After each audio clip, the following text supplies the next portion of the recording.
널 기다려. I'll be there. 쓰러지지 마, 끝까지 일어나야 해. 어딜 가든지 극복해. 힘은 너에게 있는 걸. 소리 높여 노래를 불러.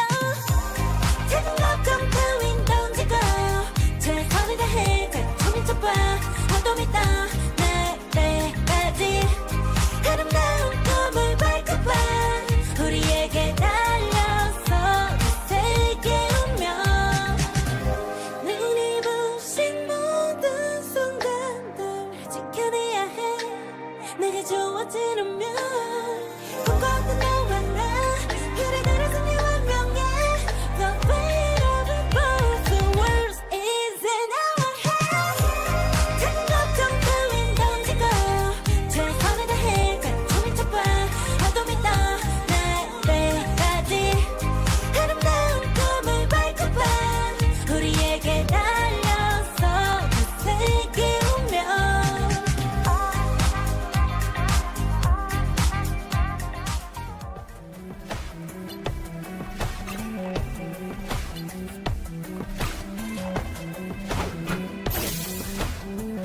Hellfire!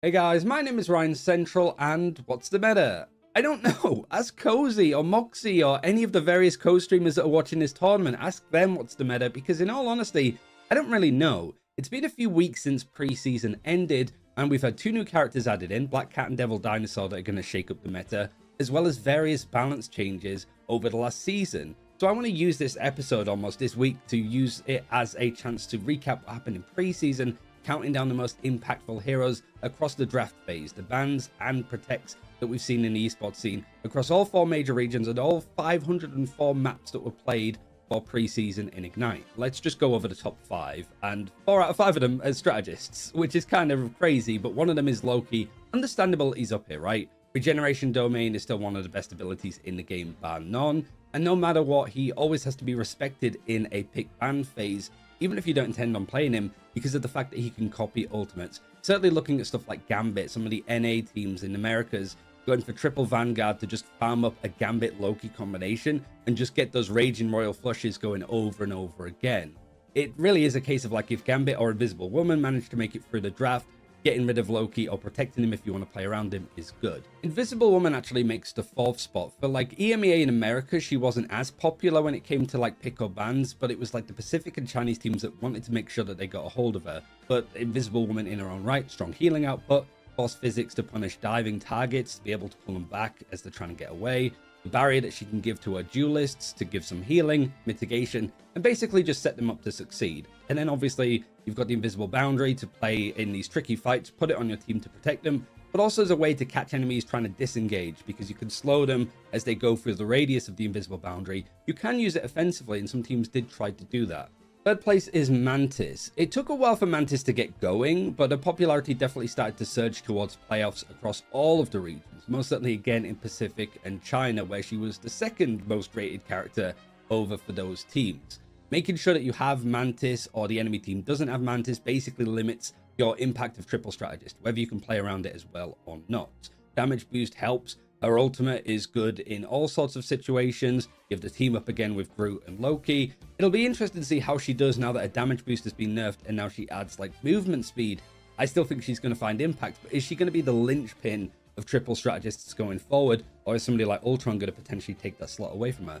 Hard to get a gauge, but Mantis is definitely up here as a strong choice. The 2nd spot goes to Elsa. The queen of the preseason finishes in 2nd place from how much she was picked and also banned. She was like the leading woman. In EMEA and America, she was the most potent character. It's just that Pacific and China, again, would have preferred to put Mantis and another character in that sort of first ban, first protect phase. The percentage damage that she was doing was strong. The fact that Instinct put Helix Advance down to a 2-second cooldown is really strong, and the great CC from her ultimate. Lots of these elements have been toned down. I would be shocked though if she doesn't stay in the top 10 for like the impact here when it comes to stage 1. Definitely expect her to drop, but I think some other duelists might contest her a little bit more. But yeah, here it was just put your best duelist on this character, feed resources into her, and she is going to absolutely feast for you. but there is one character that was a lot more impactful, and that was Gambit. To really highlight how impactful Gambit was, there was basically 1,008 chances to be involved in a draft, and Gambit missed out on 8 of those. There are 8 opportunities that he could have been picked in, and he wasn't. And almost 800 of those were bans. Teams did not want to play him, certainly in Pacific and China, where he was almost consistently in every single game the first ban. Raging Royal Flush providing ultimate charge boost, explosive damage, movement speed means that it was synergy with various ultimates was incredibly strong. And a key thing here is, unlike a lot of the other characters that I mentioned, he wasn't nerfed in Season 7.5 or Season 8. So Gambit still could very much be the top dog when it comes to Stage 1 rolling around. It really is just a case of whether the likes of Devil Dinosaur could really start to push for like that first ban slot. I expect him pretty much immediately, but also like Black Cat could have those moments if teams can actually get used to playing her. We'll see how things are going to look for Stage 1, but thanks for watching. Ignite the battle, and let's get back into the action.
Yeah, that's my boy.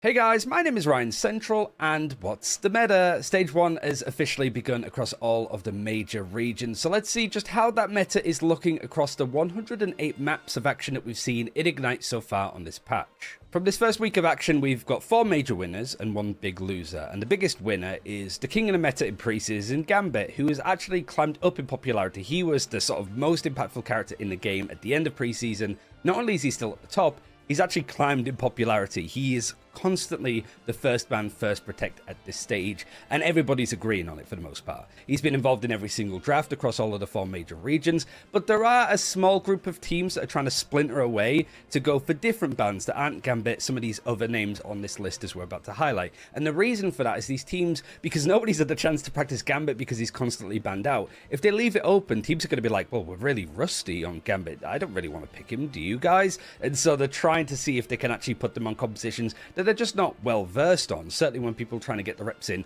on stuff like Devil Dinosaur. And speaking of Devil Dinosaur, he is the second winner. It's been a roaring success for Devil Dinosaur with him being introduced into the game in Season 8.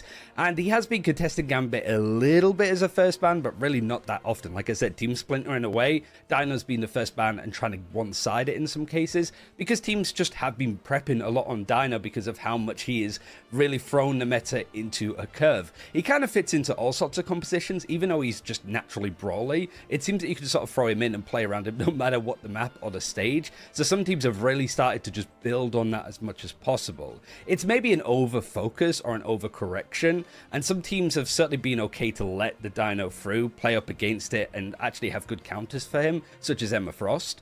But really, it has been like a good standing for Dino. But I do think that that hype is going to drop and taper off over time. I would imagine so, but of course, we'll see exactly how these teams want to play it. The third winner actually is Luna Snow, which is more of a surprise. She's jumped up massively in popularity, and specifically as like a ban option. Teams do not want the other team to be playing it, so they want to get it off the table. In previous patches, her healing and damage output was improved. Stuff like Ice Arts' cooldown reducing when your player that you've put the snowflake on gets an elimination means that you can really just snowball the way that you can keep and contest these fights and keep them going on. And of course, like I team up with White Fox, who's gone up in popularity, not to the same level, but the fact that you can allow like healing cleave and charm cleave and orb enemies off of that with Luna is really handy. It basically means if teams want to go for White Fox, they can. You just want to make sure that that team up isn't available. And the fourth and final winner, it is worth saying that a lot of characters have benefited from this patch, but the major winner, the final one I wanted to highlight, was Black Cat, who is another big addition now that we start to see her actually being played in Ignite. Similar to Dino, she's one of the top protect options for various teams. They really want to play around it. The skill floor is massively high. It's hard to be good on Black Cat, especially in coordinated play. So it's hard to see teams get the most effectiveness out of it, unless you're like Tanuki with some of the gameplay that's on screen. But teams are starting to get a lot better with it, and they have some good plans, and they really want to incorporate Black Cat into their compositions as much as they possibly can, especially because she's pretty decent against Devil Dinosaur, whereas Daredevil can get run down by him a little bit. So Black Cat and Devil Dinosaur having really good debuts in Ignite, but there's one character that is certainly fallen off the list, and that is Elsa Bloodstone. Not only has she fallen down the rankings from being the second most impactful character in the game, she's dropped off the face of the earth when it comes to how popular she is. In Stage 1, she has not been banned nor protected once in any of the regions. Instead, the likes of Phoenix and Star-Lord have found leaps in popularity after their own individual buffs, but I still think that Elsa is underrated. We have seen some moments like Chupiel actually having a lot of success with Elsa and some of the other EMEA teams, just when it's appropriate, right? She's still good. She's obviously been nerfed pretty hard over the last couple of patches, but I still think that she's going to be contesting a little bit more. I'm just shocked that she has fallen off massively, but I would like to see that improve just a little bit, just not too much, a little bit. Like I said, there's a lot of characters that have either been benefited or are struggling on this new patch, and we're going to see how the action unfolds as we get more data, but that's it for this time. Thanks for watching, and back to the action.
Fortune. You crossed my path! Gotcha!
see you.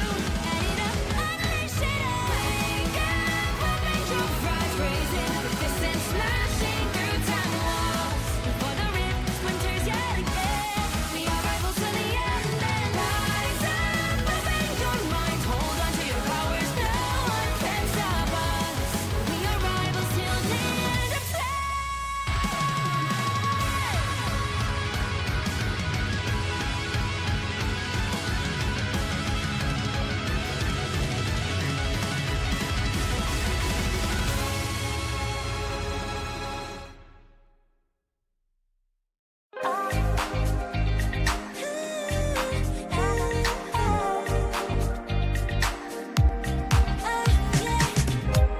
한껏 더 높이 날아올라 내 누워진 밤하늘을 가로질러 Oh yeah, oh yeah. 필요할 때 내가 널 지켜줄게 간절히 바라면 이루어지는 마법인 거야 운명의 소리 들려 여기서 저기서 날 찾으면 달빛이 날 비춰와 시작해야 let's go 아무도 흘러는 우주 따뜻한 눈으로 감싸는 순간 신비롭게 녹아내릴 거야 좀 더 기다려 I'll be there 쓰러지지 마 끝까지 일어나야 해 어딜 가든지 극복해 힘은 너에게 있는 걸 소리 높여 노래를 불러 작은 걱정 따윈 던지고 최선을 다해 갈통을 쳐봐 어둠이 떠 날 때까지 아름다운 꿈을 밝혀봐 우리에게 달려서 그 세계 운명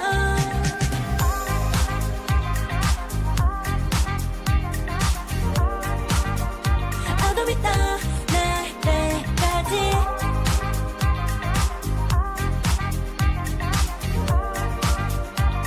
세계 운명 오랜 시간 간직해온 열망 까만 밤의 빛처럼 빛나 네 눈앞에 바로 왔던 나 제발 딱 봐도 superstar 딱 보면 모든 널 지킬 나란 걸또 지켜볼수록 점점 빠져들어 카리스마 넘쳐 흘러 oh yeah 운명의 소리 들려 여기서 저기서 날 찾으면 달빛이 날 비춰와 시작해야 let's go 아무도 흘러는 우주 따뜻한 눈으로 감싸는 순간 신비롭게 녹아내릴 거야 좀 더 기다려 I'll be there 쓰러지지 마 끝까지 일어나야 해 어딜 가든지 극복해 힘은 너에게 있는 걸 소리 높여 노래를 불러 작은 걱정 따윈 던지고 최선을 다해 갈통을 쳐봐 어둠이 떠 날 때까지 아름다운 꿈을 밝혀봐 우리에게 달려서 그 세계 운명 눈이 부신 모든 순간들 지켜내야 해 내가 좋아지려면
Maximum!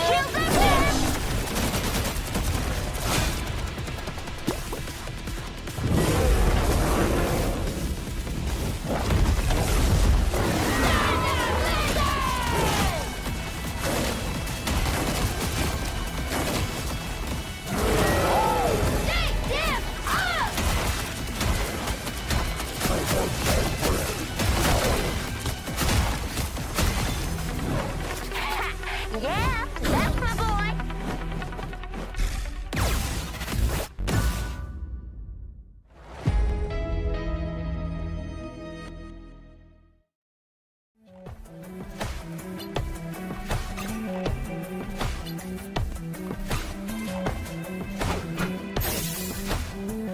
Hellfire!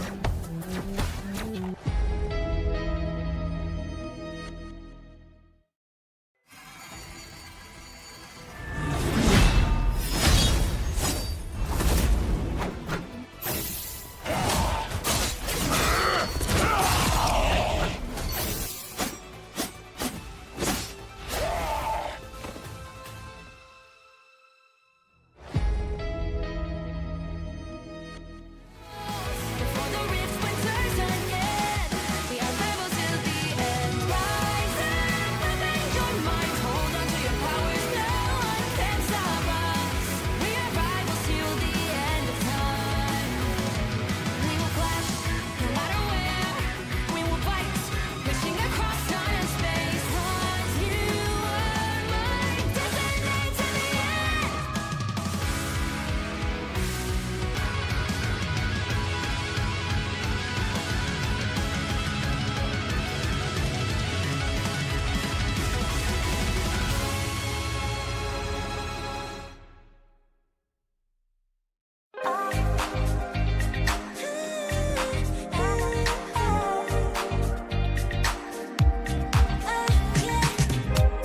한껏 더 높이 날아올라 내 누워진 밤하늘을 가로질러 Oh yeah, oh yeah. 필요할 때 내가 널 지켜줄게 간절히 바라면 이루어지는 마법인 거야 분명한 소리 들려 여기서 저기서 날 찾으면 달빛이 날 비춰와 시작해야 let's go 아득도 흘러는 우주 따뜻한 눈으로 감싸나 순간 신비롭게 녹아내릴 거야 좀 더 기다려 I'll be there 쓰러지지 말 끝까지 일어나야 해 어딜 가든지 극복해 힘은 너에게 있는 걸 소리 높여 노래를 불러 작은 걱정 따윈 던지고 최선을 다해 작품을 쳐봐 한도 믿어 날 때까지 아름다운 꿈을 밝혀봐 우리에게 달려서 그 세계우면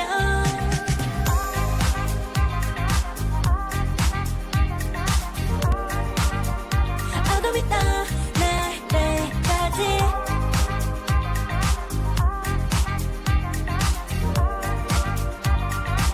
세계우면 오랜 시간 간직해온 열망 까만 밤의 빛처럼 빛나 네 눈앞에 바로 왔던 나나 제발 딱 봐도 superstar 딱 보면 모든 날널 지킬라는 걸더 지켜볼수록 점점 빠져들어 카리스마 넘쳐 흘러 oh yeah 분명한 소리 들려 여기서 저기서 날 찾으면 달빛이 날 비춰와 시작이야 let's go 어둡고 흘러는 우주 따뜻한 눈으로 감싸나 순간 신비롭게 녹아내릴 거야 좀 더 기다려 I'll be there 쓰러지지 말 끝까지 일어나야 해 어딜 가든지 극복해 힘은 너에게 있는 걸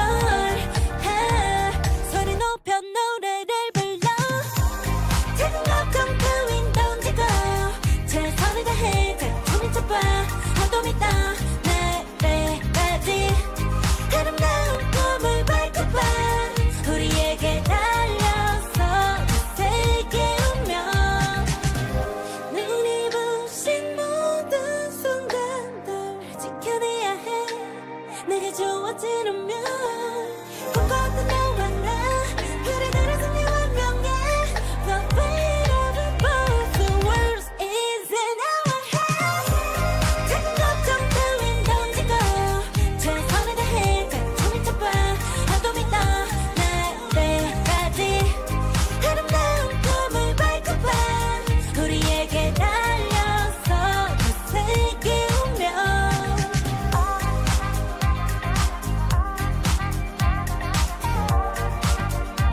어둠 있다 날 때까지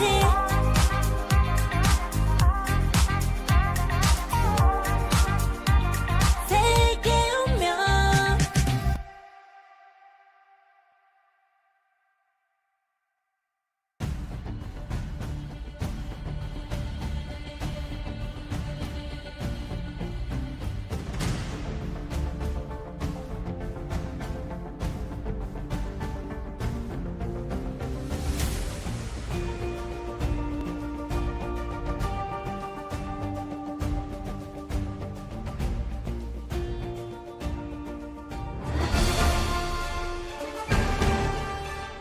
coming.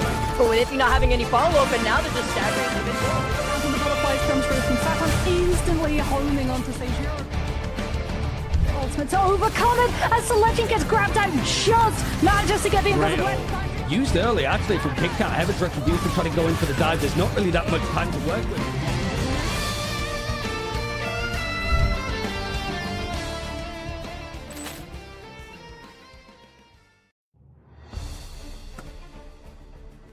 Hello and welcome to stage 1 of Marvel Rivals Ignite in Americas, everyone. We're closing out week 2 of the group stage today, and honestly, couldn't ask for a better duo to do that with than Vicky and Gaskin. How are we doing today? I'm doing great, Zoe. It's going to be a good time. We get the squad reunited once again, and I cannot wait to dig into these last matches for week 2. So yeah, somehow, some way, so it is the first time I've been on a show with you, despite How? knowing you for what feels like a decade at this point. But yeah, I'm very excited for today. We've got some really important matchups that could really define how these groups go. We do indeed. We'll be chatting all about it, but of course, I also want to once more a little PSA for all our viewers because season 8 is here. Before we get into the action, once more, a quick reminder that you should be connecting your game account to your Twitch account and start collecting right now because these beautiful Twitch drops are up for grabs. What you have to do is really just like watch your favorite game, your favorite gamers, and then you get free stuff. Like, I mean, Vicky, couldn't get any easier than that. Literally just connecting your account so that way you could claim some free drops. So I'm always in there. I've actually already collected all my drops. So make sure you guys get ahead of the game and collect your own exclusive Twitch drops here watching our official Marvel Rival streams. You see, I always get a little FOMO because I keep on forgetting to open the actual Twitch stream whilst I'm working the shows. Like, that's the downside, I guess, of us working the show, but that's what we do for the fine people out there. Ain't that right, Dan? It is, although, you know, sometimes I'm desperate for them, so I will as well. It's just a little sneaky window on the side, or sometimes on my phone. That's the easiest way. Okay, actually, that's smart. Big brain play. And that's why we pay you the big bucks. And now we have talked the last 2 days about, you know, the most frequently picked heroes, the most frequently banned heroes, but we haven't talked about the maps thus far. And honestly, I didn't even need to see the graphic to know that Museum of Contemplation is going to be up there. What draws people into this map, Vicky? I feel like it has to do with just counterpicking into something that you're comfortable with, right? Like, we've been seeing so much Museum of Contemplation for week 2 as well. So being able to have these stats for week 1 has kind of unfolded, you know, where these teams may be leaning into. It could also probably be the issue of dive. But I want to see more of these teams get brave. Let's see more Lower Manhattan. We've only seen it like twice, Zoe. Yeah, we've seen it twice, and it felt more of a desperation pick than like an actual choice to make. But listen, that's kind of what you have to do when you're the underdog in a series. You gotta throw something their way, and that could be coming in form of compositions, or also just in a surprise map that you think the opponent might not have had that many reps on. And honestly, some of our teams, they need the element of surprise. If we're looking at the group standings, this is a massive day for it, because after today's matches, we're going to have a very clear picture, I feel, of which teams are on the brink of missing the top 4. And on the flip side, of course, a victory today will virtually guarantee a playoff spot for some of the top dogs gasking. I know you were running the numbers earlier. Walk us through which of these matches or which of these teams can maybe sort of kind of lock things in today. Yeah, I think an easy one to look at is Space Station. If they beat TSM today, they guarantee themselves in playoffs. They go to 3-0. TSM go to 0-3. With 2 teams on 0-3, that means they can't catch up the likes of Space Station and Team Liquid Citadel. Actually, by doing that, Team Liquid Citadel would also qualify for playoffs, just with SSG winning. So that's one game we'll keep an eye on when we, of course, start things off. Later, as we move to Equinox versus Stickdrift, there is a chance that Stickdrift can also qualify if they go 3-1, if TSM had lost as well. So Group A certainly could look at 3 teams already being qualified from playoffs just from today's action. Yeah, also, of course, the 0-3 teams here, Equinox as well as Nightmare, Vicky, they need a desperate victory today. Or just they desperately need a victory today, that way around. It's desperate regardless, Vicky. Yeah, no matter what, like, it's tough, right? Because at least for Equinox, they were able to take at least, like, what, 1 map or so, and Nightmare have not taken a single one. So both of those bottom-of-the-barrel teams, too, really need to show up if they want to have any sort of opportunity of being one of the top 4 teams that may scoot their way up to qualify.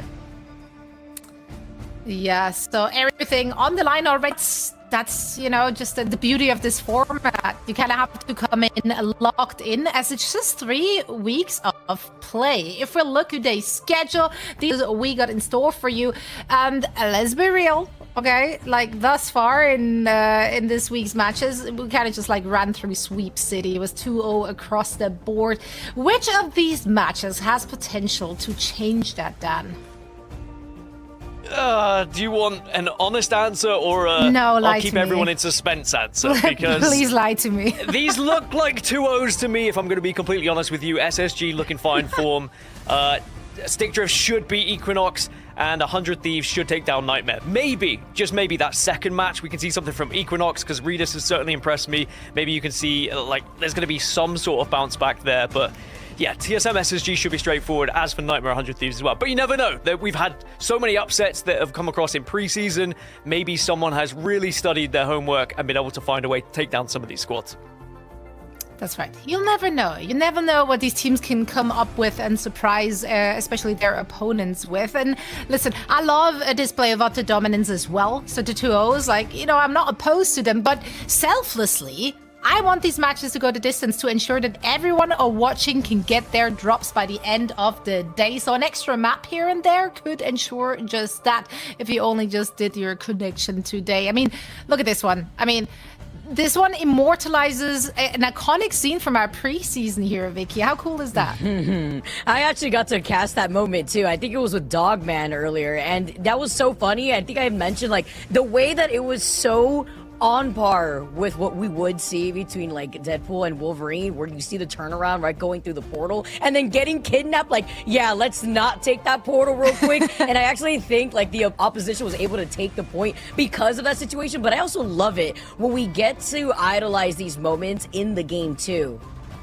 Yeah, this is so fun. I gotta be honest, Dan, Vicky, I don't think another game has done that before. Like, actually capturing an in-game moment and turning that into a spray. Like, that's the first time I'm seeing it, so I'm especially giddy about it. But it's enough housekeeping, enough chatting about all those pretty drops and all the pretty free things that you can get. We got to get down to business and talk about our first match of the day.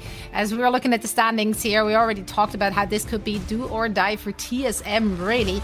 They need that victory, because it's not going to get any easier from here on out. Now, I think the difficulty here, obviously, is that they had to prep for 2 matches for this week, right? While Space Station Gaming only prepped for TSM, so that's a bit more lax for them in terms of scheduling. What can TSM do against Space Station Gaming? What do you want to see? Who's going to stand out? Take a map. We gotta see them take a map, Zoe. Like, at least one. We need one crumb if they want to at least feel safe. I know Gaskin out here, he's so good at crunching up the numbers, Gaskin. But, I mean, just looking at the way that TSM have been trying to mix things up, we saw a lot of unorthodox compositions just the other day. So, you were here for that, too. I mean, we had The Callan Iron Man. Why not? Yeah, like Penny Parker. What was going on? Gilbert Noodle, like, just coming out of nowhere with that. So, are we going to see more cheese comps is what I'm wondering when it comes to dealing with the opposition that is Space Station. The thing is, Space Station, they had to deal with unorthodox comms already in their just very last game, right? When they went up against Stick Drift, they were able to fend it off. Like, they did not get rattled, they did not get shaken by what Stick Drift was throwing at them. So I feel like maybe unorthodox comms is not the way to go against Space Station Gaming here, Gaskin. Yeah, I think SSG have just gone from strength to strength from the preseason, and they seem like they've played against everything they could have played against as well, so I don't think they will be opposed to any surprises. They'll be like, okay, yeah, we have to deal with an Iron Man, whatever, we've got the ability to do it. You put Nectar on anything, and they're going to obliterate you. Like, Nectar is one of my favorite players in this league to watch, and I think they are one of the biggest reasons why SSG find success building around them, so I just think the changes that they've made, adding Milkboy into this roster as well, I just think SSG have built correctly from preseason to this stage 1. They knew what was going wrong, they knew where they needed to kind of fill in those gaps, and they've done that. And now they have a chance today to secure themselves into playoffs as well. Yeah, and crazy also in the last match they played, Xanji was dealing with food poisoning, according to social media. So, like, odds were stacked against him. They still came out on top. I think the opponents very much tried to either throw weird comms at them or they tried to, like, ban out individuals. But targeting the damage dealers, especially here, you can't ban out the duelists on Space Station, Vicky. Yeah, it's going to be really difficult. I like how Gaskin was able to highlight Nectar. They're actually a demon on Phoenix, and we're seeing a lot more uprise of the Rocket Raccoon with his buffs, dealing with the Devil Dino, really capitalizing off the BRB and the newfound damage that, you know, when you shove that barrel into a Devil Dino, it's pretty hard to miss. And it's going to be interesting to see how this is going to shake up too, right? Because, you know, last time we saw these two teams face off against each other, there was some signs of life from TSM over on that second map, but it's about consistency in this new series, and as Space Station has just gotten better, as Gaskin was saying earlier, it's going to be even harder. Yeah, it's quite a different team too, because SSG made quite a lot of changes to their rosters here, of course. So yeah, it's going to be a new look for both of these. And so far, we've been surprised though by what an underdog throw at them. Not this week, but in the past, you know, it's happened before. Now, of course, where do you want to go composition-wise? If you're looking at those two, because I feel like we had some clear focus on banning the Gambit out this last few days. Like, that seemed to be the key to victory for most of these teams. Is it the same for these two? I feel like it is, personally, Gaskin. I mean, the thing is that now that we've been seeing the Gambit being prioritized as the first thing off the table has been a mix-up, right? Because some teams wanting to prioritize protecting the Devil Dino, which we also saw Guru on before. Space Station also being able to make that adaptation for Necrise to roll out on the Dino. You combine that together with maybe relying on the Mantis. It's going to be interesting to see how we're going to be able to lean into that, Zoe. Will be indeed. We're heading to Domination first. Of course, this one is the pre-selected map, and afterwards it's going to be a loser's pick. But TSM coming into this as the big underdog. Can they get something done and steal a map away from SSG? Let's find out. I'm going to hand it over to you guys. Thank you so much, Zoe Gaskin. Let's dig right into it. I've missed you, my friend. It's been quite some time. Welcome back after taking your day break. And now digging into our first series of the last day of week 2, where a lot of these teams, it's desperate times, calls for desperate measures. Time is of the essence. And let's get into the pick and ban phase already. We're talking about the Devil Dino, the Gambit being the first one off the table, and there's no surprise there. Yeah, I think what was funny with TSM in week 1, day 1, they were able to get Gambit through, and we saw that TSM are not particularly good on the Gambit. So I think they have tried to go back to something a little bit more normal. I do think that everyone is starting to realize now that Devil Dino is a little bit less of a problem than Gambit is. That's why we're seeing just everything be pretty similar in these early bans. And then Luna seems to be a big ban focus at the moment. Everyone is kind of trying to get a one-sided Luna on their team. The dance floor can be very one-sided if you can use it at the right time. You know, I don't blame them when Gambit's got like, what, 75% win rate on ladder. I mean, there's a reason why it's the get ready, set, go button when you have that Rage of Royal Flush. And it's even worse if you get a low-key buy to get a copy. But we won't have that issue on the table. And I like how you mentioned the Luna too, right? Because then you don't want to really deal with having the Snowflake on a Devil Dino. The sustain is just so insane. And there is the Uprise too of the Rocket Raccoon. But one thing we did note yesterday, Gaskin, is the bait and punish in the select phase, where you can kind of bait out or protect on the Rocket if you get the ban over on the Phoenix on the other side too, right? So they wanted to bait that out. They see the protect on the Phoenix, or rather the ban on the Phoenix, and they immediately went for banning out on the Rocket Raccoon. Yeah, they're also just trying to target Nectar a little bit here, getting rid of Phoenix, getting rid of Star-Lord, but Nectar not really someone you want to target because it doesn't matter what hero you put them on, they're going to find a way through.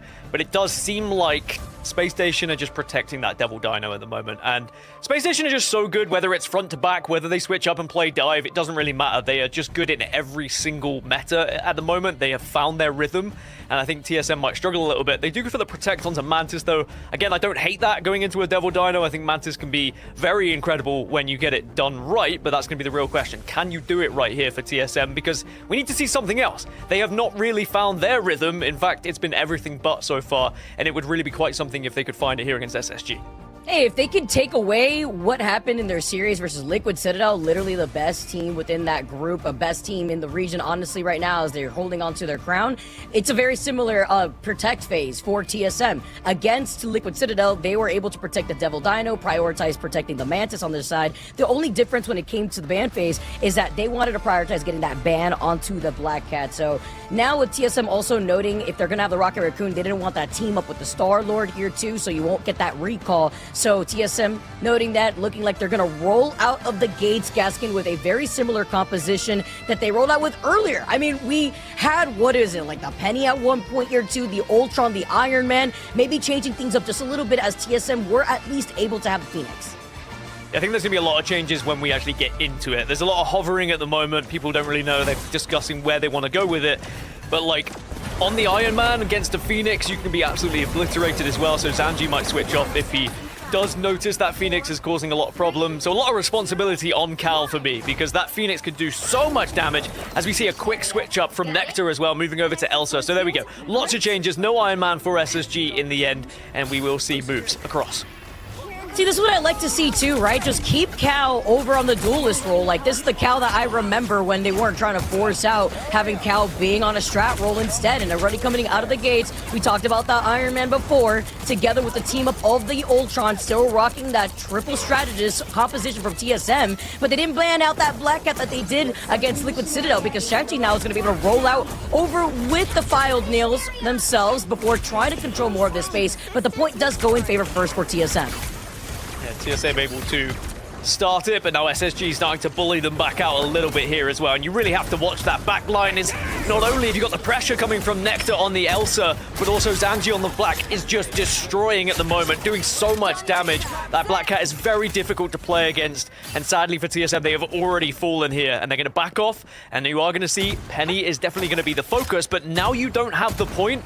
Going to be difficult to try and retake it here. You know what's funny, Gaskin? Do you remember when everyone was saying that Elsa was gone from existence, and now we're seeing gone forever, and then we're seeing so many more Elsas? But of course, that's what happens when you get the Phoenix banned out against you. But Nectar, as we've highlighted before, is so able to adjust here with the Elsa, and you're controlling a lot more of this space. The Dino v Dino action between Guru and Necrise. Renko already has that Sia, and Cal could easily obliterate it though, but they're gonna get the chomp before trying to find that prehistoric lizard. The Sia's gonna be the first thing activated, and Nectar finding Guru is a big pick. Look at Shenji though, finding the triple strategist, and now the Iron Man up on the high ground before repositioning, trying to pull even more of those cooldowns.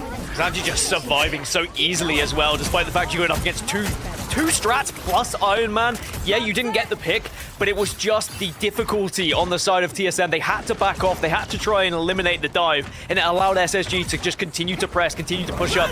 Nectar starting to bully, and now the Glartrox is just going to make things go from bad to worse here. feasting like it's a free-to-eat buffet now, but it's going to be able to keep everybody up alive. It's going to be unknown with the extermination before, but look at this patient play from Nectar as he's trying to find the snipe and successfully gets that pick. Cal goes down next, and that was a great 3-2-1 moment in trying to take a sneaky flanking angle from Nectar. And now you also have SSG, who didn't utilize any of these ultimates, really, because Monk still has a dance-off. Nectar is still farming, trying to create their own highlight reel, and they do hear their portal on the other side, trying to stop it with a freeze, and only finds Unknown here, so Guru does manage to pull it off. Yeah, there's the portal. They staggered them quite well, but TSM are going to be flooding out of this portal at different times. But Bedtime Story does have ult available, so the Mantis is at least going to help on point. But you can already see SSG are there and waiting, and because of the BRB, they lost one, but they're right back into this fight. And now you have the calling card here. Let's see which palace are going to take them to. Shanji now going to be able to put some pressure onto this before they're able to reclaim the point. TSM only getting 25% after they were able to try to kite through it. The invisible boundary next as Cal unleashes the maximum pulse and finds its mark onto the threat that is Nectar. Okay, so they've been able to get the break, but that is using everything. They're going to still have the Psionic Seduction for the next one. Actually, they're going to use it right now. They feel like they have to, which means SSG can just allow this one to go through. You will see the counter come out from the Devil Dino, but SSG are going to be in a position where they're going to have the ultimate advantage going into the next fight. The fact that Month is still holding on to the fate of both worlds here, the patience is insane, but TSM having the number advantage not for very long because of BRB once again allows Space Station to regroup together. Okay, TSM are holding though, but there is still going to be the dance floor available for SSG. Milkboy gets the opener onto it as well, and with Nectar following up, this might be the beginning of the end for TSM. Now with the dance-off here, the Eye of Agamotto is no more, and so is Doctor Strange. Steven is back in the spawn room gates, and a Space Station, Nectar, they're forming one by one as the heads fall off of TSM. No portal available, and that first round goes in favor for Space Station Gaming. I'm proud of TSM though. They actually gave that a really good effort. You could have quite easily just funneled in and gave that to SSG without really any answer back, but TSM, they calculated it. They said, look, we are going to have a chance through this strange portal. We do have ultimates available. If we use them in tandem, we can at least break. They knew it was going to be a difficult hold. They knew they would be at a disadvantage when it came to that ultimate economy because they lost the neutral to begin with, but they're able to bounce back. I still think going into this second round now, they're going to have a little bit more confidence if they had just got slapped in that initial. But SSG, I just think they're going to look at TSM and say, look, you're not doing enough in that neutral for us. So we're always going to be ahead in that race, and they're kind of already ahead going into round 2 with the ult economy as well. I also just really like the sustain that we're seeing from Space Station. It's almost like Month being on that Luna, the Snowflake, over onto Necrise being on the Devil Dino. It's like, look what you have to do to recreate a fraction of my power as CSM have to roll out with that triple strategist lineup here. But Unknown does have the Extermination, which can come in clutch, but Nectar has been farming. We saw those 8 finals there too. It's almost like the sleep paralysis demon just coming to sneak up on you in your own rank games. So you have Shanji too still on that Black Cat and still distracting that backline away from TSM. It was surprising how much we saw Nectar play Elsa in preseason despite all the bans. Somehow, some way, they still were able to sneak through and dominate. So it's just going back to what is comfortable here. It's very much working for SSG. So TSM need to find a way to shut Nectar down. But with Glartrox available here, you're going to have to really make sure you do not group up, as Rage of Ultron is going to be the first ult to be popped. I love the way that Space Station just literally played so split before Nectar pops his head out. And it's whack-a-mole on the Ultron. We do get a little bit of a trade, but the number advantage is in favor for Space Station, as well as the damage output. Nectar is here to farm, and Month to follow up with a quick little 2K before Space Station reclaim the point. Nectar holds on to the Glartrox as well. Like, Apex Predator is there and waiting whenever they need it. Milkboy also has ult available. TSM are going to be in shambles here. Even though they do have Mantis ult available to them, trying to play around that, you're just worried that you might get picked off on the backline initially, and then if that does happen, you get the panic ult from the Mantis, and then you have wasted it completely. Here comes Milkboy looking for that pick as well. The bubble to try and deny a little bit of damage, and popping the ult at the same time, no way. and it has worked perfectly. What an incredible pinch here from SSG. I wish I could hear the comms of TSM real quick, because that flank from Milkboy, he's taking them to the shop, except they're not the ones leaving with the milk here. And TSM, it's back to the drawing board. And again, that communication must be a little cleaner here for this team, because that flanking angle and even the isolation with the Vanpool bubble goes hard. And the Connector, who's waiting to get in position if they can maybe get a Glartrox hit. But TSM are opting to rotate on the other side. Yeah, opting, but they're again just being surrounded. SSG just trying to bully them close to spawn here, making it very difficult. Finally, we see the strat ults being popped from TSM just to try and keep them alive. But there's the Gladrock to bring them right back into their hands, and it's going to be as easy as that to find the first. They get one of the strats. Shorter Crew always going to come back on the flip side, but SSG still scoring. Maximum nothing, pulsing the rest of the team back into the spawn room gates because Genji is farming too. They try to get the wombo combo, the bread and butter with the strangling prison and the unfortunate Iron Man ult, but then you're forced back into your spawn room gates. You see the resets of the calling card and you have no other choice but to let Space Station have even more aggression on this point. Can they deny the portal as well? That's going to be a responsibility if you're Zanji, but no, they're going to force them back, so the portal is going to come through for TSM. It's going to be one last chance to... Desperate attempt here for TSM as Space Station are nearing 99% month. Still holding on to the fate of both worlds though now as Brady could match that with the invisible boundary. Unknown did make that swap over to the White Fox here before Senji's going to be able to dive in. The iframes though do not come at the very end after the end of the dash here, and the revive is going to come in with the BRB. All that hard work for what when you still have to deal with Renko, but the rampage comes in from Guru. Unfortunate for Bedtime Story who had fallen slightly earlier in that fight, and there is no sustain left for TSM. It's just too much damage output as Space Station are looking to clear this point and take this first map. 1, 2, 3, 4, 5. SSG managed to take all 5 of them down and then found the 6th so easily and comfortably. It was a dominant performance from Space Station Gaming. And sadly for TSM, they just couldn't find that way through, despite the portals being really their best fight, because they were able to catch SSG a little bit out of position. Wasn't enough to get them even around on the board. I just want to highlight the Deadpool play, the Vanpool, by the way. So many players in ranked play Vanpool incorrectly because you just go toe-to-toe with those tanks. Instead, you need to make sure you look for the back line. Take down those strategists, utilize that ultimate. Anyway, we are going to go for a quick break. I will ramble a little bit more later. When we come back, we'll have map 2.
malfortune.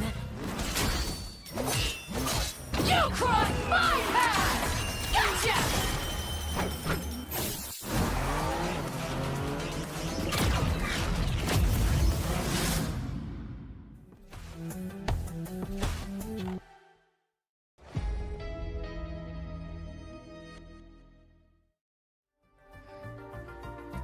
That's right, folks. Strap in. The Black Cat arrives in her high-octane Formula R gear, looking good and speedy out there. And of course, the Wolverine X 2099 suit is looking absolutely clean. Haven't seen either of them in game yet, but they do be available right now. So go cop them. Vicky, which one are you rocking and why? Definitely the Black Cat one, because I hear you get a skin buff when you get to play with this beautiful Black Cat wildcard skin. I honestly have seen so many Black Cats rocking the skin. If anything, I feel like it's been an infiltration of Black Cats in my games, and that's every Invis woman main's worst nightmare to deal with. But you know what? When you got a skin like that, it's hard not to rock it, and it's also not hard to talk about Space Station Zoe taking a dominating first map against TSM. Yeah, I mean, I do want to give credit where credit is due, right? TSM, at least in round one, they did push back to some extent.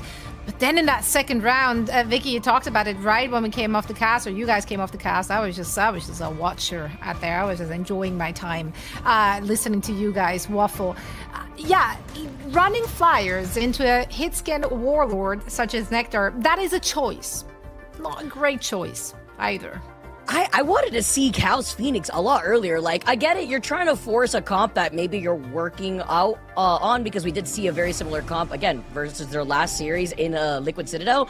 But it's like, you're doing this against an Elsa, and it's not just any Nelsa, it's a Nectar, and it's crazy to see how long they were actually on that comp. But something that Gaskin mentioned, too, is the playmaking opportunities from Milkboy being on that Vanpool, not going down a single time, by the way. Yeah, insane. And I was trying to make the point very quickly at the end of last, but a lot of times you're playing a Vanpool in ranked, it feels like people are just trying to play frontline, go toe-to-toe with the other Vanguards. Maybe they'll use their ult on the other Vanguard, and I'm just like, what are you doing? It is the perfect flanking character to isolate strategists, hit them with your ult, and then delete them with your E as well. Incredible legend to play, and people were worried like maybe Vanpool falls out of the meta with Devil Dino arriving a little bit. Milkboy just showing how dangerous Vanpool could be in the right hands. Yeah, we've definitely seen Vanpool still quite a bit in the mix here these last 2 weeks, and in the right hands, as you just said, it's looking good in the current compositions. Milkboy in general is looking very good. I think maybe the very first map and the very first match that Space Station Gaming had, it was a little shaky. We wanted to see more, but they immediately showed us more in the second match around. So just across the board, things are gelling so well for this new Space Station Gaming, Vicky. Yeah, I mean, just looking at the stats alone, Zoe, the strats from TSM, 3 of them, by the way, were not having a good time. Literally getting farmed out here, and then you have Month and Renko, who were getting away with murder. And literally with the BRB, just bringing back a member of Space Station consistently, and that would be usually Shenji, who can then just go invisible, get more information by being on the back line, harassing and taking away more of the attention away from the strategists that are TSM, preventing Guru from even being able to be kept up, right? Because Devil Dino just takes so much of that damage, having such a large just healing that he has to rely on is difficult when your own strategists can't even maintain themselves. And that big question, of course, is where should we take us next? It is, of course, TSM picking our second map. We talked about it in the pre-show, right? We do see a lot of Museum of Contemplation. Is that the way to go, Gaskin? I don't think it is the way to go, but I think it's where we are going to go inevitably, just with how much selection we've seen. It seems to be a comfort pick for almost everyone. I would prefer to see TSM be a bit more brave. Unless TSM genuinely feel like this is their best map and their best chance. We've just seen you're going up against a Black Cat who has caused a lot of problems. Museum of Contemplation is going to open that up again for the Black Cat, if not other dive characters. Maybe go something like Midtown, which is just a little bit safer against dive, but it seems like TSM, maybe they just want to go for something that apparently they might have practiced. Yeah, let's take a look. And it is Museum of Contemplation. Okay, so but both teams obviously had the reps on this one. We just saw SSG actually playing it against Stickdrift at the end of last week. So, Vicky, perhaps they saw something in that match, maybe a crack at SSG's armor that they feel like they can use or rather abuse here?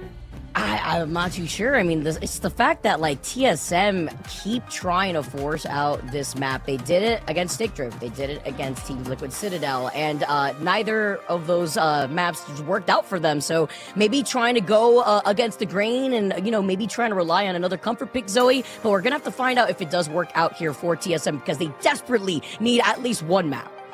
They do indeed, and we're about to find out as we're heading into map number 2. SSG on match point. Can they close it out here? Let's find out. All right, Gaskin, we saw SSG farming, and we saw the pick and ban phase lean heavily in the way that SSG wanted to roll out the gates with, because you try to pull out a cheesy composition. That penny didn't last very long on the board. That Dino couldn't stay upright, and the triple strat, just wasn't really working out. Again, I wanted to see Chaos Phoenix a lot earlier. It wasn't banned out against them, but was TSM going to take care of the possible verticality that the Elsa could provide when they wanted to prioritize and ban out the Phoenix instead is another question.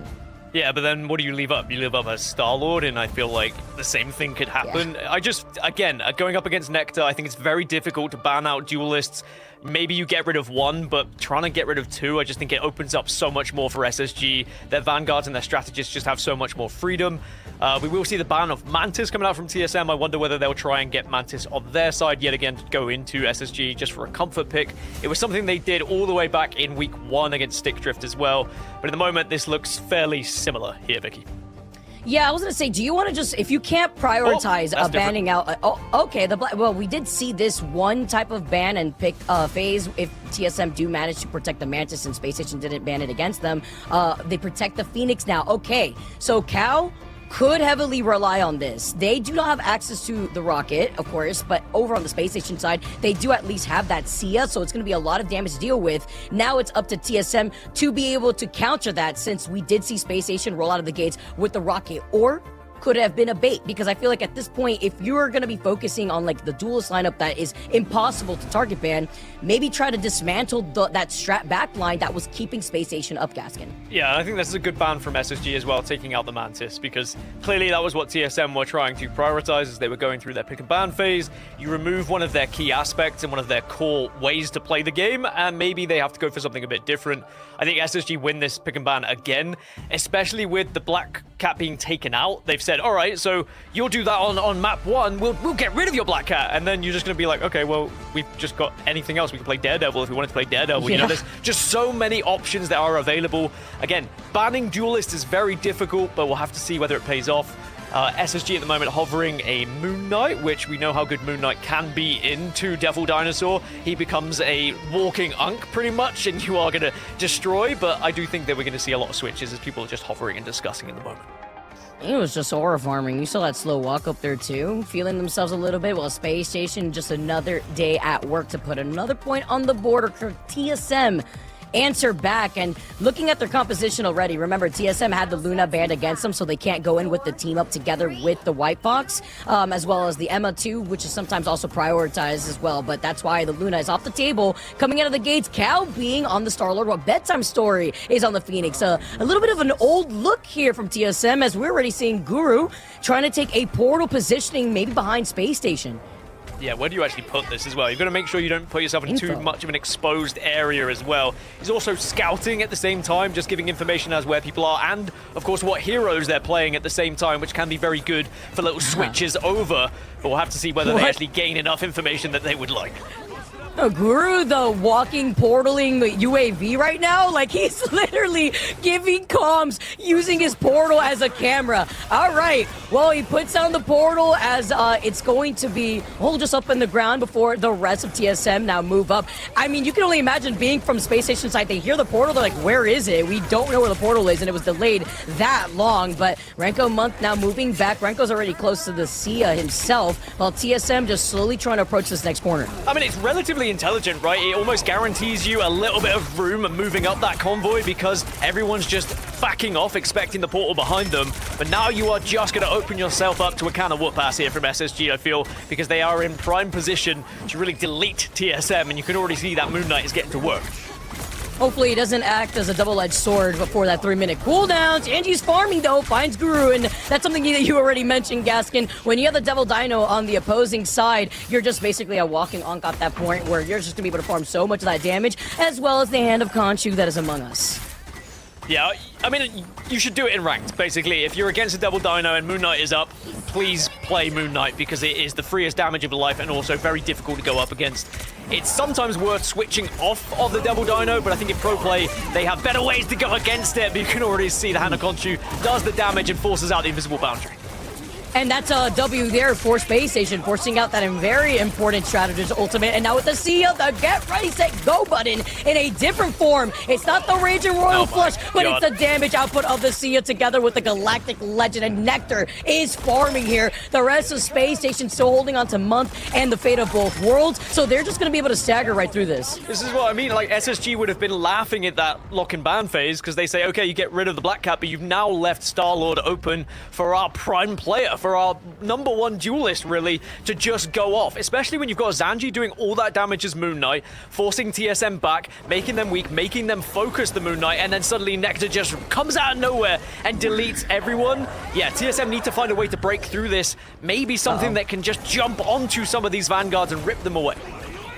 Here in the documentary, though, it's not the predator of the Dino, it's the predator here of Nectar, prowling about, hunting on the Star-Lord as Renko shoves the rocket gun over onto Unknown and takes out the Venom. The BRB does bring back Milk Boy, and that means it's not going to bring back Nectar as it is on cooldown. They're just trying to kite away outside of his line of sight, just so that way they can negate even more damage away from this Galactic Legend. And together with the Rampage, they're staggering these ultimates, specifically TSM, but a great grab on the Dino v Dino violence. Yeah, they're getting the grabs, but not really able to put them in any sort of area where they can do enough damage to delete them. Maybe you could grab them into a room, which will really give you that advantage to try and take down that Dino away from the strategist, and then finally, they were able to take down Necrise. They needed that because he was just being so offensive and getting in the face-off. Oh, you got another one? That's actually crazy. The Moon creating the space as Nectar follows up to find Guru, but it's a trade-off on both ends, it looks like. But Milk Boy's got that BRB, so the number advantage is still in favor for Space Station until this very moment with Sanji going down, Month falling incredibly low, forced to back out real quick before Guru comes back in.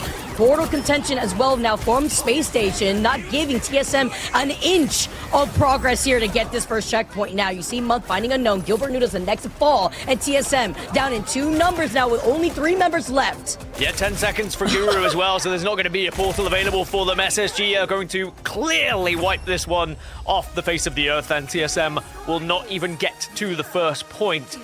SSG, again, asserting their dominance here, and this might be a quick map and a quick series if it carries on this way. It's difficult to really know what TSM can do here defensively because SSG are just winning the neutral over and over again. And that's just going to happen when you're going up against some of these duelists, right? Like Nectar having a field day, Zanji also on the Moon Knight probably laughing to themselves as well. Very comfortable at the moment. We've seen Sanji on Moon Knight before, too, to break out of these interesting chokes. And just looking at the stats alone, once again, Renko and Month have not gone down a single time. Really just going down like 5 times in total for Space Station here. Milk Boy still putting in a lot of that pressure, too. TSM, though, on the other side. I mean, imagine if instead of using the Doctor Strange portal for information, if you had a diving duelist, you have Black Cat available for you, Gaskin. Like, that could easily, or even Daredevil, really, if you want to roll out and get information, too. Like, but that's not something TSM rolled out of the gates with. And now as we swap sides, seeing what they could do maybe a little differently here. Unknown is on the Emma, and once again, the Luna is banned, so it's not like you're going to have that team up. But Gilbert Noodle hovering over the Loki, too, to try to get the copy over onto the visible boundary from Reddy. Yeah, I think TSM lacking identity at the moment. They don't really know what they want to play. They can't tell if they should be brawling, if they should be diving, if they should be playing front to back. It's just not working out for them. They're trying a little bit of everything, but they're quite sporadic. They're all over the place and don't quite have the synergy. That's to be expected. They made changes from preseason to now, but they are putting themselves in a position where if they lose this one, they are on the brink of elimination. They still have the chance of surviving, getting to playoffs, but they will be in a very difficult situation at 0-3. Whereas for SSG, all they need now is 1 round, and they guarantee themselves playoffs. A bit of a cushion right underneath Space Station. Sanji's still sticking over to this Moon Knight while Nectar is trying to pull more attention away from the flanking side. I love it's the Star-Lord v Star-Lord action that we're having here before Nectar just wraps up on the other side of the corner. But Gilbert Noodle was feeling some more of that pressure before backing away. Doesn't want to force out these lamps just early yet. Nectar's so good at their prioritization, by the way, always making sure they're helping the rest of the team by taking down Lokis, for example, taking down those clones, but then re-engaging with the duelists to keep them out of the fight, and also knowing where the health packs are. Duelists take note. Sometimes not spamming I need healing here just to reposition when you can keep up the pressure is even better, like what Nectar is doing currently right now. But he's also got the safety net of a BRB from Renko. Milkboy too activates a Banhammer. He does have the BRB though, we were just talking about it. It's gonna bring him back. Necrise taking a good chunk of that damage. Nectar too, still finding that 1v1 versus Cal over by the health pack side. Needs some help here, as you can already see Milkboy getting to position, and it's the hand of Khonshu, the moon, coming to haunt them, and the Ankh right at the feet of Unknown. That's the difficulty for TSM as well. They're so scared of the Hand of Khonshu, they weren't grouping, which left them very vulnerable to being really prioritized and taken out of the fight and just removed from the equation. And now SSG marching close to this one. TSM, what have they got? An invisible boundary to stop it. Now here, Brady does find that himself stunned. Gilbert Noodle is close to the God of Mischief, and Renko still holding onto the Sia. Together with the Galactic Legend, they're going to do the Wombo combo. They delete the Sia, though, with the Phoenix Song Inferno. They're keeping everybody up, but they still have so much time to work with Gassian. Yeah, Gilbert able to put another invisible boundary down, but now everything has been used. It's going to be eyes on Cal, really, with that Galactic Legend that's about to pop as just a final attempt to try and stop SSG on this push. But SSG have the time. They've still got 1 minute 55. They can afford to go down to one more ultimate wave here. And Month, you know, with enough healing, we'll be able to have the Fate of Both Worlds. So the dance off to help him with the Galactic Legend, but it's not activated yet. It's right on time, though. And Sanji does have the Hand of Khonshu. Now with Cal backing away, it could be a wasted Galactic Legend instead. Eye of Agamotto finds two, but the Hand of Khonshu still crashing over their heads, and the BRB still brings back Sanji here. 2 members out at the hand of TSM, and Cal has to fly back to the rest of his team, and Gilbert Noodle, with the rest of TSM, have actually been able to hold back Space Station this fight. Yeah, we have to give TSM credit. That was a fantastic hold with the invisible boundary, and they do now put the pressure onto SSG. Their backs are against the wall here, TSM. They know they need to win this. They can't afford to go 0-3 in groups, otherwise they are really going to be struggling. And a lot of it was down to the ultimate usage, and also Gilbert being able to prioritize getting that invisible boundary down as well, right? 2 invisible boundaries is so tough to try and do anything against. But SSG, now they are building up their own ults here, but the time is ticking. I didn't see that Moon Knight last, though. At the very end, as Sanji does make the swap up over to the Daredevil, and it's about marking these strategists, too, because, as you already mentioned, Gaskin, that invisible boundary is so important, and it can be the Venn diagram that benefits them once Gilbert Noodle gets his God of Mischief in the form of the invisible boundary, too. Bedtime Story holding on to that Song Inferno just to combat that of the CL from Renko. Yeah, also, you want to communicate with Cal here, and if Cal can get that initial damage, then you can maybe use the Song Inferno to get a pick onto the back line, but Galactic Legend is used by Nectar, and you are going to find one, but there is a response. Bedtime Story does find Milkboy here, so this is a good attempt from TSM at holding. We've got a straight 5v5 at the moment. It's what happens when you have Loki on a map like this, too. He gets to take so many different positionings with those clones, and Gilbert Noodle now, the invisible boundary goes out, and Guru goes on a rampage here, activates the Devil Dino ultimate, and Sanji is looking to prowl and prey on the strat backline. They need some help. He forces out the lamps here, and Guru is just running away with it, but they have to still contest on the points, because right now with overtime taken away, TSM, they're up in numbers. Space Station out the desperately portal to contest on the point. Yeah, TSM might have just done enough here, and it's going to be Callo on the flip side on the Daredevil. Woo! And TSM, maybe they chose this map for a reason. Their attack was pretty weak, but their defense was everything but solid as a rock from TSM here to make sure they stay alive, not just in this series, but they want to keep their tournament hopes of getting to playoffs alive as well as they force us to a map 3. Their first map, Gaskin! Their first map that we see TSM go the distance.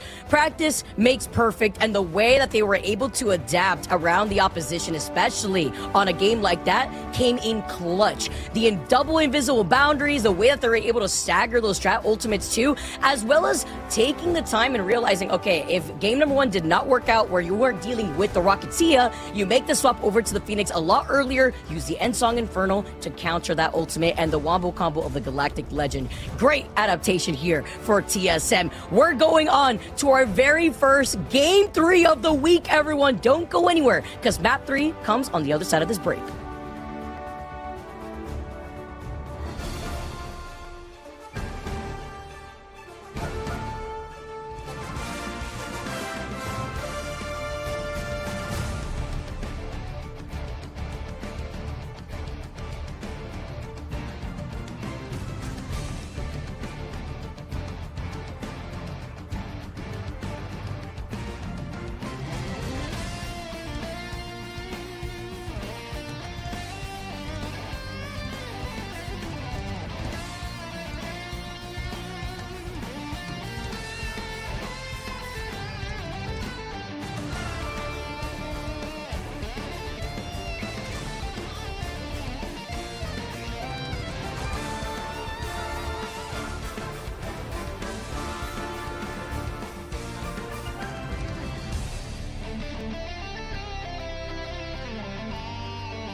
And with this dub, we finally see the first map victory for TSM. Guys, friends, family, acquaintances, this is exactly what we wanted to see, and that means we're going the distance. Welcome back, everyone. Zoe here, joined by Vicky and Dan.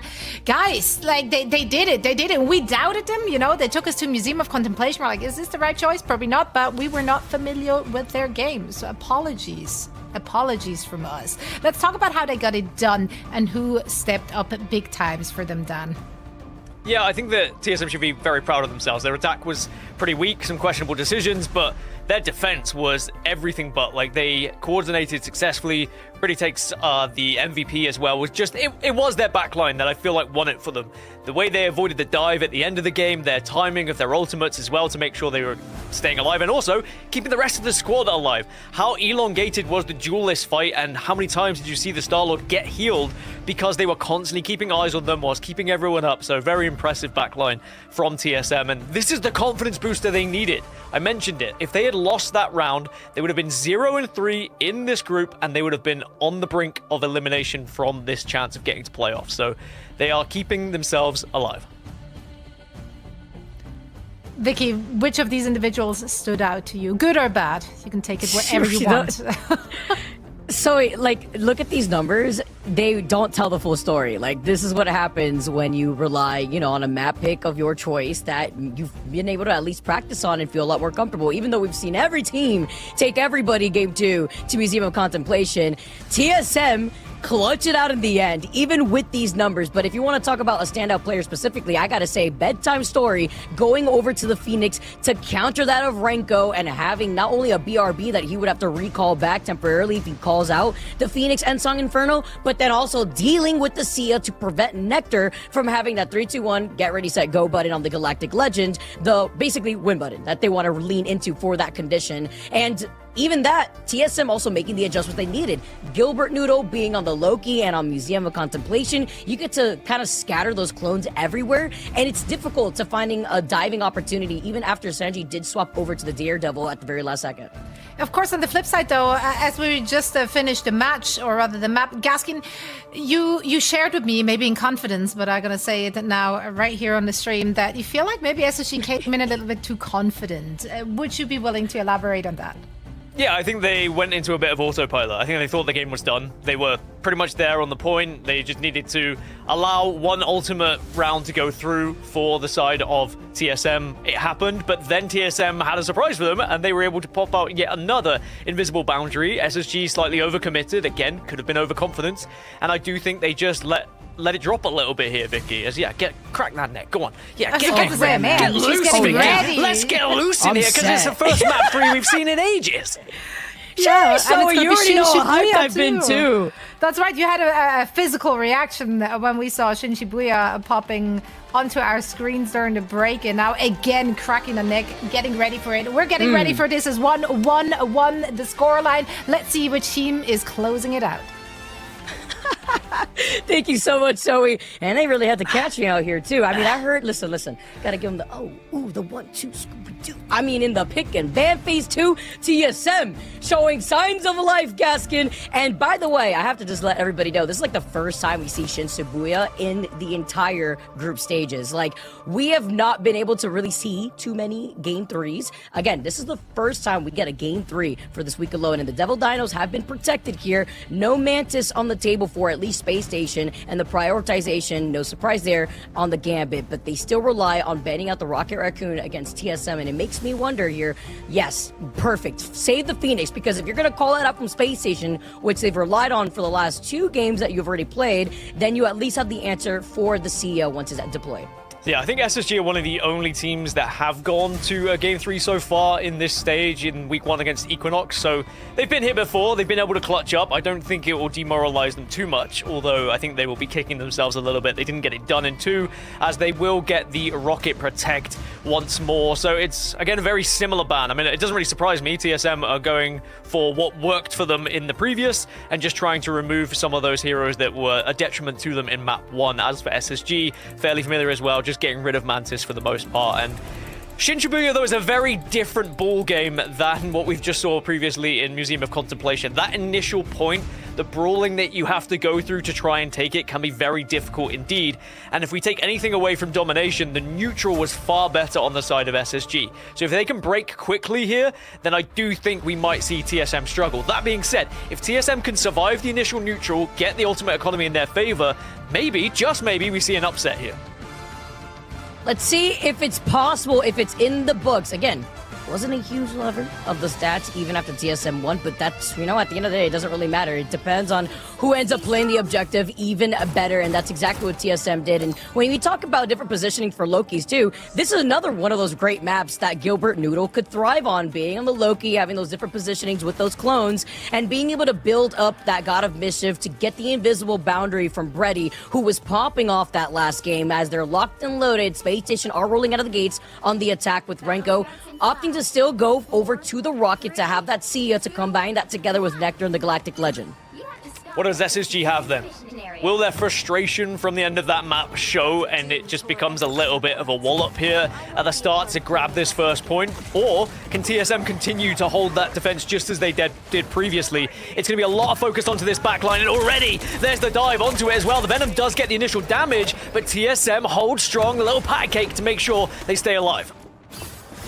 Coming out too from left field is going to be Milk Boy, just waiting for the opportunity to dive on the first victim. You see Bedtime Story lingering right underneath to take an off angle so that way they can continuously harass Space Station. But this also goes together with the fact that Month being on that Luna and getting away with this is a huge deal in keeping Necrise alive. Now Space Station are just trying to take different angles. Shenji does need some help to dive onto the Loki. Can they force out the lamps early though? And you can already see the immediate retaliation from TSM as they were looking to help heal for them. Well, SSG really struggled with a dive in the last one, and it looks like it's more of the same here. As I say that as well, Bedtime Story gets the pick onto Nectar, and TSM are doing well to hold off once more, and the BRB is available there, though. But SSG just unable to find these strategists. TSM are grouping up so much, making it near impossible for any of this dive to do anything. Nectar 2 taking a huge chunk of that damage as Necrise gets caught, gets the diamond pulled right out of him with the crystal. They take him down and they follow up to find Shenji. This is a great look and composition that is working out beautifully for TSM as Bedtime Story is holding on to that ultimate to deal with that of Renko once the Sia's online. Fantastic call from TSM, though. As soon as they saw the Venom initially and they saw the attempt to jump on the strategist backline, they said, let's just make sure we group up. Let's go inside the room as well, so it's even more difficult for us to get picked off and isolated. And there's been no isolation whatsoever from the side of SSG. They're going to attempt it again, but Bedtime Story again on that Phoenix just about gets away, but then gets shut down. So SSG, there's their opener.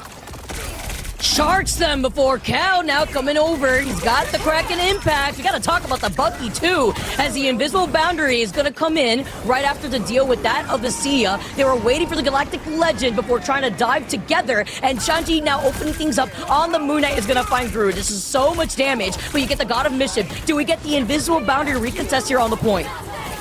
Guru also just switches over to that Doctor Strange as well to make sure they have that chance of a portal, but it is going to be the dance floor just to try and hold on to said point and force them back by Psionic Seduction. It's just going to force them away enough to keep this point alive, and it has not been grabbed just yet from SSG. The Psionic Seduction from both sides, though, it's going to activate a little later for Necrise, and it's going to benefit them in the end because Nectar, after that 2K, it's a clean wipe as Space Station get this payload moving. I think Bedtime Story will be a bit frustrated with that one, because on the Phoenix, your job is, of course, to avoid getting picked off like that. You have the chance to dash away, go and use those iframes, but it was an impressive follow-up from Nectar and SSG, just being able to delete the initial. And as soon as you have that player advantage, it just gives you that confidence. And even with the invisible boundary going down, SSG, they countered it with their own ult, and they made sure they just kept pressuring and kept applying that position onto them. As we get a little pause between the two teams right now, as SSG have captured that first point here, Vic. And I really want to follow from your point, too, while we have this quick pause. It's the just immediate retaliation of knowing, okay, well, with Nectar being able to find Bedtime Story, now that's not a threat here to allow Renko to thrive. You get the Sia and you don't have an Ensong Inferno that's going to be able to take it off the table. So that was the get ready, set, go button that they needed to rely on because it forced out a little bit of an early invisible boundary, then a delayed reaction in the God of Mischief, just so that way they could keep contesting. It was all desperate measures from TSM simply because of that one crucial pick, Gaskin. Yeah, and how many times do you see like an invisible boundary drop and everyone kind of backs off, repositions, and they're like, okay, well, we can't really do anything against this boundary. It was exactly the opposite for SSG. They kept applying the pressure, they dropped the amplifier down as well so they could counter it, and still were dealing damage through it, having the ability just to shoot into it, hope you hit something, at least try and go for it. And I think that was very impressive from SSG. I'm glad that they didn't just get scared from the invisible boundary as so many teams do, and now they find themselves with the first point, and from this point onwards, it becomes a very different game as they're going to be able to move this one. Yeah, because then you talk about the second checkpoint and what the terrain provides, right? You have a lot more of that verticality to work off of. If you do want to swap off of the Moon Knight, that could be an option. You still have those narrow corridors, but you do want to thrive on having more of these open line sides into this hit scan composition that you could also try to flex onto, Gaskin.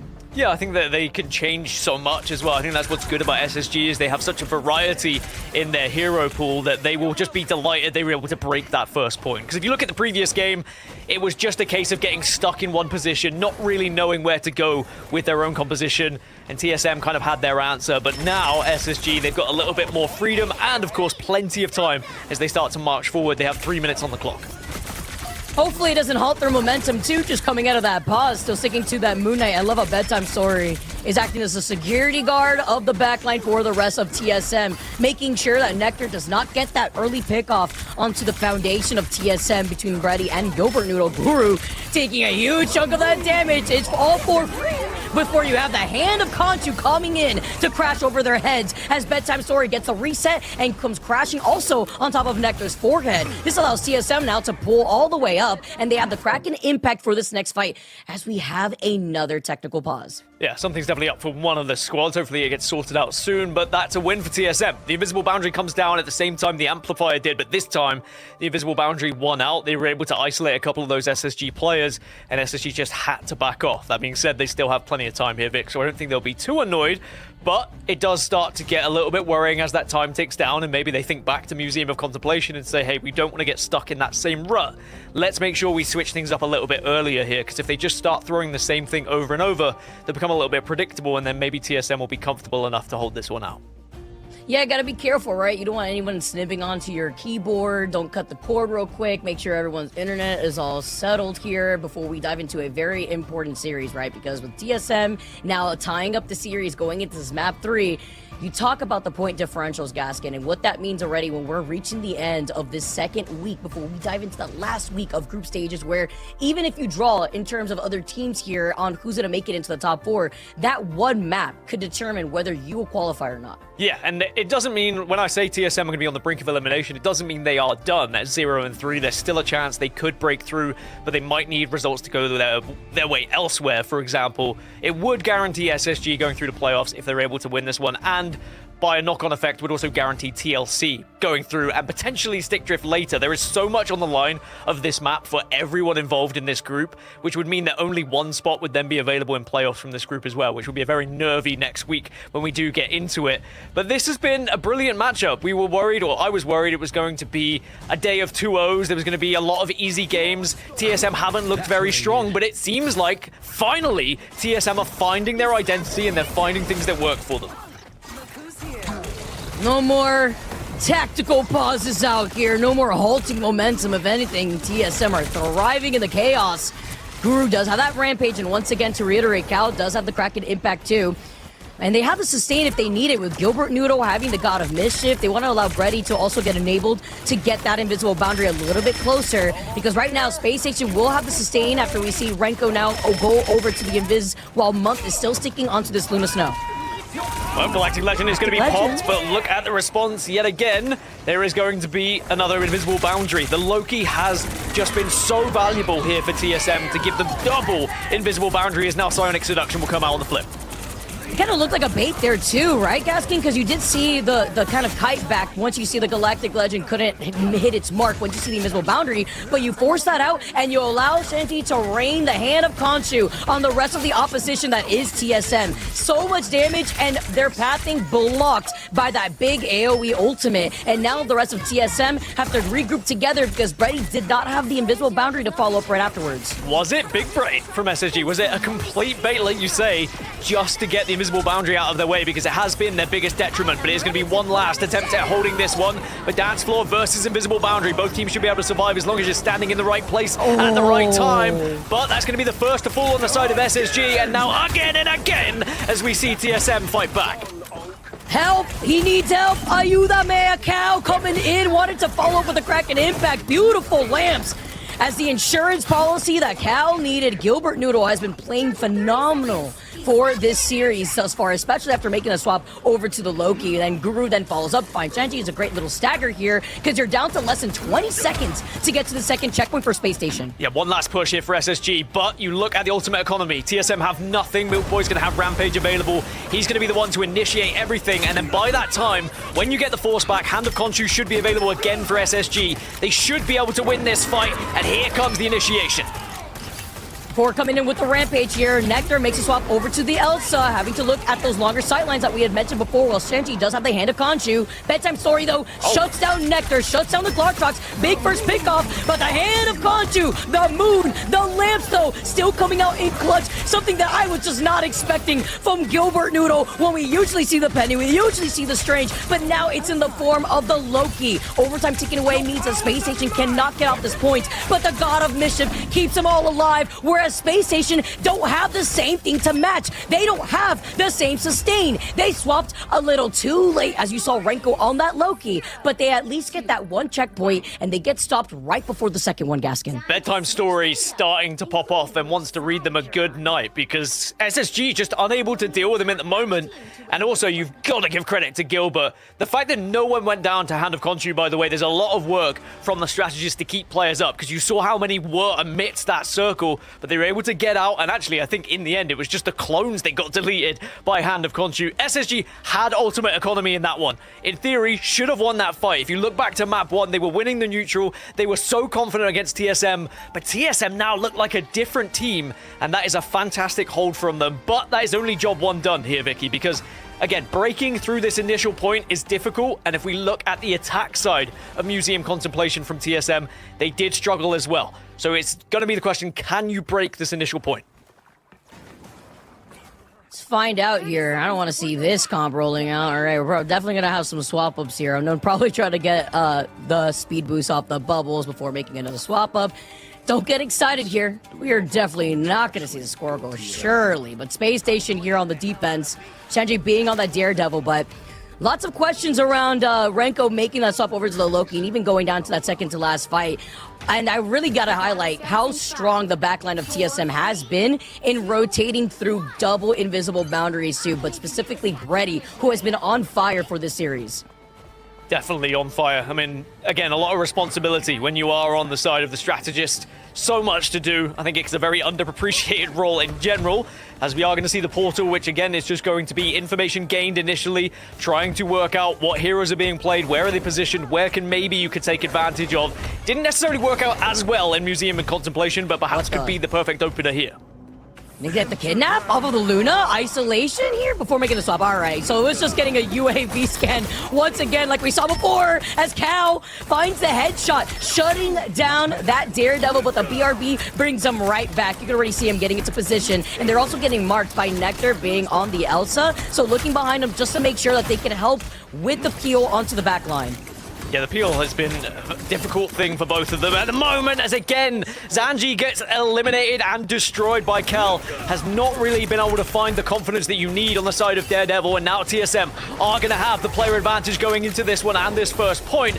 And if they can get it this quickly, it's far quicker than SSG did, as it's a last-ditch attempt now as the Dino goes in, but the Dino gets ripped off it instantly. The prehistoric lizard is back to being extinct, and now you have the portal play come in this type of Janji, but it was a little too late, as it was also the rest of TSM standing in the mouth of that portal. They get this payload moving, and Gaskin, they got 5 minutes still left on the board. This is such a change-up from map 1, where SSG looked like they were going to blow this series out of the water. TSM were going to walk away with their heads hanging down low again, and we were going to potentially see them struggling in this group. But now TSM looking like they are all fired up. They have 4 minutes 45 on the clock just to try and reach point 2 here. SSG on the ropes. See, the End Song Inferno is online for Bedtime Story. No more Rocket Raccoon from the side of Space Station learning a lesson, but it can still delete those lamps to try to force it out even earlier. If Bedtime Story could take a different flanking angle, and even Cal too with a Kraken impact, but look, it's relaying Ring Around the Rosie between R2 hit scan queens of Phoenix and Elsa, and it's a Psionic Seduction to open up the fight for TSM, forcing Space Station just to back away, but they're in the line of sight of Bedtime Story, who has been popping off as well. Now the Kraken impact comes in, it marks one, it gets the reset, it did hit itself onto Nectar, but you get the copy right on cue with the invisible boundary together to match that of Brady.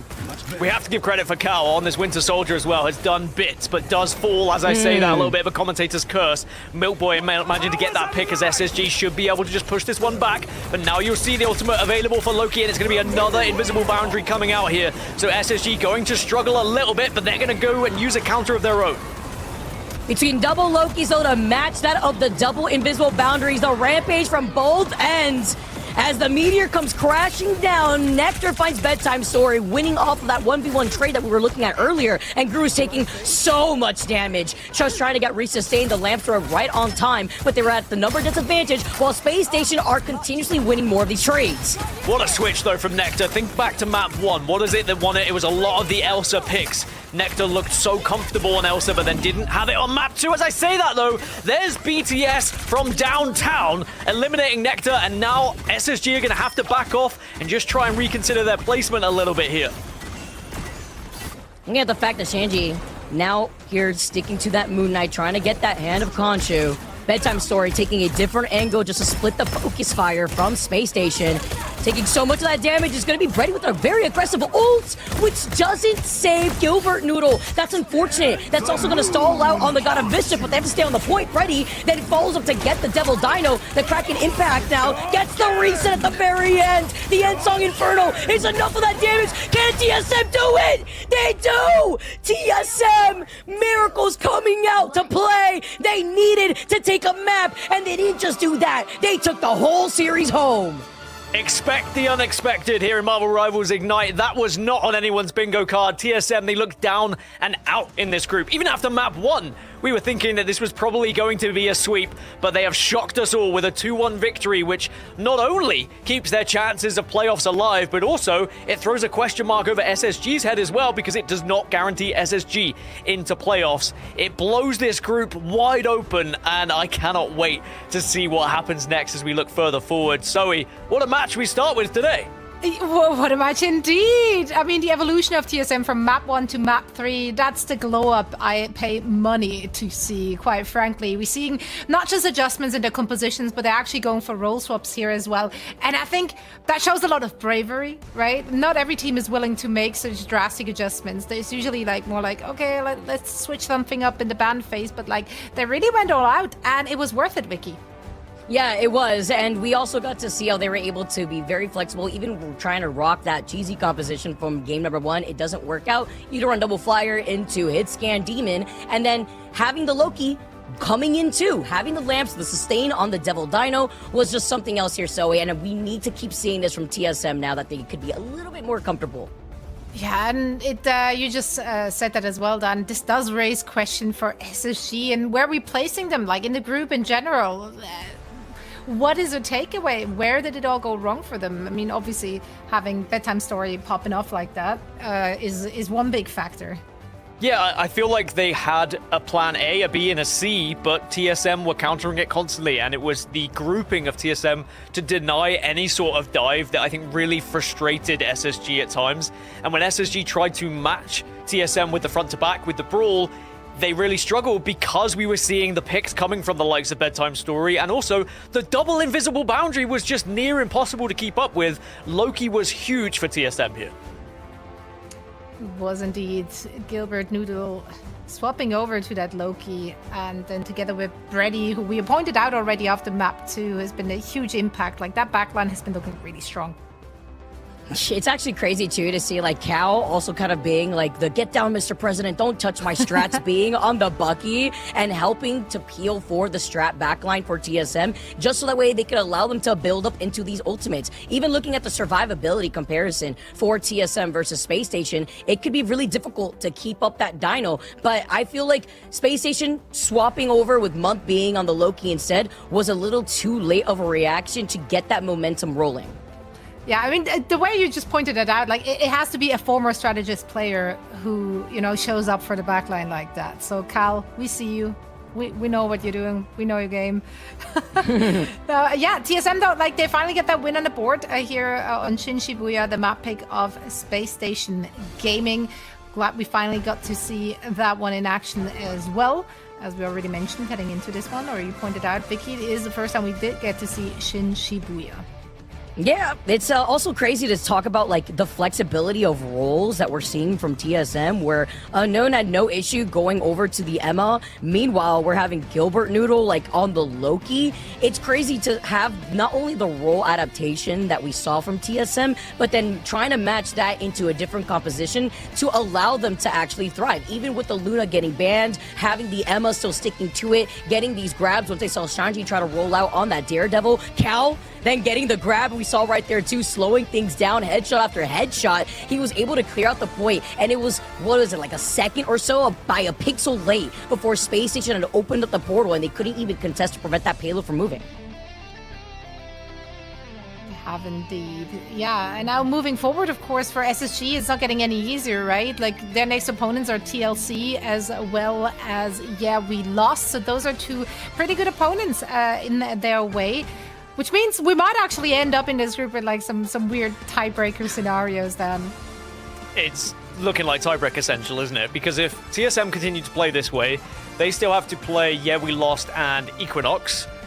Maybe Equinox become bottom feeder, but again, I will wait to make that statement to see how Equinox play today, because again, I thought TSM looked pretty lackluster, and then suddenly they've done their research and they look like a completely different team today, which thank goodness, because they looked a little bit all over the place, but now their defense is just so strong. They're still lacking a little bit in certain areas, but that's what I was alluding to. Their identity, they didn't really have it. They were trying to play other like teams' play styles. They were trying to adapt to how others were playing. They need to find a way that is comfortable for them so that other teams have to adapt to go up against them. That's exactly what you just saw in that matchup.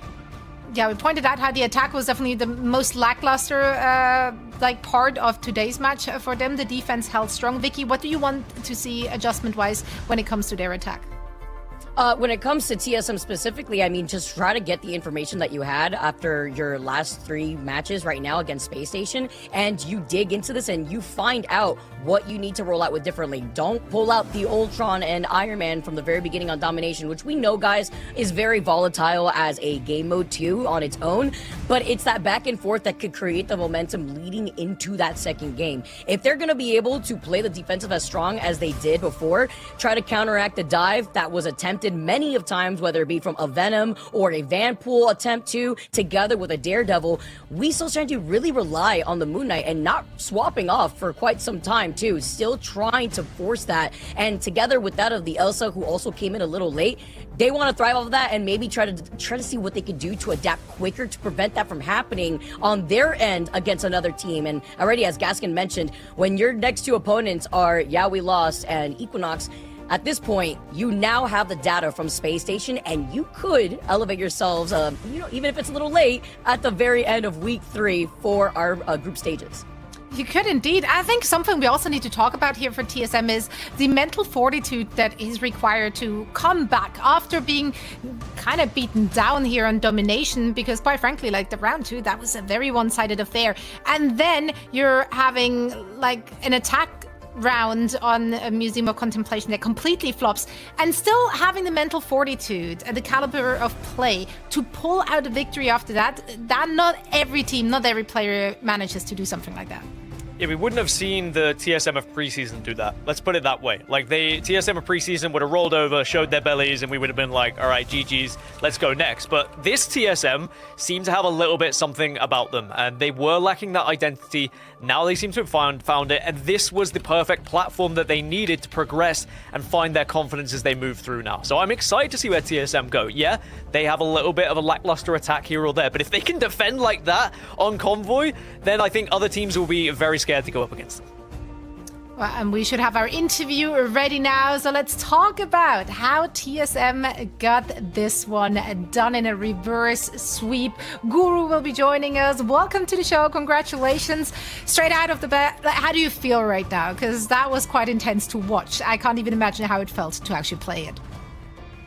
Feels good to finally win a map. That's our first map win, first two in months, or about a month. So we've been really struggling, roster swaps, all that.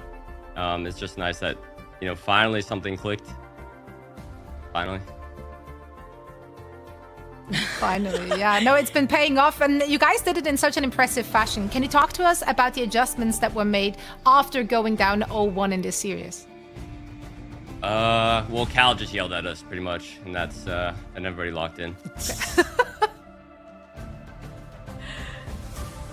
That's what it took. It took Cal yelling at you guys. Dude, like, first off, let's talk about you guys running double flyer into that insane Elsa from Nectar. Like, you guys made the adaptation so quickly. Oh my gosh, we get the Kitty cameo too?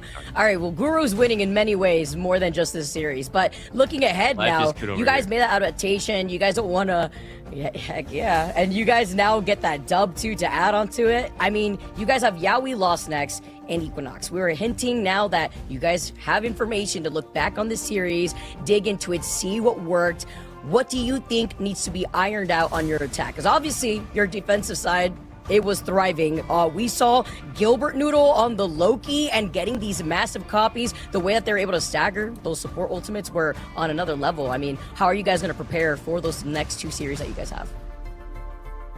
Probably just keep losing scrims and then try to wing something on match day like we usually do. I don't know. It's like so. I don't know.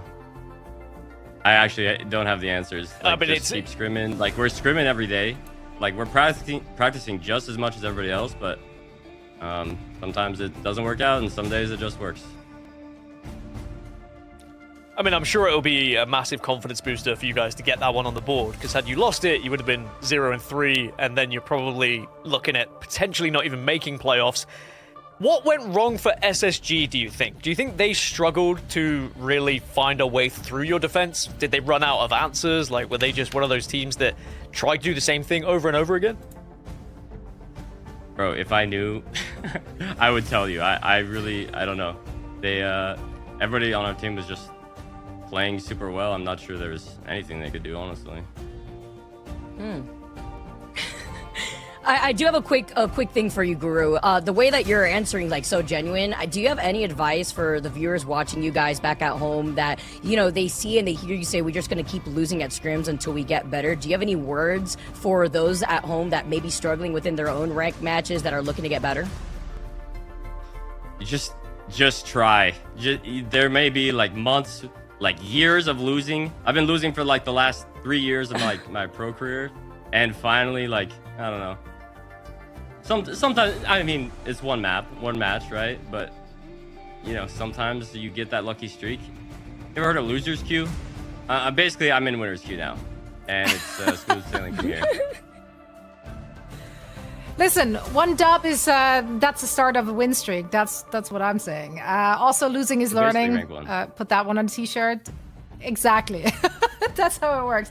Guru, thank you so much for shedding some light. Once again, congratulations on the dub. We hope for many more to come.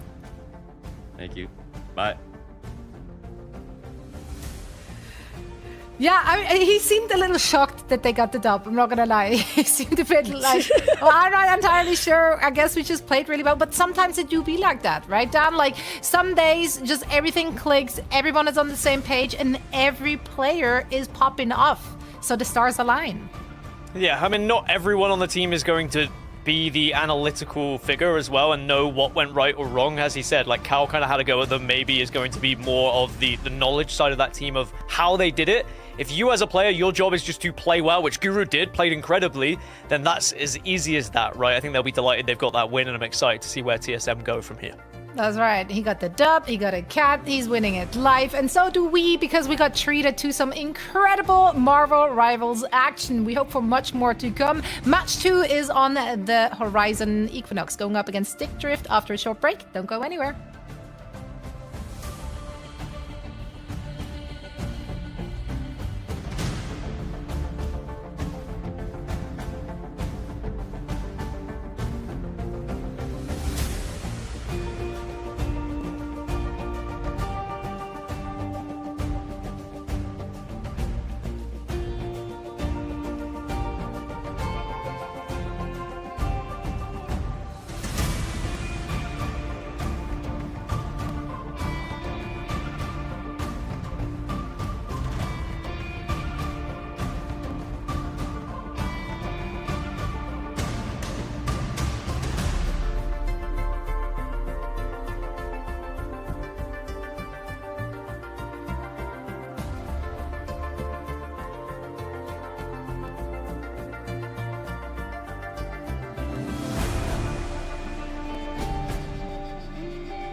trapping all those fighting souls, but yet across the world I see you standing in my way. And remember the time, the place.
Welcome back to Marvel Rivals Ignite Stage 1, Week 2, Day 3, and also a pretty warm welcome to Alchemax headquarters. That's right, it's been available since May 28th.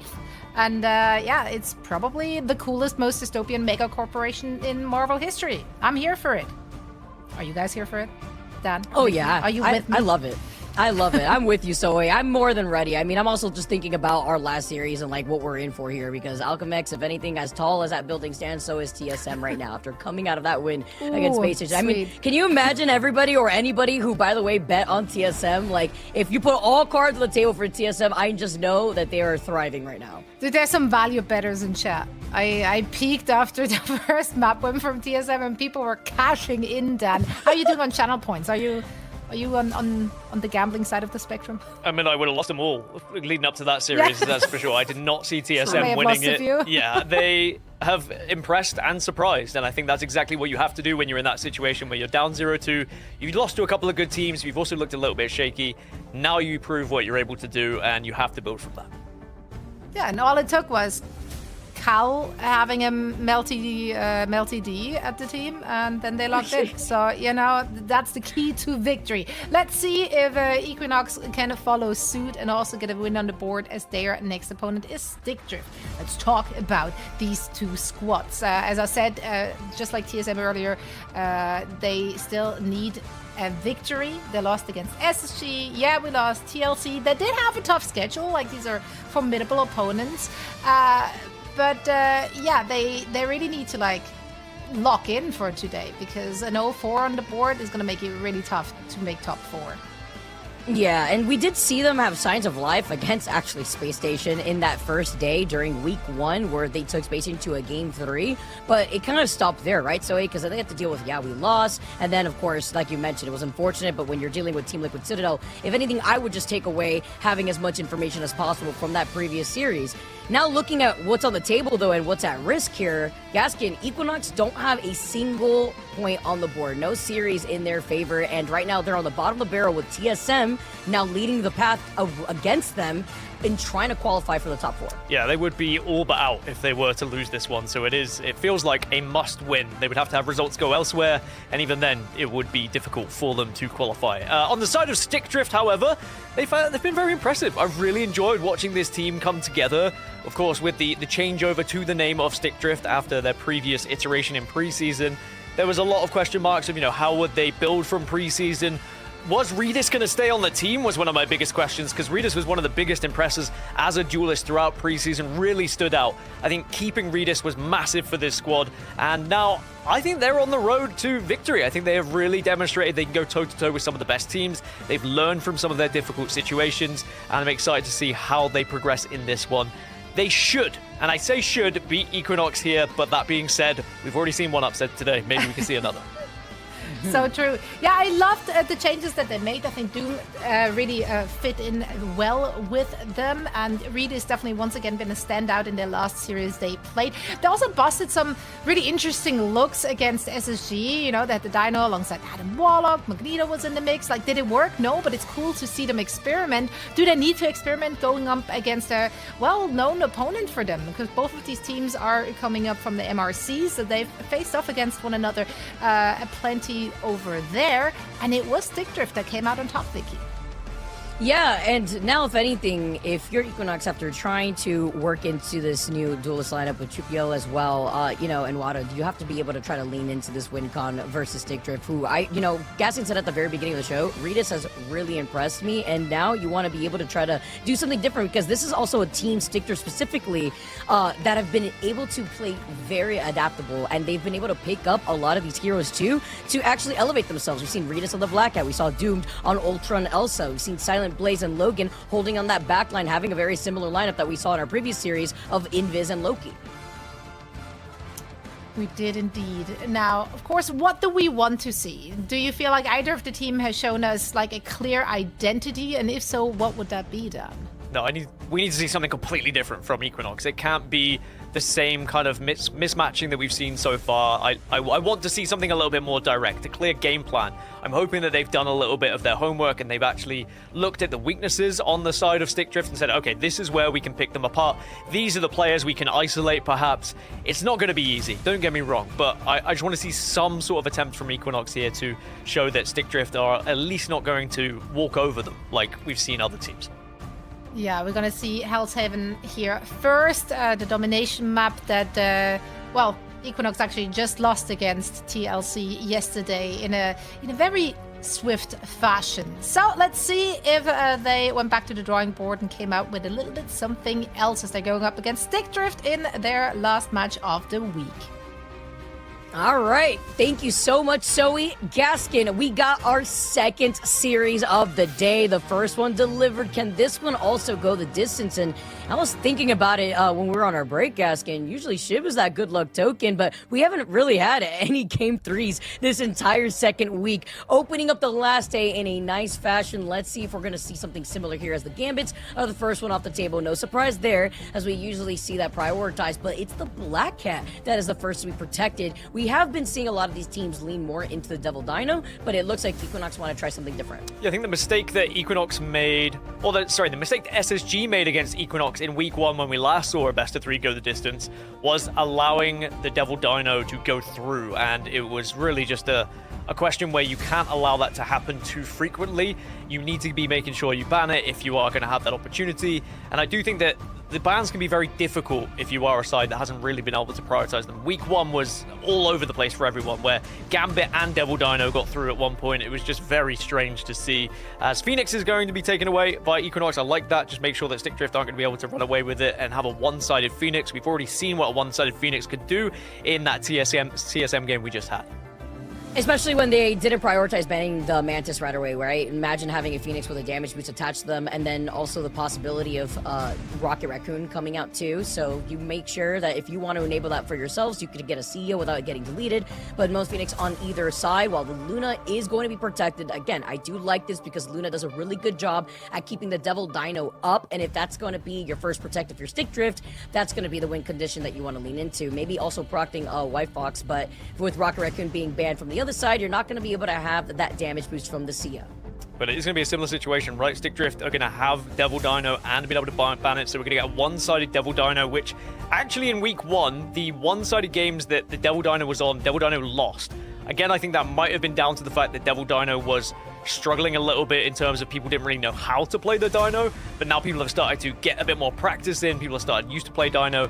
I think I would rather be on the side of the Devil Dino. That being said, usually it was Devil Dino versus Gambit because the bans were a little bit skewed. This time, it's going to be a Black Cat Protect. So there is a lot being put on this Black Cat here for Equinox, so I'm expecting some big things. It also means that there's no BRB for either of these teams too, and we know how much damage Devil Dino takes, literally a damage sponge, so it's going to be all prioritization and keeping that Devil Dino up as we linger and we get started here for our very first map of our second series. That's what I was wondering, right? You see the Protect onto the Luna a little late here, and possibly rolling out of the gates with that team up together with the Luna getting a charm that can help heal up their teammates and also split more attention once that Devil Dino shield is down.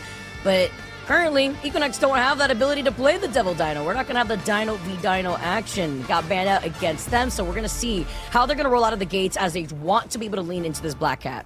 And also, I'm going to put out a PSA, all right? Because Equinox have asked that I call them Equinox rather than Equinox, which is the English pronunciation rather than the American. So again, I apologize. That's my bad. I'm going to try my hardest. But if I do slip, that's on me, all right? It's Equinox for the day. I will not slip. I promise it's for you guys. And now I want to see you guys get a win on the board. And I'm really expecting something from this Black Cat. Wada has been kind of in and out on this roster. We've seen the changes happen from map to map, and there's going to be all eyes on the Black Cat. Listen, if it's not the fancy gym Equinox, you already know that an Equinox happens twice a year, and so far they haven't put a single win on the board, so maybe it's just Among Us if they can land that W twice here, and this could be the series for them to open up with a lot of damage being taken out to no binds. Already getting to position is going to be Ritas, and Logan's getting focused. He's the first one to go. As we mentioned, the duelist lineup of Equinox, Wada being able to follow up, but it's going to be a trade-off as the retaliation comes in from Ritas. Yeah, Wada did get 2 though, so it is advantage Equinox going into this fight. Stick Drift just having to back off and giving a little bit of room here now for the scoring on the side of Equinox, and Stick Drift going to have to try and reassess how they want to try and attack this one. And again, you just need to try and keep tabs on Wada. Don't allow that backline to be absolutely deleted like it just was previously. So a lot on Redis and Doom to keep track.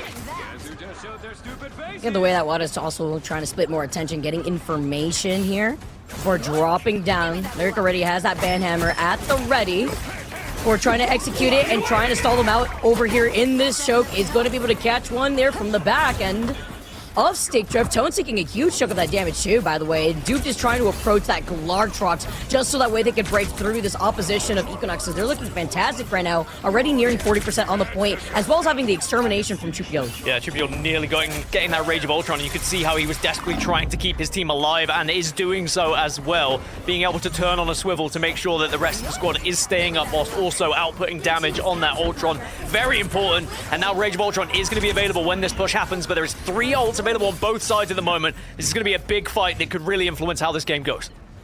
That was a crazy clapback too, where Stone's actually going over to the Hulk while Pixel was able to get that next KO here. As Stinkdrift currently have 3 ultimates in their pocket. Equinox have everything to answer back, though. It's going to be the extermination to open up this fight as they want to keep up this progression nearing 80% on the point. Immediate peels, too, for the backline just to deter the Black Cat themselves. But it's going to be Pixel, too, going to have that dance off. Lyric needs some help. A freeze onto the Venom, and a little too late as Regis is able to follow up to get a quick 2K. Yeah, didn't even have to use the ult either, so we are going to see now a lot of damage being done by Stickdrift, and they have the better ult economy. Equinox reluctant to use some, but they did have to use a couple just to try and stay alive in the fight and stall as much as they can to eliminate all of that percentage going in favor of STD. They are at least going to be able to mitigate a little bit of it, but they got to 97%. So now Equinox realistically just need to win one fight, but you look at that ult economy from Stickdrift, it is not going to be easy. They have everything to use here.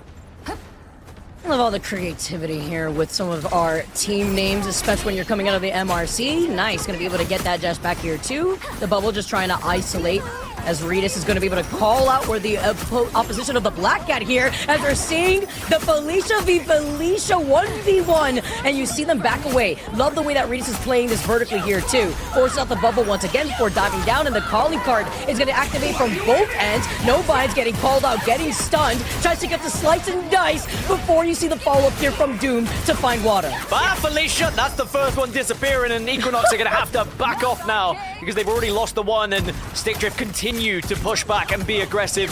You have to take advantage of the extra player, and also if you can stagger at all, you'll be in such an advantageous position, but they have held on to a couple of ultimates here to make sure the next fight is also going to be advantageous for them as well. As for Equinox, though, they do have It's Jeff available. If you can manage to group them up, perhaps you can do some damage here. Get something a little cheeky, but they have to deal with the Glor trucks first. Getting into position to be Doom, trying to bring them to them. A nice little bubble, though, from the other side as well. And just trying to isolate them is going to be Stickdrift from Iffy specifically, and Silent Blaze, too. With that charm, is going to find that pickoff. Tones also has so much sustain because he can just hop in the ultimate, just stay alive for as long as possible. And now it's the It's Jeff as the rest of Stickdrift try to scatter up around. And it's a fate of both worlds as Respect goes in for the E on the high ground and immediately gets punished. Yeah, Tones absolutely deletes him as Hulk slams Jeff into the wall. And now Stickdrift, they have control on the point, and Equinox are going to throw everything at this one to try and stop the score go their way. But you are going to see both ults pop out for Stickdrift now, and Equinox need that, so Rage of Ultron gets popped on their side.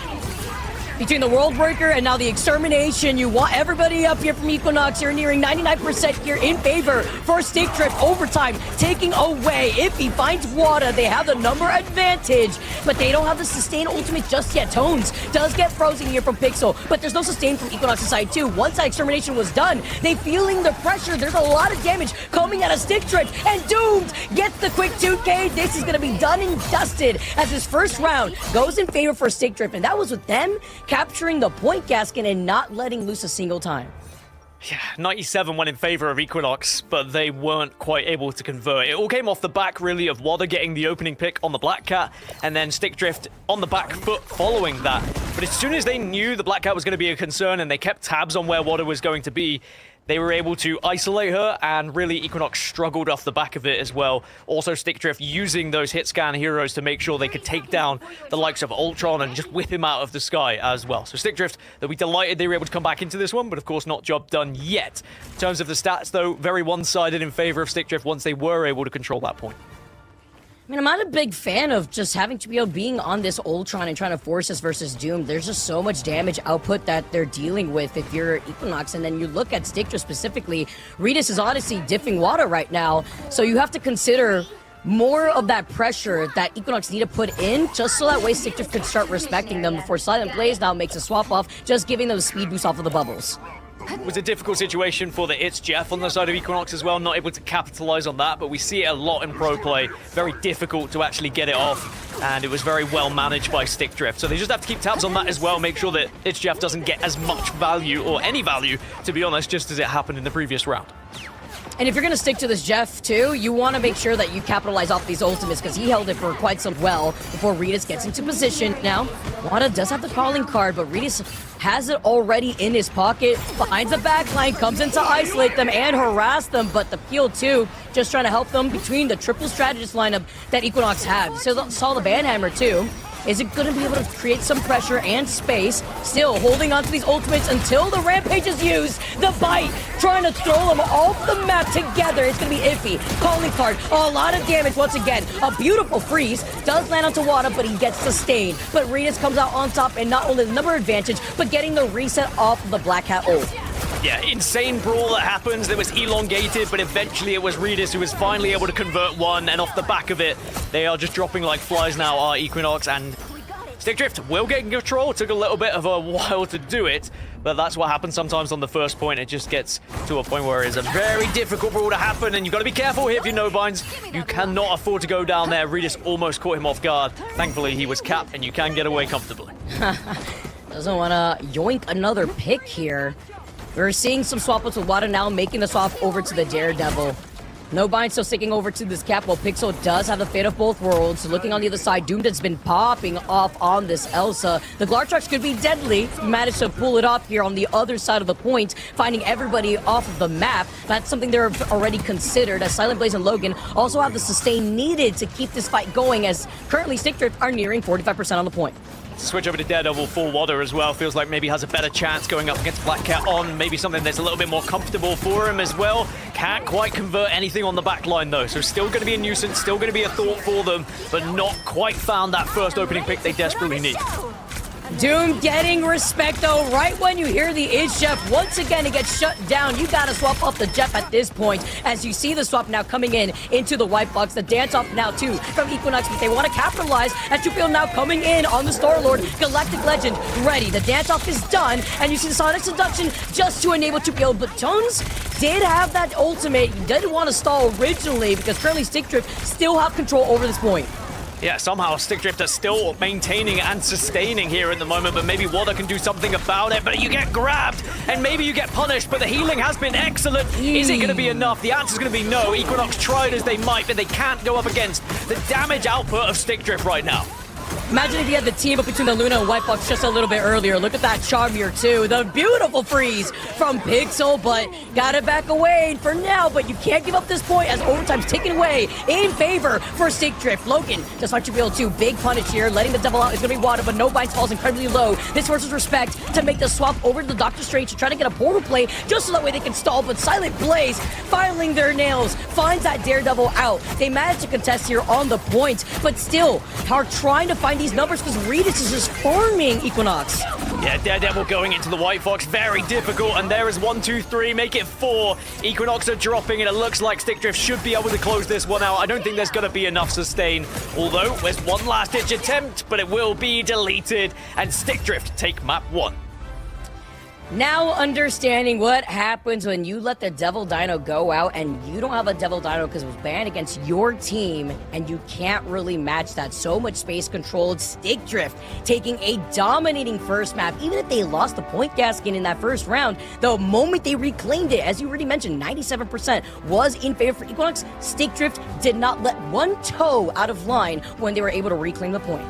I think that was the point I was trying to make during the ban phase, which I think I scuffed a little bit, but when you have a one-sided dino, even if the stats are a little bit skewed because of week 1 where everyone was a little bit questionable, it is very difficult to go up against here, and Stickdrift proving that they just had enough damage to output going up against the dive that initially was attempted here. So it's going to be match 1 going in favor of Stickdrift. We'll have to see what happens in map number 2, but don't go anywhere. We're going to go for a short break. When we come back, we'll see what happens on our screens.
Hey guys, my name is Ryan Central, and what's the meta? Stage 1 has officially begun across all of the major regions, so let's see just how that meta is looking across the 108 maps of action that we've seen in Ignite so far on this patch. From this first week of action, we've got 4 major winners and 1 big loser, and the biggest winner is the king of the meta in pre-season, Gambit, who has actually climbed up in popularity. He was the sort of most impactful character in the game at the end of pre-season. Not only is he still at the top, he's actually climbed in popularity. He is constantly the first ban, first protect at this stage, and everybody's agreeing on it for the most part. He's been involved in every single draft across all of the 4 major regions, but there are a small group of teams that are trying to splinter away to go for different bans that aren't Gambit, some of these other names on this list as we're about to highlight. And the reason for that is these teams, because nobody's had the chance to practice Gambit because he's constantly banned out, if they leave it open, teams are going to be like, well, we're really rusty on Gambit. I don't really want to pick him, do you guys? And so they're trying to see if they can actually put them on compositions that they're just not well versed on, certainly when people are trying to get the reps in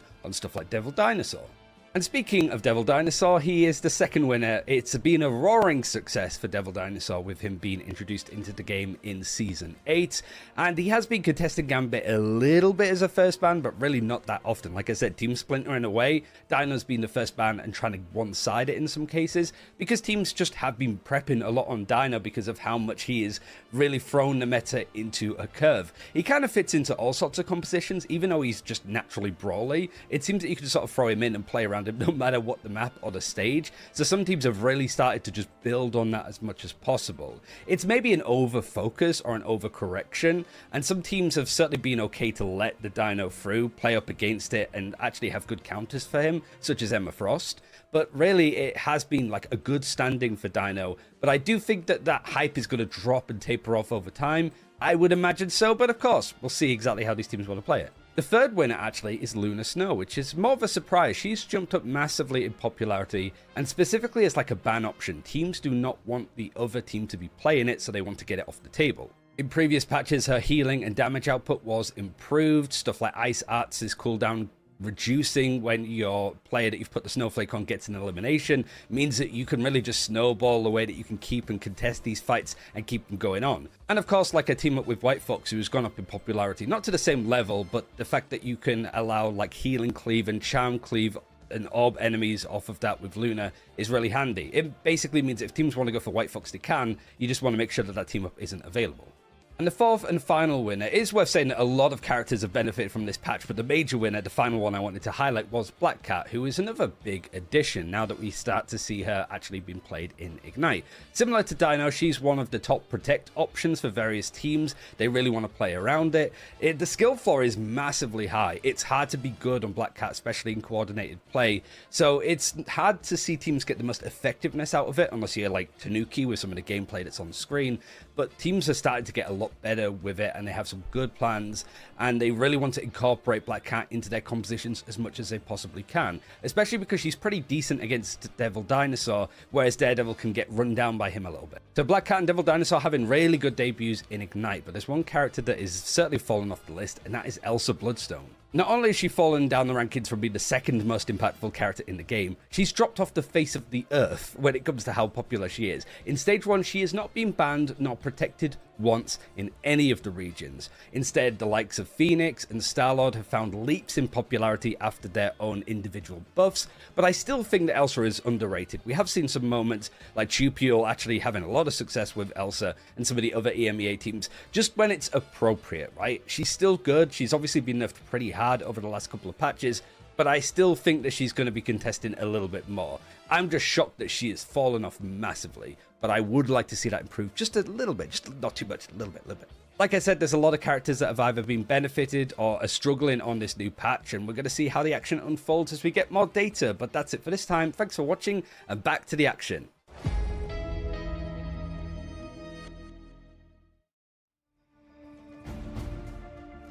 That's right, friends. Back to the action. Hell's Haven is a victory for Stick Drift, and we are here to talk to you about how they got it done. Zoe here, joined by Dan and Vicky, and at the very end, right before we headed into the break, you guys touched upon it. You did talk about how that one-sided Dino is just really, really difficult to deal with.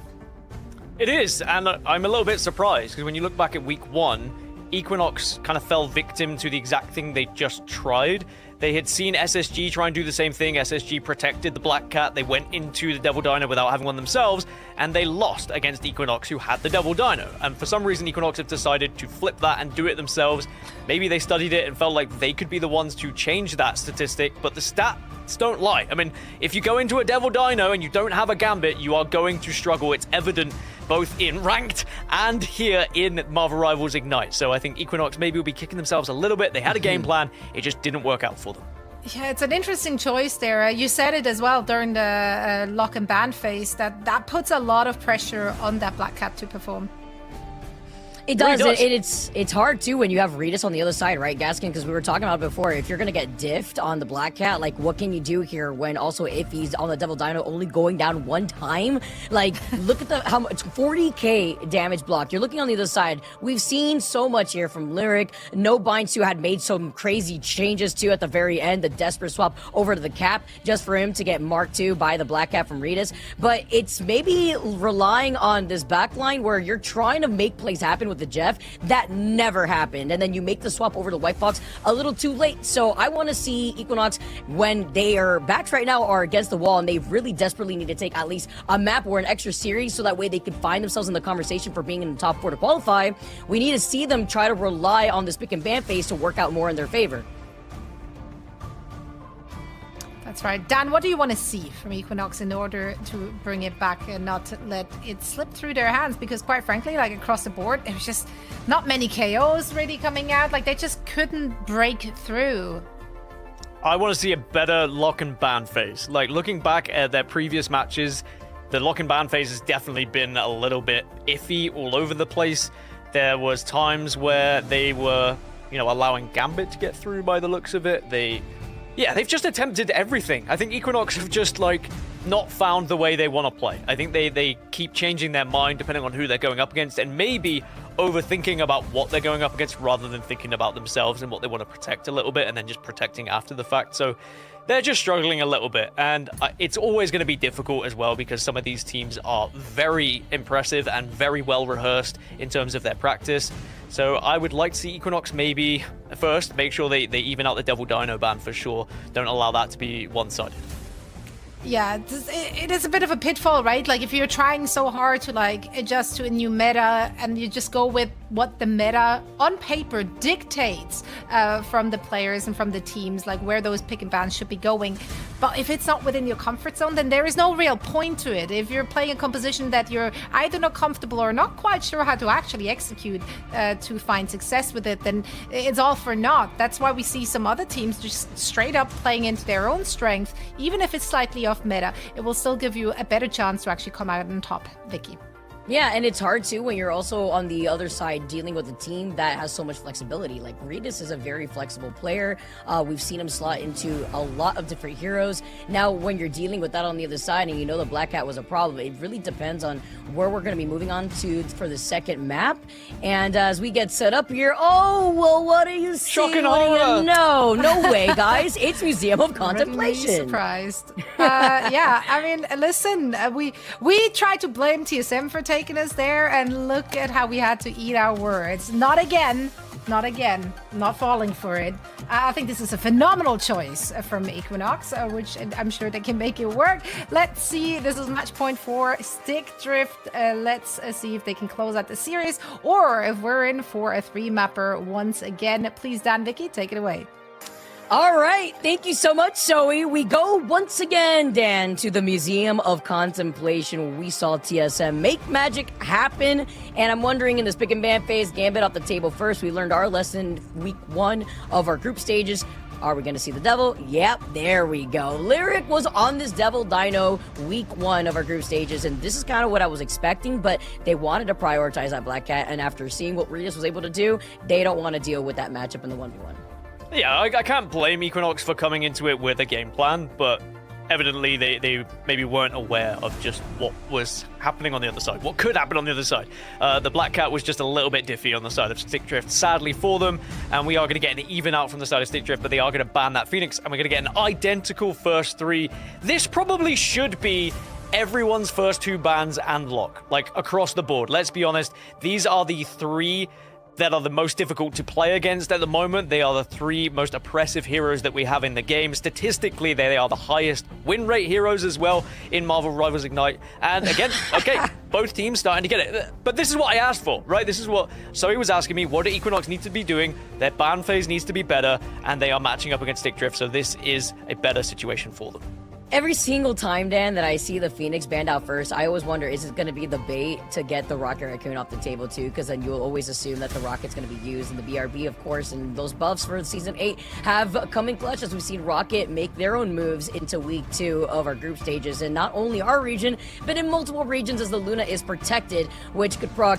Do you want to ban out on the White Fox, or no, you want to prio the Mantis? And I would do that too as well, because you do not want a damage boosted hit scan character to come out of the gates here for Equinox.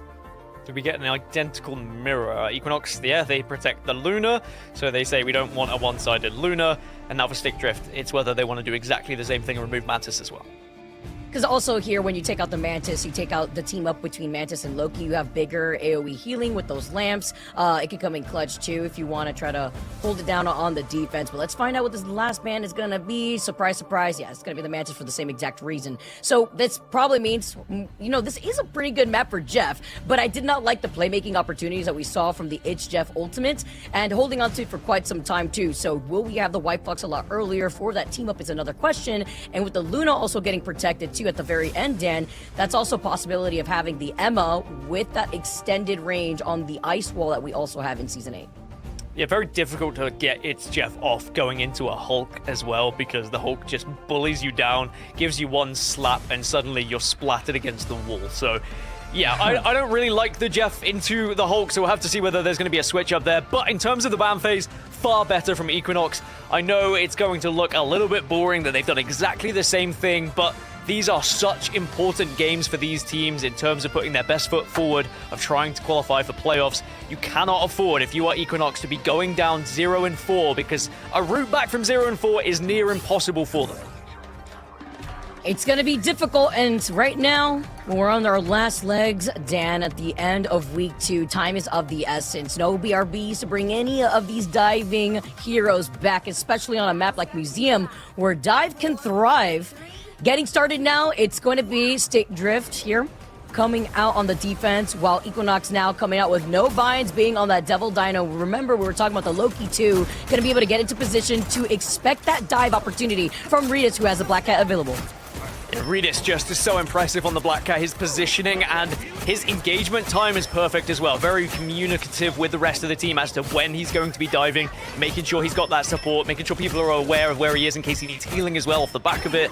He's very much in and out, and a real problem here for Equinox, so they have to be well aware of it. You know, let me tell you, it's so hard to hit Black Cat. It's crazy. We see the Assassin coming in to find respect. This is also going to stall out that Strategist ultimate charge. And even better here, as now currently Stick Drift are holding on to this defense. If you're taking a good chunk of that damage, you see an opportunity for Lyric to try to sneak up from the backline. A very similar look that we've been seeing from these Vanpools in general, Dan. Between Tones, though, finding Pro Builder, who, by the way, is in for Equinox. Yeah, with Pro Builder going down, now they find themselves a player disadvantage here, and Redis might be able to take advantage of that as well. And there you go, there's the dive and the jump in. Doesn't quite convert with anything at the moment, but it is a lot of damage that forced the Strats just out of that fight initially, which allows the rest of the team to push up somewhat. And he's currently been hunted down as well, but Redis does get away and is happily going to take the fight against the Daredevil over and over again here, because Redis just seems comfortable in that matchup of dive versus dive. I mean, it's a good opportunity to utilize your subs too, especially if you have a Pro Builder being a better Daredevil. We saw Wada basically get matched against the Black Cat and getting dived by Redis here. And Logan and Southern Blaze have the sustainability next for this fight, but Trio does have that Glartrox. It's going to be Doom, though, to open up the gates with the Galactic Legend. The charm to follow up. Nobody left from Equinox as they're trying to run back the bubble to isolate the Devil Dino, and it's just another cleanup here for Stick Drift. The gates were booted open there as Stick Drift just making short work of Equinox. who are now all the way back to spawn and have to reassess how they want to go for this one. As again, they are going to at least have Glartrox available. Maybe that can be their main entry point here as they focus on Summer Stick Drift's potentially backline if they can get there. But with the available ults here on the side of Stick Drift, they are waiting. And now Iffy plus Redis can combine to really make this a hellish time here for the backline of Equinox. And trying to distract to the backline here. Also has the ability to reset, but Iffy finding Chupil right after sending out the Glartrox is huge. The dance-off too, after it unfortunately misses its shot. Redis is on the prowl. The calling card was activated. Taking a look at Redis and trying to make these playmaking opportunities, but gets frozen. A beautiful answer, but then the fall from Iffy makes it even more difficult. Iffy still pulls off that Feast of the Abyss, a big antique, props, respect, coming in with the Kumio Unleash, but they still lost out on 2. Now make it 3 because Redis is unstoppable.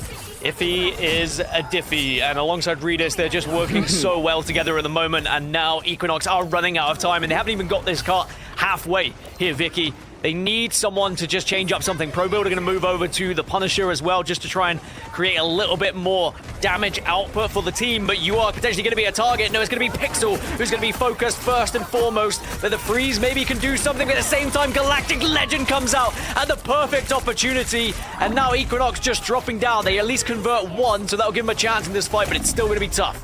Respect's back against the wall, looking at the Galactic Legend and shutting it down with the charm. Lyric falls up to get Tones next, so Equinox currently having the number advantage, but as you see the White Fox trying to delete the fire and the passive damage that Redis has put down on the wall. See Respect getting healed up, and Redis now just trying to walk up from right behind them, see if they can have an opportunity to flank and call out one of these strategists. But it's nice information. I love the call out and execution from Equinox here too, because Pro Builder now has rolled out on the Punisher, but you also have Chupil right there up on the balcony side too. Glartrox almost online, but it's a Kumio Unleash that does get stunned temporarily from Silent Place, but it's enough to keep everybody alive. Logan too has a sustained, and Duped is going crazy. Glartrox going to be the last attempt for Equinox, but I don't think it's going to do them any good because they've already lost 4. Stick Drift will hold, and Equinox barely got it over halfway here on the first point. So Stick Drift don't really have to do much to win this series. They are almost there.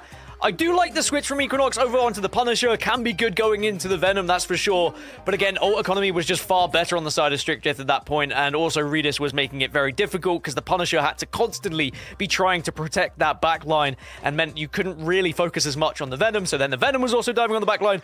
Yeah, it was so difficult to deal with. Stick Drift just have the right recipe at the moment to delete Equinox, and sadly for them, I think this might be the beginning of the end.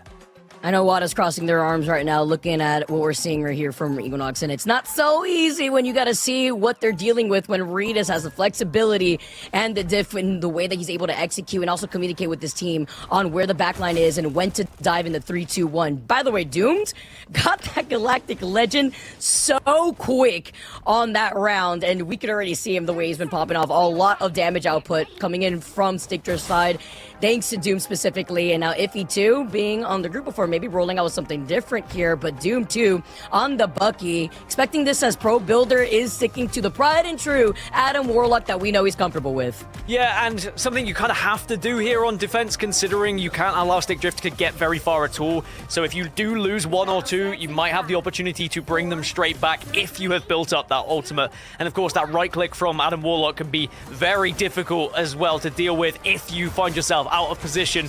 So let's see whether it can help them. It's certainly going to be a difficult round though.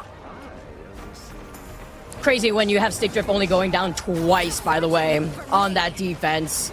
Lovely sustain here from the back line of Stick Drift between Logan and Silent Blaze, and they're going to have even more in the form of the God of Mischief and the Invisible Boundary, but they're dealing with that and the triple strategist lineup of Equinox.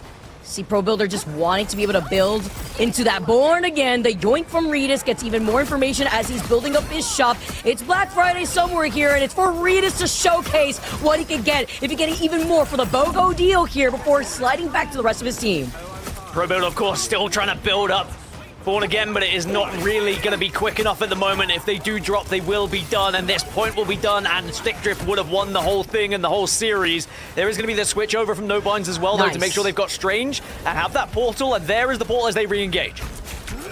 Wasting no time here. They don't want to risk it when they have little to no room for error with where this payload has to go into the shiny box to allow Stickdrift to win this series. Silent Blaze has the invisible boundary, and Doom has a reset opportunity with the Kraken Impact. It's going to be the bread and butter to follow up too, with Iffy having the Strangling Prison, but it procs Silent Blaze to have the invisible boundary early. A nice stun too, as a dive down comes in, and the Born Again from the Karmic Revival brings them all right back. They needed this desperately, but here's a God of Mischief to keep this fight going in the invisible boundary. Yeah, the invisible boundary is just going to be so difficult to go up against because you're going to have to sit on the point, but you will be deleted, and that should be it. As easy as that for Stickdrift. They close out this map, they close out this series, and Equinox find themselves at 0-4, and so close now to really being eliminated from this competition, not able to get to playoffs. You would imagine at 0-4, it would take a world of effort to be able to do so. It might even be impossible, but we'll let the admins decide that one. As for Stickdrift, they find themselves at 3-1 now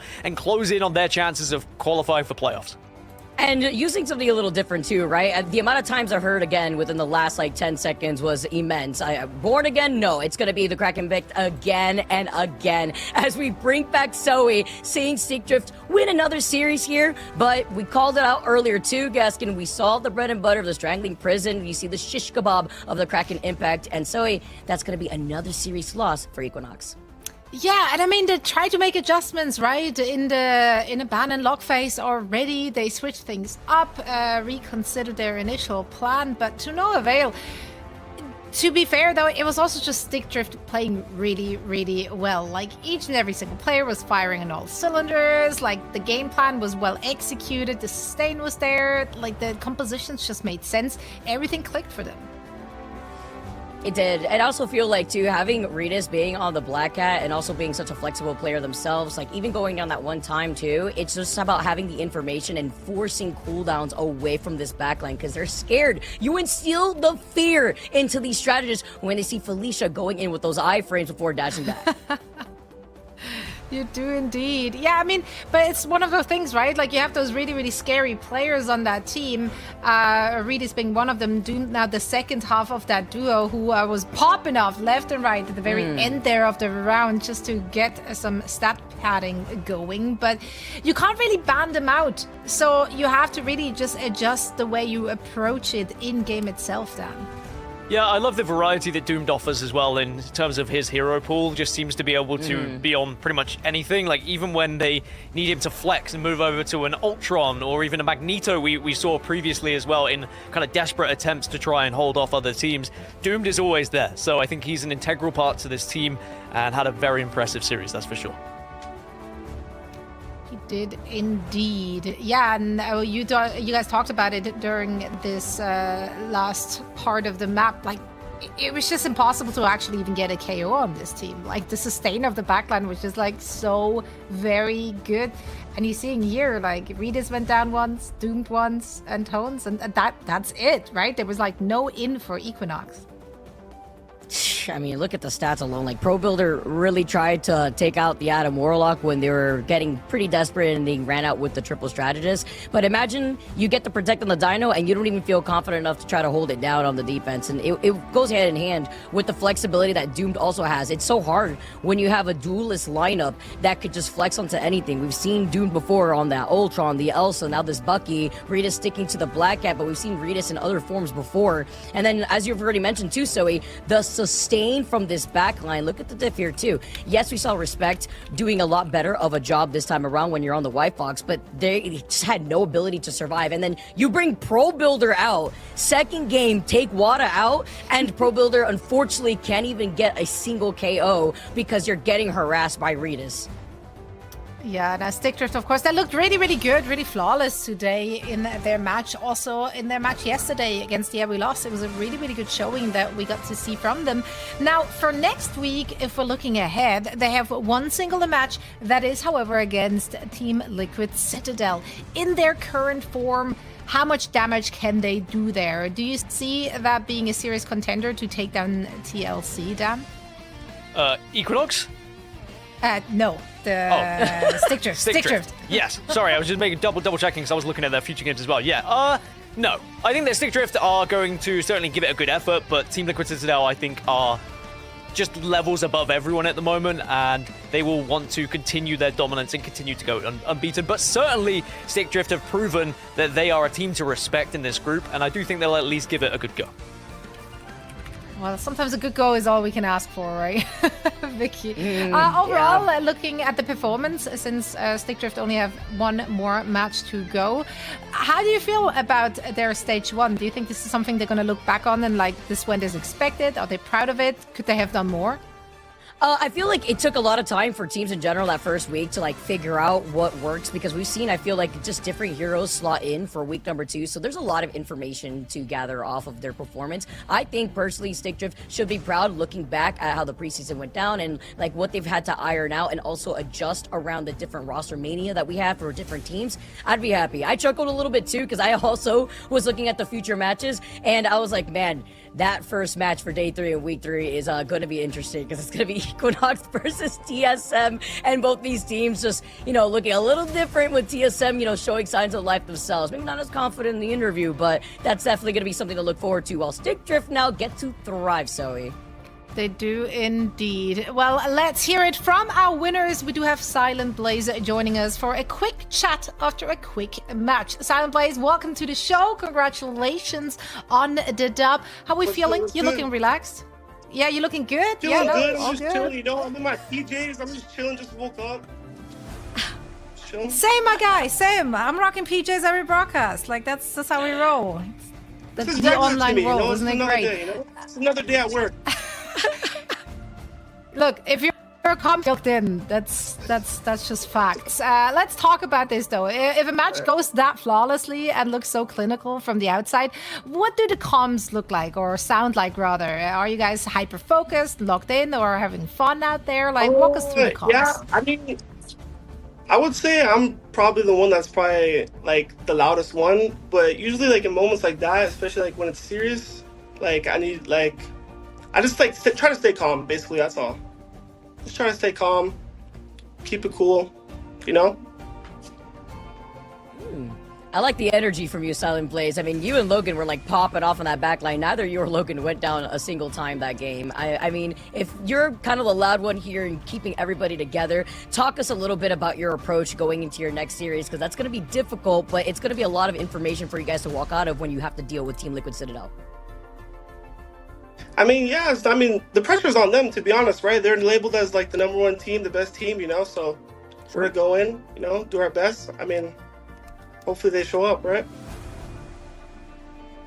I mean, hopefully you guys can play like you did today, because it's extremely impressive. I love what I was able to see. In particular, your backline was so good today, but Redis also popped off as a duelist. When you saw that initial lock and ban phase and you guys got Dino and they didn't have a Dino, were you kind of like, all right, this one probably is wrapped already, or were you a little bit concerned about their approach?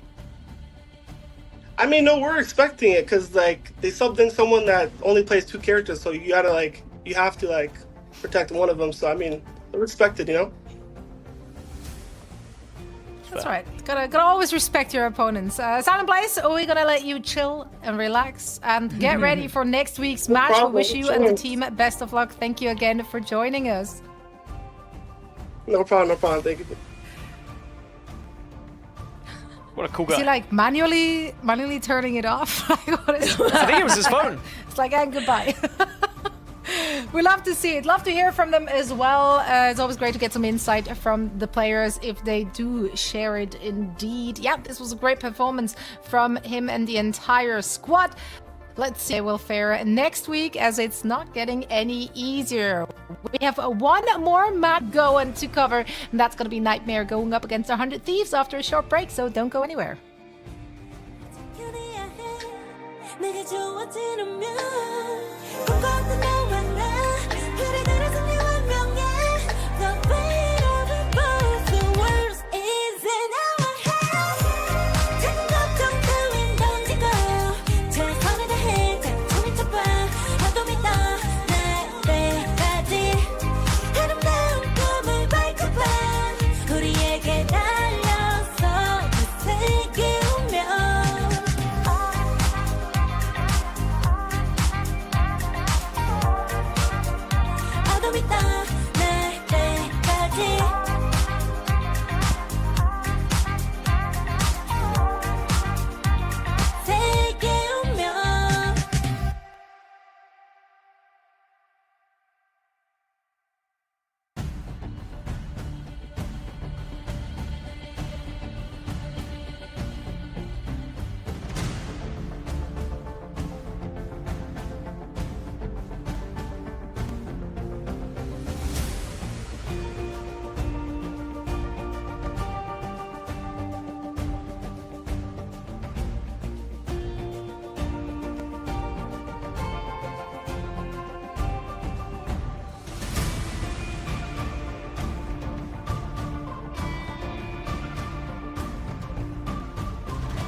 Yeah, that's my boy.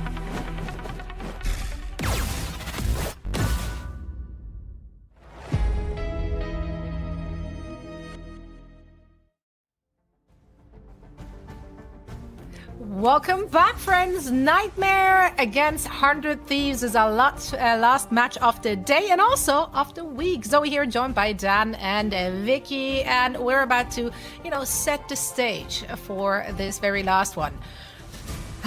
Guys, Nightmare may have been on the receiving end of what could be the fastest match in Marvel Rivals Ignite history just yesterday. So potentially a tough one to recover from, or rather, maybe it was so fast that you can't even dwell on it. Like, are you even taking something away from that? If you're them, Dan, Vicky? I think if anything, it would deter my mental, but you have a day to sleep on it and maybe being able to go through it because you don't want to replicate becoming part of a speedrun record. That's right. That's not what we want to see from a Nightmare. Of course, yes, they had to integrate a lot of new pieces to this roster, Dan, right? But it's just not clicking. The coordination overall is just not there, even though, of course, the individual skill is. Yeah, it's going to take time, and sadly, you're going up against rosters who have already got so much experience, and their changes were also very impressive. They've lost to NRG, Sen, and Swamp Gaming. 3 teams who you would expect to get to the latter stages of any tournament in Marvel Rivals Ignite, and now you have to go into 100 Thieves. This group is just the group of death. It's so difficult. If you put Nightmare in the other group, maybe if there was a couple of swaps here and there, maybe they're able to get a couple of wins on the board, but Nightmare just going into absolute chaos here, and here's another team that is going to put chaos on our screens. It's 100 Thieves. They've been able to take down FlyQuest, they took down NRG. There was the surprise shock result of losing to Sen, I will say. That was a very weird series to watch, but I'm expecting 100 Thieves to bounce back here. There was some crazy takes on what compositions are going to be, and we'll have to see if there's going to be a little bit more of normality going into this one. Yeah, Vicky, obviously not every team can recreate what Sen was putting on display during that very match. They just played a little bit of everything, brought Iron Man back into the mix, and it was just kind of madness. So 100 Thieves certainly not going to be faced with the same kind of challenge here. Yeah, it's funny because the same week we've had not only Iron Man but Penny is coming out of left field. It's just been crazy. It's been chaos here in America, Zoe. But I wouldn't have it any other way while we take a look at the set history so far for Nightmare and how difficult their journey's been. At this point too, you're dealing with the gauntlet of talent within Group B, and like Gaskin said, this is the group of death for a reason, and it's not been easy for Nightmare. Yeah, they would have looked probably a lot better if they faced off against some of the teams from the other group. Also, of course, not just adjusting to a new meta and to try to figure out your identity. You also have to really figure out your new identity with so many new players in the mix. Whereas 100 Thieves, all as usual, they're clicking, they're gelling, it's looking good. Even in their loss against Sentinels, they did not look bad. It was just Sentinels came in clutch and went for so many counter switches, counter comms that 100 Thieves in the end ultimately lost the series, but they had a lot of standout players. I think Winnie on the Loki, brain freeze, was a really big standout. They also utilized the Rocket Raccoon that we saw so much more of this week. So overall, the team has just been looking really solid. Yeah, White Fox too. Sorry, Vicky. I was just going to say that the team looked good on pretty much anything, and I'm very scared for how Nightmare are going to go into this one, because 100 Thieves have just been one of those teams that they do all their research. That's the thing with this group. You have got organizations who have expectations of how you perform, so you have to be on your ball. You've got your coaches that are going to be putting in the work and what you're going to be going up against. I think 100 Thieves will have a great read on Nightmare here going into this series. That's And exactly the fact that we're right. starting off here too on Celestial Husk, Zoe, it's going to be scary when you're dealing with 100 Thieves who have just been able to also flex and not really rely on the triple strat that we have been seeing other teams still kind of stick to because that's their comfort pick. But going against the Grey with 100 Thieves, they could kind of limit us a little bit here if they're feeling pretty confident, Zoe.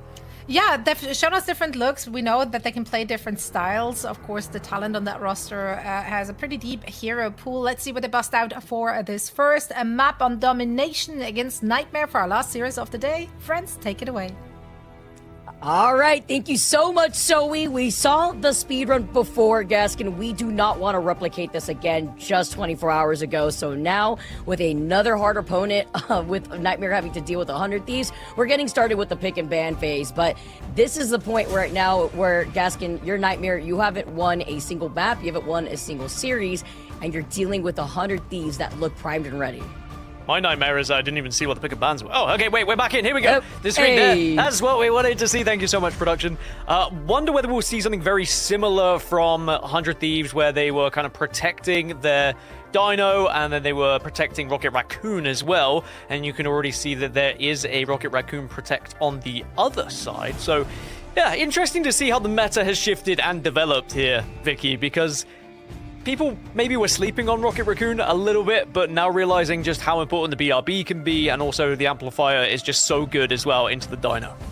Yeah, and then procs another band, right? Because when you see the Protect on the Rocket, it forces out the Phoenix band, and even if you get that on the other side, it's not like Delena hasn't popped off on Psylocke before, and if it's not the Psylocke, we see the Elsa in tandem, but that and then TTK playing on the Dino, wanting to make a big comeback here in the way that they were able to play, because it wasn't the same TTK look that we saw when 100 Thieves had to face off against Sentinels, but as we keep reiterating, it was a very left field unorthodox composition that they were dealing with as they ban out the Mantis next with this last Protect here going in favor for 100 Thieves. They already prioritized the Devil Dino, and it's gonna be the Luna that could come in clutch in keeping that Devil Dino out, which is something that the opposition on Nightmare's side does not have, because that is something that 100 Thieves banned out earlier.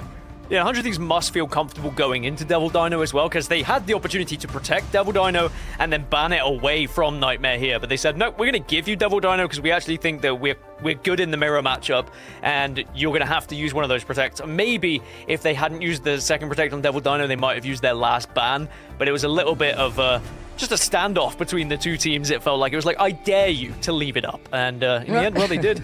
And we are going to get a situation where 100 Thieves are going to be able to play a very comfortable composition that we've seen quite a lot from them. And we'll have to see whether Nightmare have been able to change things up since we last saw them, because it didn't look too great. They are struggling a little bit in this group. Again, understandable. After you make those changes, it's going to take a little bit of time to find your rhythm and to build that chemistry. And when you're having to play top tier team after top tier team, it's so difficult to find any momentum. The good news is, Vicky, and whilst this is a reach, if they lose this match at 0-4, there is still a route to qualifying for playoffs.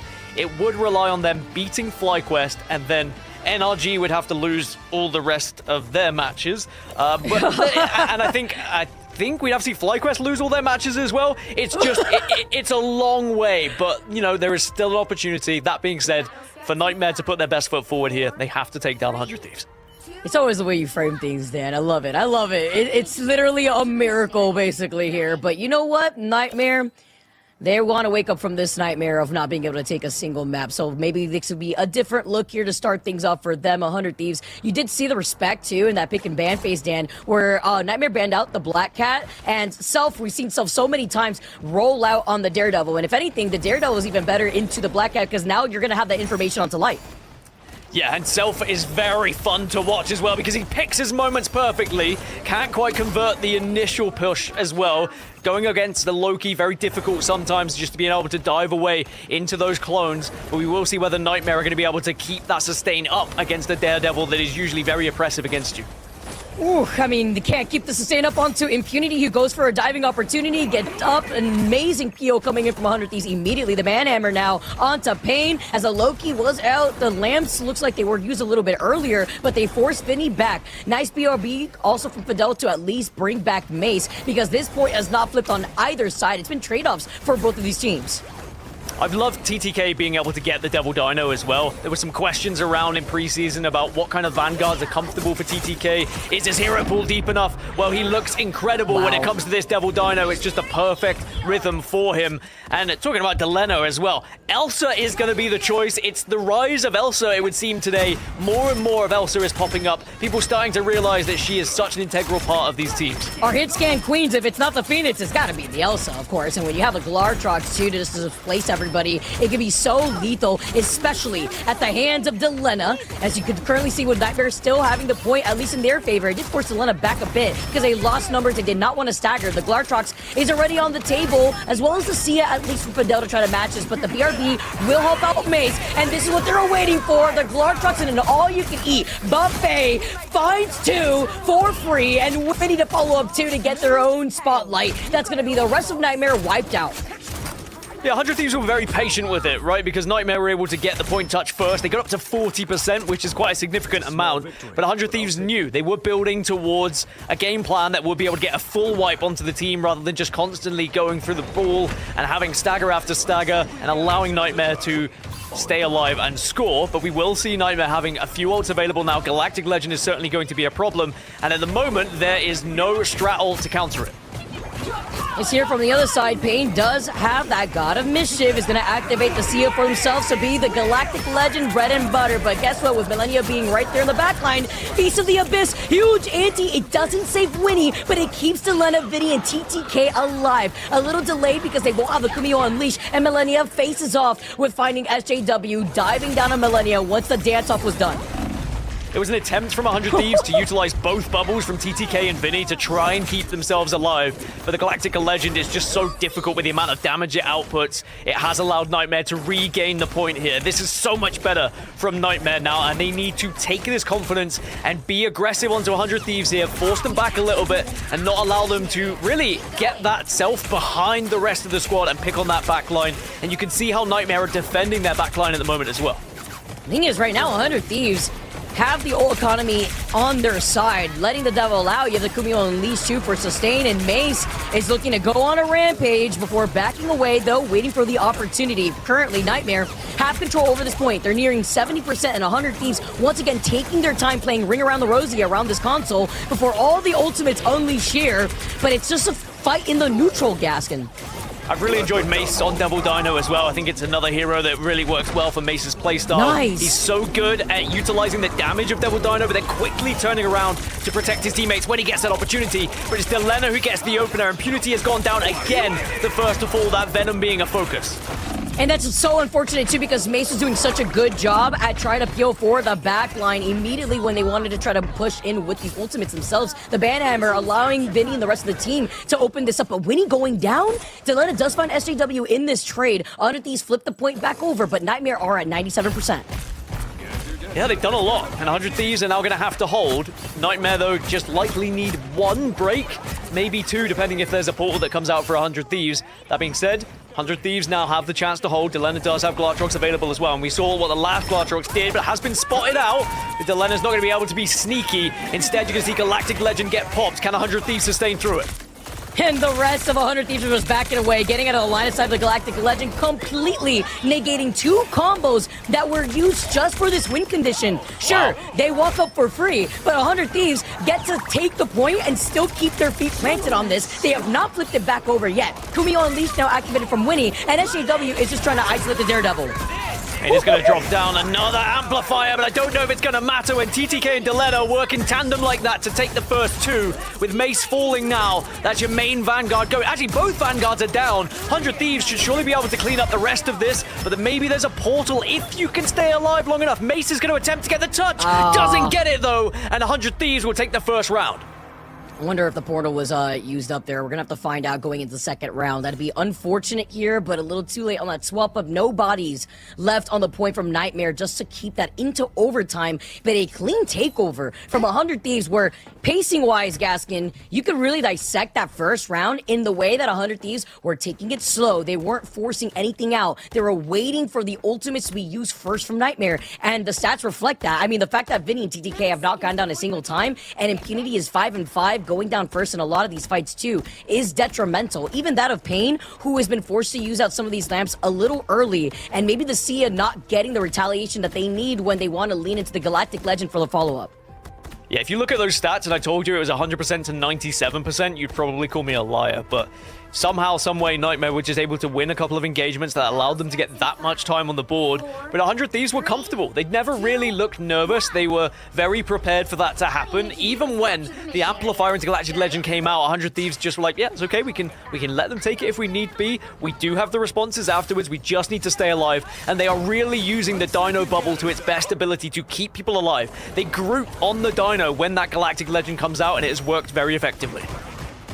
So good in isolating the heals too from the back line. Impunity starting things off with the Face of the Abyss. A big chomper here. Lands the ante onto 3. But guess what? The Rampage is here from TTK to force him back. Mace taking a huge chunk of that damage, and Light does have the calling card, but they're playing this patiently, trying to match that of 100 Thieves. And now Vinny's got the banhammer. Light activates a calling card, sending them an invite in the mail before going over to the health pack just for sustain, keeping them on their toes, but it's not going to get a reset as it ends with the calling card, and Self finds Fidel.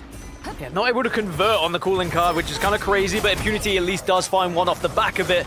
The confidence for Impunity must be so difficult right now as well, because as you mentioned, that's going to be the 6th KO against him, and sadly, they are dropping off the back of it once more. As the Venom, you are just such a big hitbox. You're an easy target, that's for sure.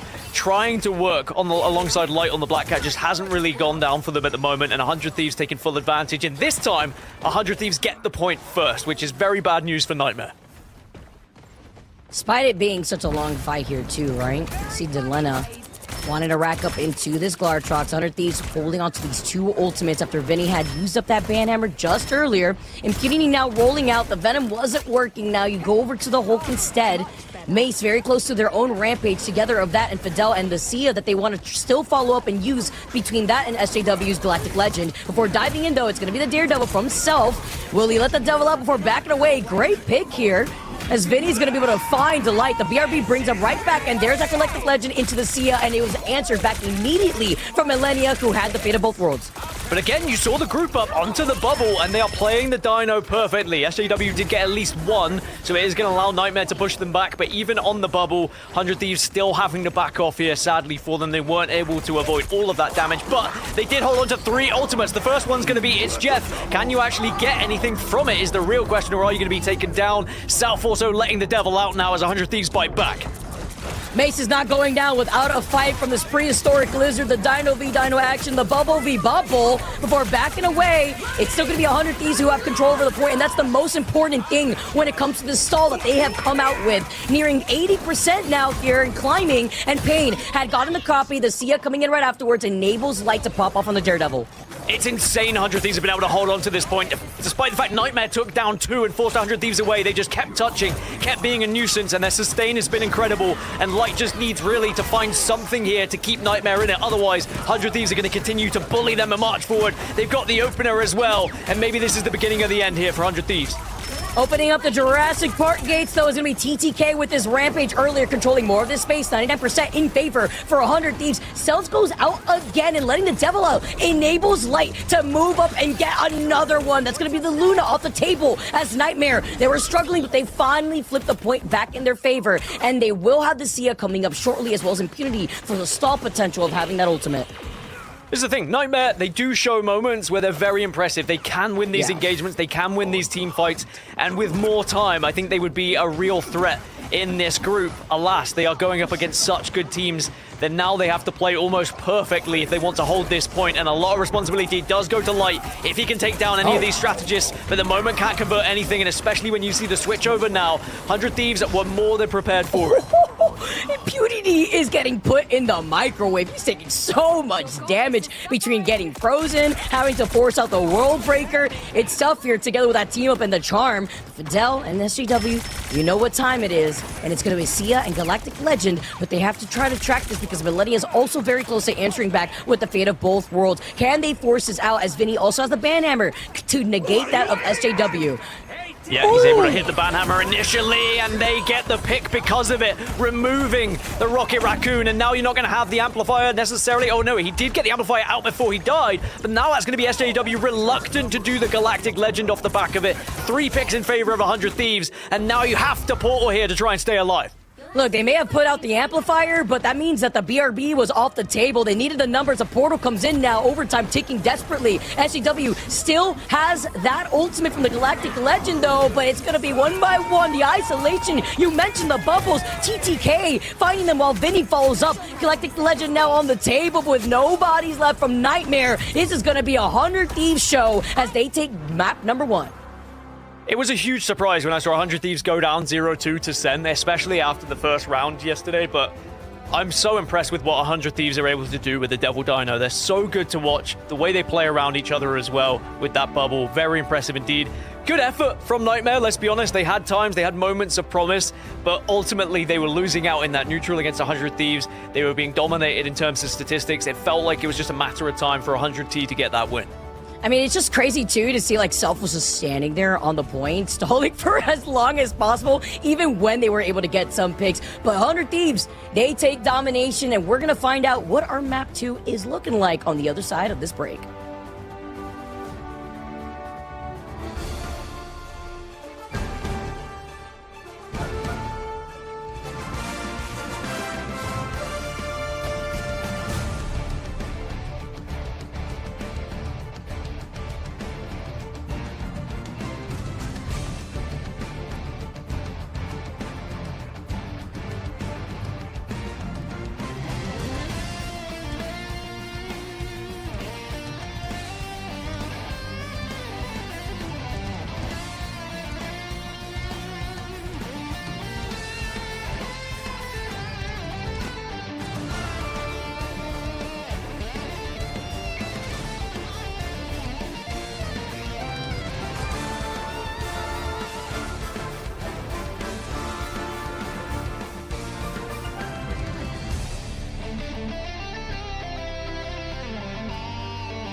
Hey guys, my name is Ryan Central, and what's the meta? I don't know. Ask Cozy or Moxie or any of the various co-streamers that are watching this tournament. Ask them what's the meta, because in all honesty, I don't really know. It's been a few weeks since preseason ended, and we've had 2 new characters added in, Black Cat and Devil Dinosaur, that are going to shake up the meta, as well as various balance changes over the last season. So I want to use this episode almost this week to use it as a chance to recap what happened in preseason, counting down the most impactful heroes across the draft phase, the bans and protects that we've seen in the esports scene across all 4 major regions and all 504 maps that were played for preseason in Ignite. Let's just go over the top 5, and 4 out of 5 of them as strategists, which is kind of crazy, but one of them is Loki. Understandable, he's up here, right? Regeneration Domain is still one of the best abilities in the game, bar none, and no matter what, he always has to be respected in a pick ban phase, even if you don't intend on playing him, because of the fact that he can copy ultimates. Certainly looking at stuff like Gambit, some of the NA teams in Americas going for triple Vanguard to just farm up a Gambit Loki combination and just get those Raging Royal Flushes going over and over again. It really is a case of like if Gambit or Invisible Woman manage to make it through the draft, getting rid of Loki or protecting him if you want to play around him is good. Invisible Woman actually makes the 4th spot. For like EMEA in America, she wasn't as popular when it came to like pick or bans, but it was like the Pacific and Chinese teams that wanted to make sure that they got a hold of her. But Invisible Woman in her own right, strong healing output, force physics to punish diving targets, to be able to pull them back as they're trying to get away, the barrier that she can give to her duelists to give some healing, mitigation, and basically just set them up to succeed. And then obviously you've got the invisible boundary to play in these tricky fights, put it on your team to protect them, but also as a way to catch enemies trying to disengage, because you can slow them as they go through the radius of the invisible boundary. You can use it offensively, and some teams did try to do that. Third place is Mantis. It took a while for Mantis to get going, but her popularity definitely started to surge towards playoffs across all of the regions, most certainly again in Pacific and China, where she was the second most rated character over for those teams. Making sure that you have Mantis or the enemy team doesn't have Mantis basically limits your impact of Triple Strategist, whether you can play around it as well or not. Damage boost helps. Her ultimate is good in all sorts of situations. You have the team up again with Groot and Loki. It'll be interesting to see how she does now that her damage boost has been nerfed and now she adds like movement speed. I still think she's going to find impact, but is she going to be the linchpin of Triple Strategists going forward, or is somebody like Ultron going to potentially take that slot away from her? Hard to get a gauge, but Mantis is definitely up here as a strong choice. The second spot goes to Elsa. The queen of the preseason finishes in second place from how much she was picked and also banned. She was like the leading woman. In EMEA and America, she was the most potent character. It's just that Pacific and China, again, would have preferred to put Mantis and another character in that sort of first ban, first protect phase. The percentage damage that she was doing was strong. The fact that Instinct put Helix Advance down to a 2-second cooldown is really strong, and the great CC from her ultimate. Lots of these elements have been toned down. I would be shocked though if she doesn't stay in the top 10 for like the impact here when it comes to stage 1. Definitely expect her to drop, but I think some other duelists might contest her a little bit more. But yeah, here it was just put your best duelist on this character, feed resources into her, and she is going to absolutely feast for you. But there is one character that was a lot more impactful, and that was Gambit. To really highlight how impactful Gambit was, there was basically 1,008 chances to be involved in a draft, and Gambit missed out on 8 of those. There are 8 opportunities that he could have been picked in, and he wasn't. And almost 800 of those were bans. Teams did not want to play him, certainly in Pacific and China, where he was almost consistently in every single game the first ban. Raging Royal Flush providing ultimate charge boost, explosive damage, movement speed means that it was synergy with various ultimates was incredibly strong. And a key thing here is, unlike a lot of the other characters that I mentioned, he wasn't nerfed in Season 7.5 or Season 8. So Gambit still could very much be the top dog when it comes to stage 1 rolling around. It really is just a case of whether the likes of Devil Dinosaur could really start to push for like that first ban slot. I expect him pretty much immediately, but also like Black Cat could have those moments if teams can actually get used to playing her. We'll see how things are going to look for stage 1, but thanks for watching. Ignite the battle, and let's get back into the action.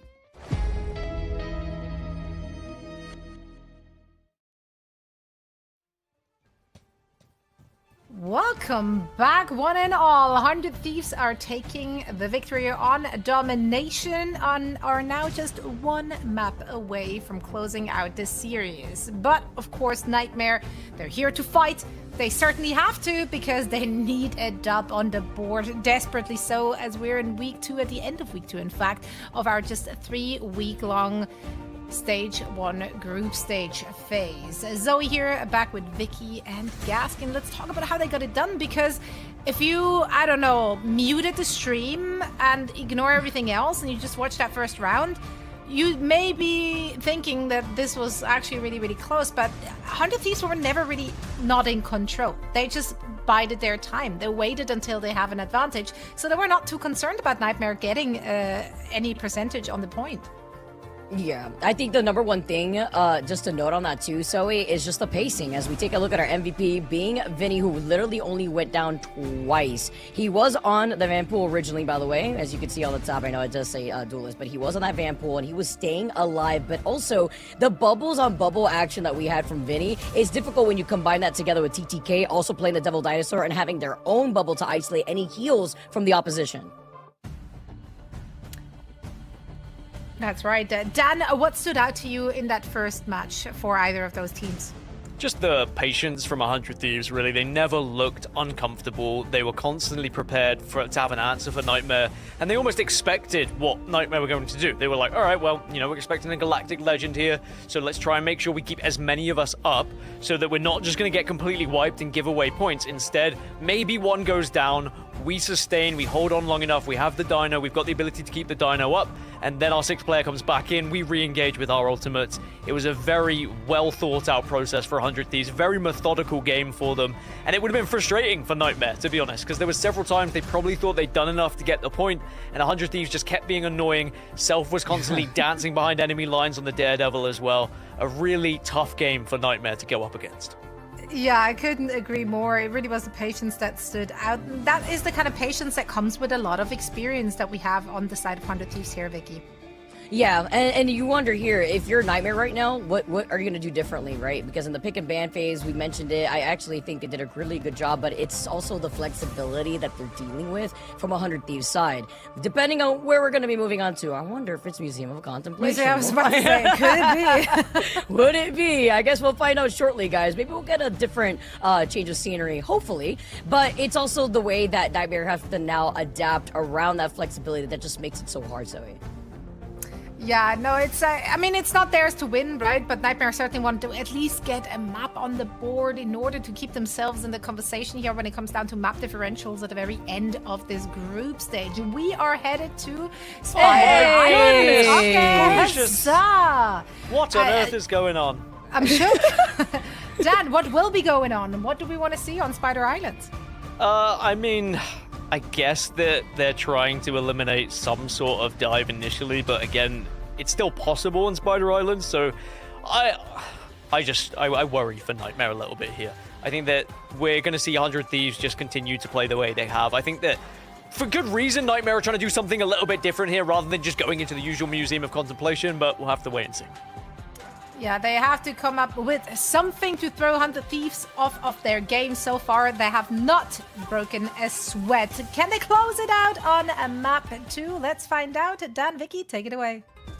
All right, Dan, our possible last game of the day to close out week number 2, and with 100 Thieves starting off to a rough week 2 start against their series versus Sentinels, they are definitely making a statement here. Coming out of this, it's the Gambit ban, not surprised there, 74% win rate, and ladder.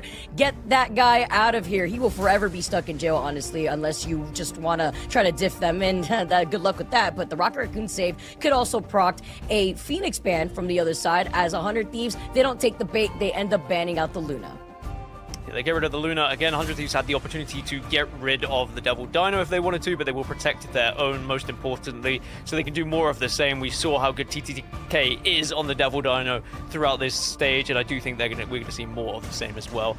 For Nightmare, I think they're maybe hoping that they can just pin 100 Thieves back at this first point, not allow them to really get out of spawn, because we know how difficult sometimes it can be to get out of the spawn, and they're hoping perhaps that Amplifier can do enough damage when they get it up as well. But I do think 100 Thieves just had the response time and time again, and if they bring out the Vanpool once more, I do think the double bubble action was very important for their victory. Yeah, that's why we keep noting it, right? Because what does that mean if you're Impunity, who was constantly getting shut down, right? And they come out of the mouth of the portal just to be met with a Galartrox. That was quite an unfortunate cinematic moment. You're being isolated away from getting heals. And when you're dealing with the Devil Dino from TTK, which he gets it because on the side of 100 Thieves, just looking at their pick and ban phase, it's one or the other, right? If you are forced to ban out the Gambit first, then you go on over to the other side, and now they get away with having that Devil Dino. And obviously, Vinny was doing a very good job at splitting the focus away from that backline and also enabling their own duelist. But the Luna getting protected also means that the Devil Dino will have that sustain as well as the Snowflake. Yeah, I like the one-sided Luna is huge here for 100 Thieves. I think they'll be very happy with that for the pick and ban. Apparently no ban on the side of Nightmare, so we'll have to see whether that was just an error or whether they missed their chance or whether they feel like they don't want to ban. I don't know, that might be a mistake on someone's part. I'm not going to say who's right yet, but we'll find out as we move into this. Okay. I mean, what are we doing? Are we sleeping right now? Okay, I just have to say right now, they actually, okay, I'm getting word, they actually just did it, man. Alright, it's almost like one of my rank games sometimes when no one's, just paying attention. But that's all me, too, equally as everybody else in Nightmare. But with the Black Cat Protect, you were mentioning the dive potential that you can still see on a map like this, Gaskin. But I'm just honestly shocked here, because this is not the time where you can take a step back if you're a Nightmare. You gotta be on your toes, and the Mantis ban comes in last for 100 Thieves. It's a power play from Nightmare. You know, they say, look, we don't care. We don't need to ban another hero here. We've been able to get rid of plenty, and we're going to be able to dominate you on our map. No, that's a miss. I think that's disappointing. I think that Nightmare will be a little bit frustrated, or maybe they maybe they didn't know. Maybe they got to that point where 100 Thieves were able to put them into a difficult spot in that game that they just didn't know what to ban. I don't know. I feel like you should at least get rid of something at that point, but whatever. I'm not going to harp on about it. We'll see what happens in this game as we are almost ready to jump into this one. All right, let's get right into this, guys. our second map of our final series of the day. It's been an incredible week 2, and I feel like, Gaskin, that the meta's been constantly changing in the way that these teams have been trying to lean into the Season 8 changes, whether we're seeing even more Rocket Raccoon. The answer, if we see Phoenix Band after she got her buffs, 2-tapping, 275 heroes is definitely a sight to see, but it's even more lethal on a map like this when everyone's playing close quarters, especially for the team trying to exit out of the attack spawn room gates. I'm a little bit worried for Nightmare. What do they have then? We've got similar kind of style they're going to go for. 100 Thieves also very similar as well. Vinny's going to be back onto that Vampool. I think it's going to be important for the protection and the double bubble that we were speaking of. Will Nightmare even be able to break out this first point? Wow, Mace took so much damage there. Is able to at least use the objects on the map to stay alive temporarily, and the bubble is forced out already. Almost looked like he was about to turn into a falso right there. That was a little scary, but they keep him up as well. SJW coming out on the Bucky Barnes. Seeing a lot more Bucky today as well, Dan. And it's been a nice little change here with Pain also being on the Loki. It's going to be the copy onto the Sia. But we also love seeing Brew on a map like this. You get to isolate these narrow corridors with these walls, but you also have to be ready for the peel in case you see a diving opportunity from Self, who's also on the prowl to match out of light.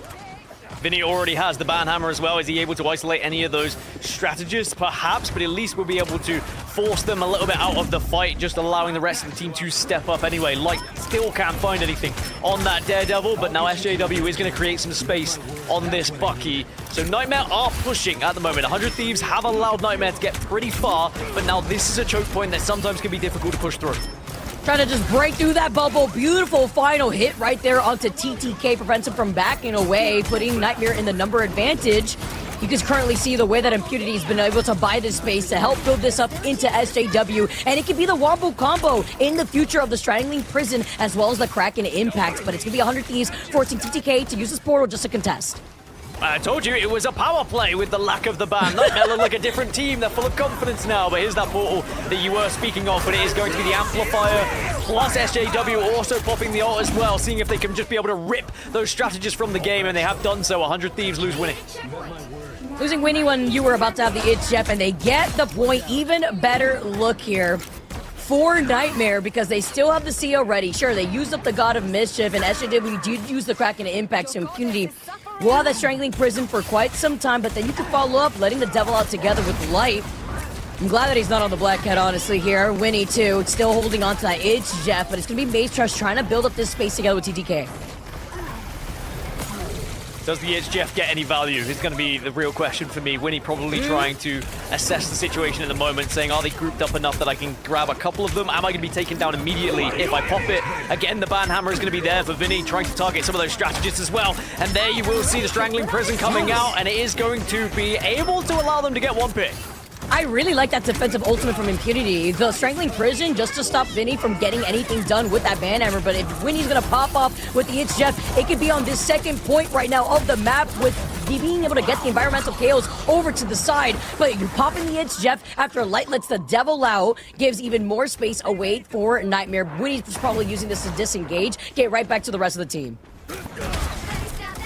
Does get back to the rest of the team, and point 2 perhaps is closing in here, and maybe this was the right call for Nightmare. They found a map that they are very well versed on, and they do look like a different roster right now. 100 Thieves haven't really found their answer, but we're starting to see changes. Self onto the switch has now gone over to Punisher, and also Delena over to the Winter Soldier as well to try and combat SJW. 99 woodcutting, by the way, right here. And it's Delena who is matching the Bucky to face that of SJW. Same thing with Self. Can we get some Punisher and Dino team-up action here? Take a lot less of that damage, having to be careful with these Groot Walls, but it's also to melt the Groot Walls even faster. They get the copy, and they unleash the Rampage, but they've isolated Self. The number advantage in favor for Nightmare, thanks to that C and the extra damage that has been done.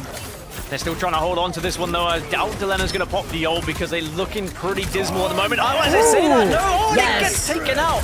Denied initially, but now you will see the follow-up. And somehow, someway, 100 Thieves are holding this one, but Nightmare still picking them off. And finally, Nightmare will be able to close out this second point. Thieves again struggling to hold. I had to clean my ears real quick. I felt like I was hearing double, but it was the Kraken Impact answer back from both sides. And I saw the vision from Delena. You wanted to get that reset onto the Loki clone. It's perfect when it comes to dealing with that matchup.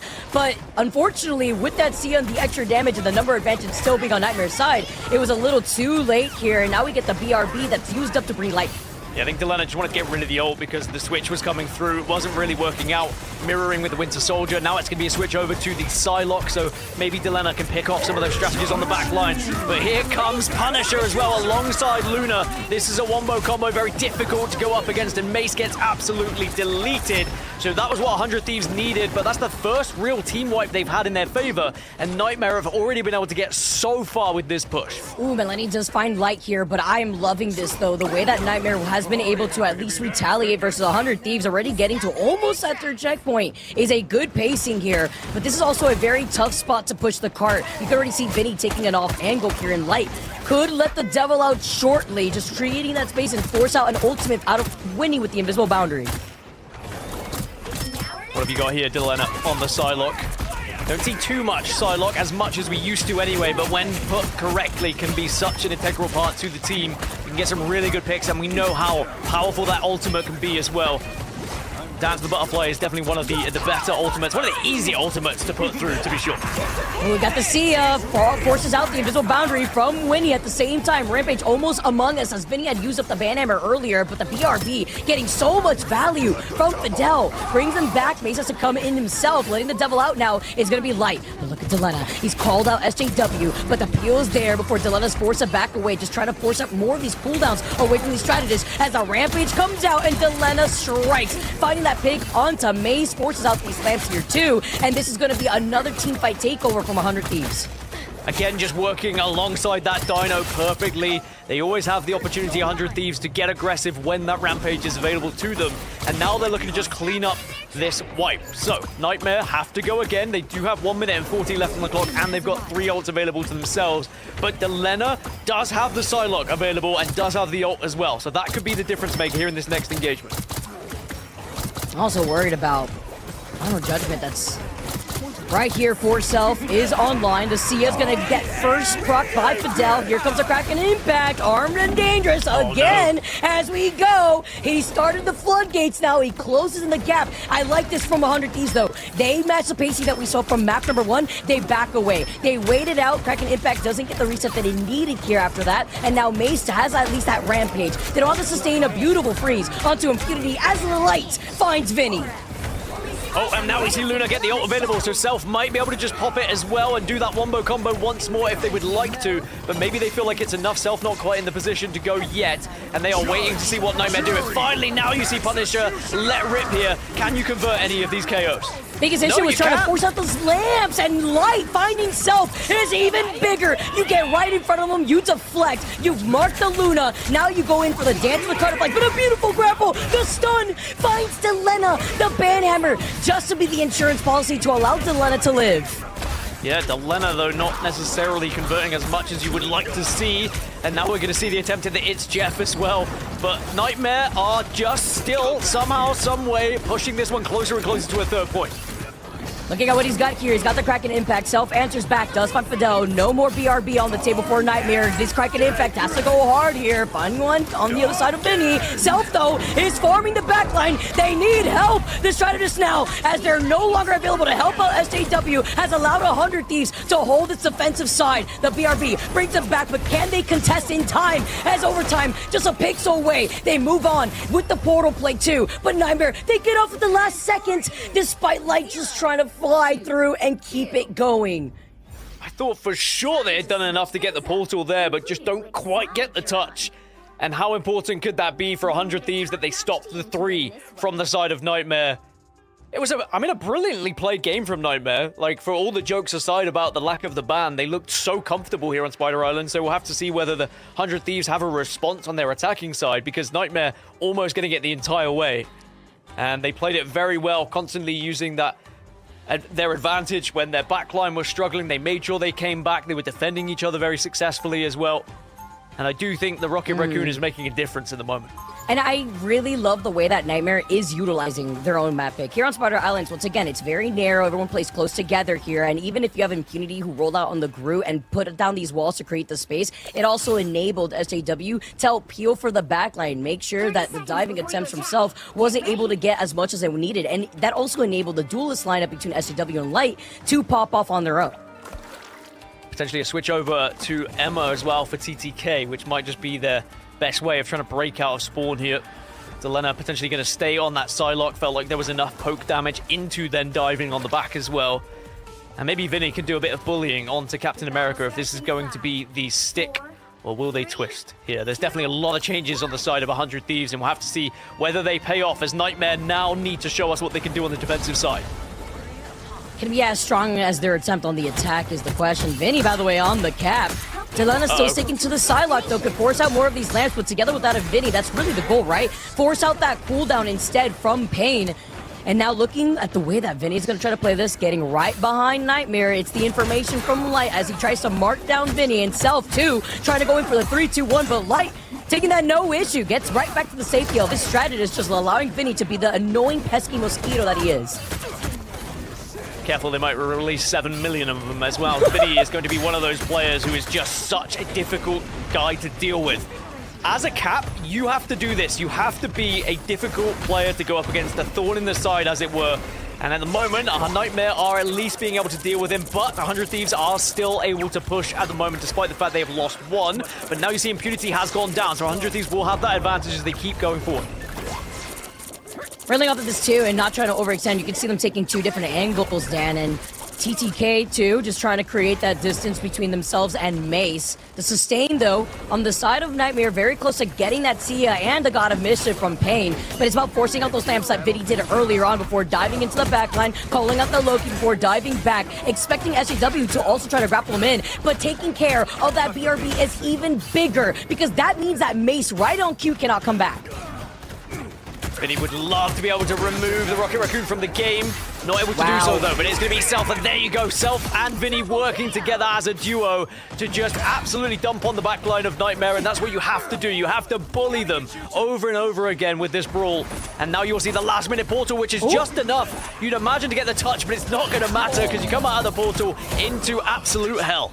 And you use the Sia as a Hail Mary. That is unfortunate, but they'll have the God of Mischief. They will have another version of that Sia. And you see SJW too, making that swap up is going to go over to the Star-Lord, just so that way they can match that of Kane Sia, as well as the Galactic Legend that he could slowly build itself. On the prowl, finds Light. Light does have some help, though, before backing away. And again, it's just going to be an outright brawl here to see who can win the matchup of Daredevil versus Daredevil, but there's support from both sides, so they kind of make a little nod towards each other and say, all right, until next time. But look at the ult economy on 100 Thieves right now. They have everything, almost 6, and actually Winnie is about to get its Jeff, so they will have exactly 6 ultimates as the Rampage has finally popped. But currently watching the Daredevil versus Daredevil action, and neither can convert. But all the meanwhile, you just still see 100 Thieves pushing this car. Here's that Sia that we were expecting. Vinny's just waiting about here. He's got the Freedom Charge to rally the troops for even more salt potential, but just trying to split the attention of Nightmare, forcing them to look at them to help heal for these strategists, forcing out another lamp here too. He tried to get the health back, unfortunately missed it, and is backing away. The Galactic Legend now is coming in from Delena's side of things, and all of these are staggering through these ultimates, not unleashing everything just yet to control the space.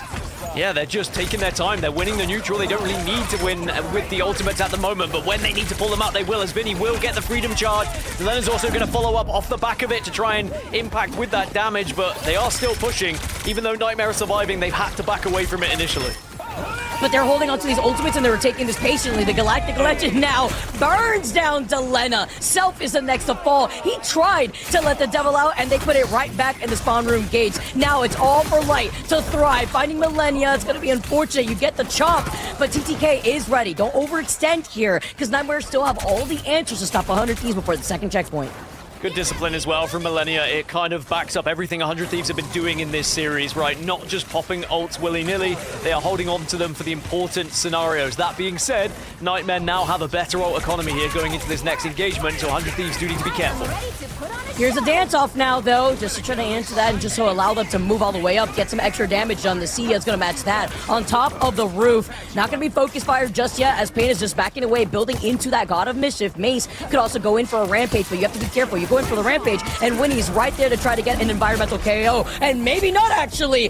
Just Kebab on the Sharker as he hangs him up on the hook, and they dive in. Mace now answers back and finds the rest of 100 Thieves. They get wiped out. Vinny was literally one-shot, managed to get back to the rest of his team too. Mace holds on to the Rampage as well, which is most important here for Nightmare. So Light did have to use the Lets the Devil out, but the damage output was enough to allow Nightmare to get that wipe. And now 100 Thieves, 1 minute 45 to push this second point over the line, as Nightmare are holding strong right now and definitely displaying that they can go toe-to-toe with some of the biggest and best teams. They've got stronger each week. As I said, it would take time. Have they finally found the recipe here that they needed? It's been 1 minute and 30 seconds now and climbing here as 100 Thieves. Time is of the essence. The God of Mischief gets the copy onto the Sia after Mace had already used up this Rampage. They get to claim the point once again just to prevent it from moving, and the Sia is going to go forward just because he had already used it all earlier on, and Self is just trying to get sneaky. SJW is not letting him run away with it. He even has his recall right there too, but the health pack was also right around the corner that he was able to get before he gets melted down by SJW. Such good work from SJW, but Delena on the other side with the Galactic Legend rips through one, and the assistance comes through onto TTK to get an opener as well. Now Nightmare are down, there's 3 down, and maybe this point might just be able to be captured by 100 Thieves.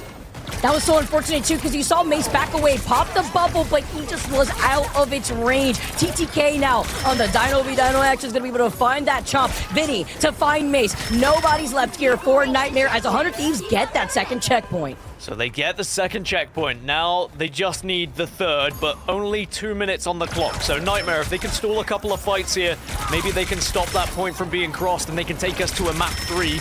That being said, Nightmare are very much down on the ult economy at the moment. 100 Thieves have a lot to play with here. Will Winnie use the It's Jeff is the question. Another piece of the map here, right? Like, yo, I haven't counted. I've been waiting at this moment. You can still try to take him off the map over to the side here. Get a lot more if you have to reposition. Forces out the lamps is going to be Vinny.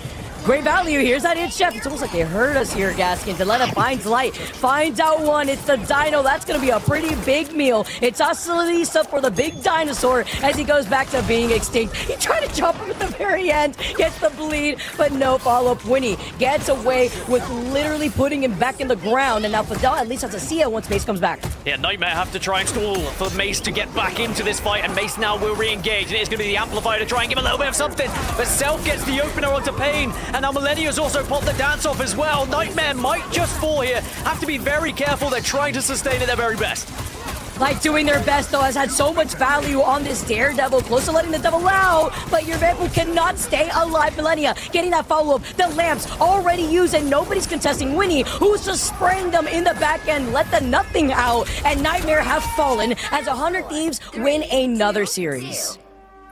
Fantastic effort from Nightmare. It has to be said, it almost was planned perfectly for them. Going for a slightly off-meta pick in terms of their map, something they're a little bit more comfortable with. But alas, 100 Thieves still found a way through. I think it was getting to that second checkpoint, Vicky. If they hadn't have done that, I mean, well, obviously they wouldn't have won. But it was the fact they were able to use those ultimates just at the right time. The Galactic Legend was huge on the second checkpoint.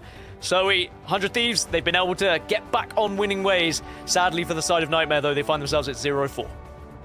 They do indeed, and that means they also just have one more match to play, which puts them in a really unfortunate position. That said, they did start to come alive. The map pick, as you pointed out, was a good choice there. I also think the Rocket Raccoon looked good in their composition. So they made the switches, perhaps just unfortunately a little bit too late in our group stage, Vicky. Yeah, there's a few things to iron out from that, but that was a really good look from Nightmare. If anything, like we saw Pain use that God of Mischief pretty early before we saw 100 Thieves take that second checkpoint. That could have come in clutch for the very end, together with the Star-Lord that got melted down when he couldn't get saved by Mace's shield. And Light on the Daredevil on Spider Islands was popping off. A lot of times just shutting down Self, but at the very end too, it was unfortunate that they weren't able to get that payload to the finish line because it could have been a very different case here. Absolutely. But once again, also, of course, kudos to 100 Thieves. Oh, yeah. Like, the way they managed to stabilize even when things are kind of going not so well for them, it's just very, very impressive. Once again, it's that kind of patience that is coming in so handy when they're playing with their backs against the wall. Yeah, Millennia did that right in front of our very eyes, time and time again, didn't pop the ult in a panic, kept it and made sure they stayed calm, because then they were able to get that dance off a little bit later, which actually worked out to win them the engagement. So I think that was really the buzzword for the series. It was patience for 100 Thieves, and it really did pay volumes for them. So very impressive series from them, especially when Nightmare really threw everything at them there. They tried to make 100 Thieves feel uncomfortable in that second map, but 100 Thieves still stayed calm. Yeah, they even tried to get in their heads, you know, with the deferred ban. But to no avail, to no avail. The proof is in the numbers here as well. It's just across the board a very, very strong performance from 100 Thieves throughout this series and throughout the last 2 weeks. Really, I mean, yes, they lost that against Zen, but even that was a closely fought victory or defeat. No, wait, what was it? One of the two. One. I don't care. But yeah, it's a very competitive group. So for them to be able to like find themselves now in, I believe, the second spot, that's huge for 100 Thieves. Yeah, honestly, Zoe, too, if you look at the way that the reason why Vinny had made over to that swap onto the cap is also to help enable Delena, right? You force out those lamps away from Pain, and it's kind of like the get ready, set, go button for the dive to come in, for them to get a lot more aggressive. Even the damage block from Mace, man, like he was holding that front line so well, but it's really difficult when you're dealing with that of TTK and then Vinny himself trying to dismantle that back line, because we still had that strategy support from Fidel and Pain. But once those lamps are off the table, it's really hard to stay alive. I'm actually really impressed in general with Vinny throughout the last 2 weeks, because Vinny really had to make a lot of adjustments in what he wants to play to just really enable them to roll out on that TTK Dino. Yeah, I love the versatility that we're seeing across the board from 100 Thieves, really. You mentioned it, you know, they're up into second place, they're at 3-1. I think if either FlyQuest or NRG lose one more game, it guarantees 100 Thieves through to playoffs, so they're in a very solid spot right now, still with one to play as well. But it is just their ability to play. It feels like any hero. I'm sure there's some bad heroes for them, but it doesn't feel like it at the moment. You saw how much they had to switch up on defense there. Like, Delena eventually ends up on the Psylocke after trying several different things, was on Bucky for a short while as well. When your hero pool is that deep, it's very difficult to play against a team in that way.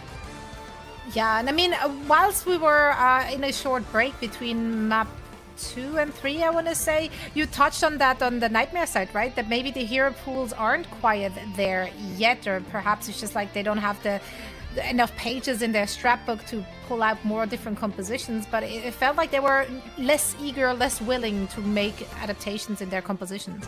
Yeah, I feel like we've said this a lot too, Zoe, and you know, just to parrot it, we're literally seeing in real time these teams get better and better as the weeks have gone on. Nightmare 2 still looking good, even if they haven't been able to find that clutch win.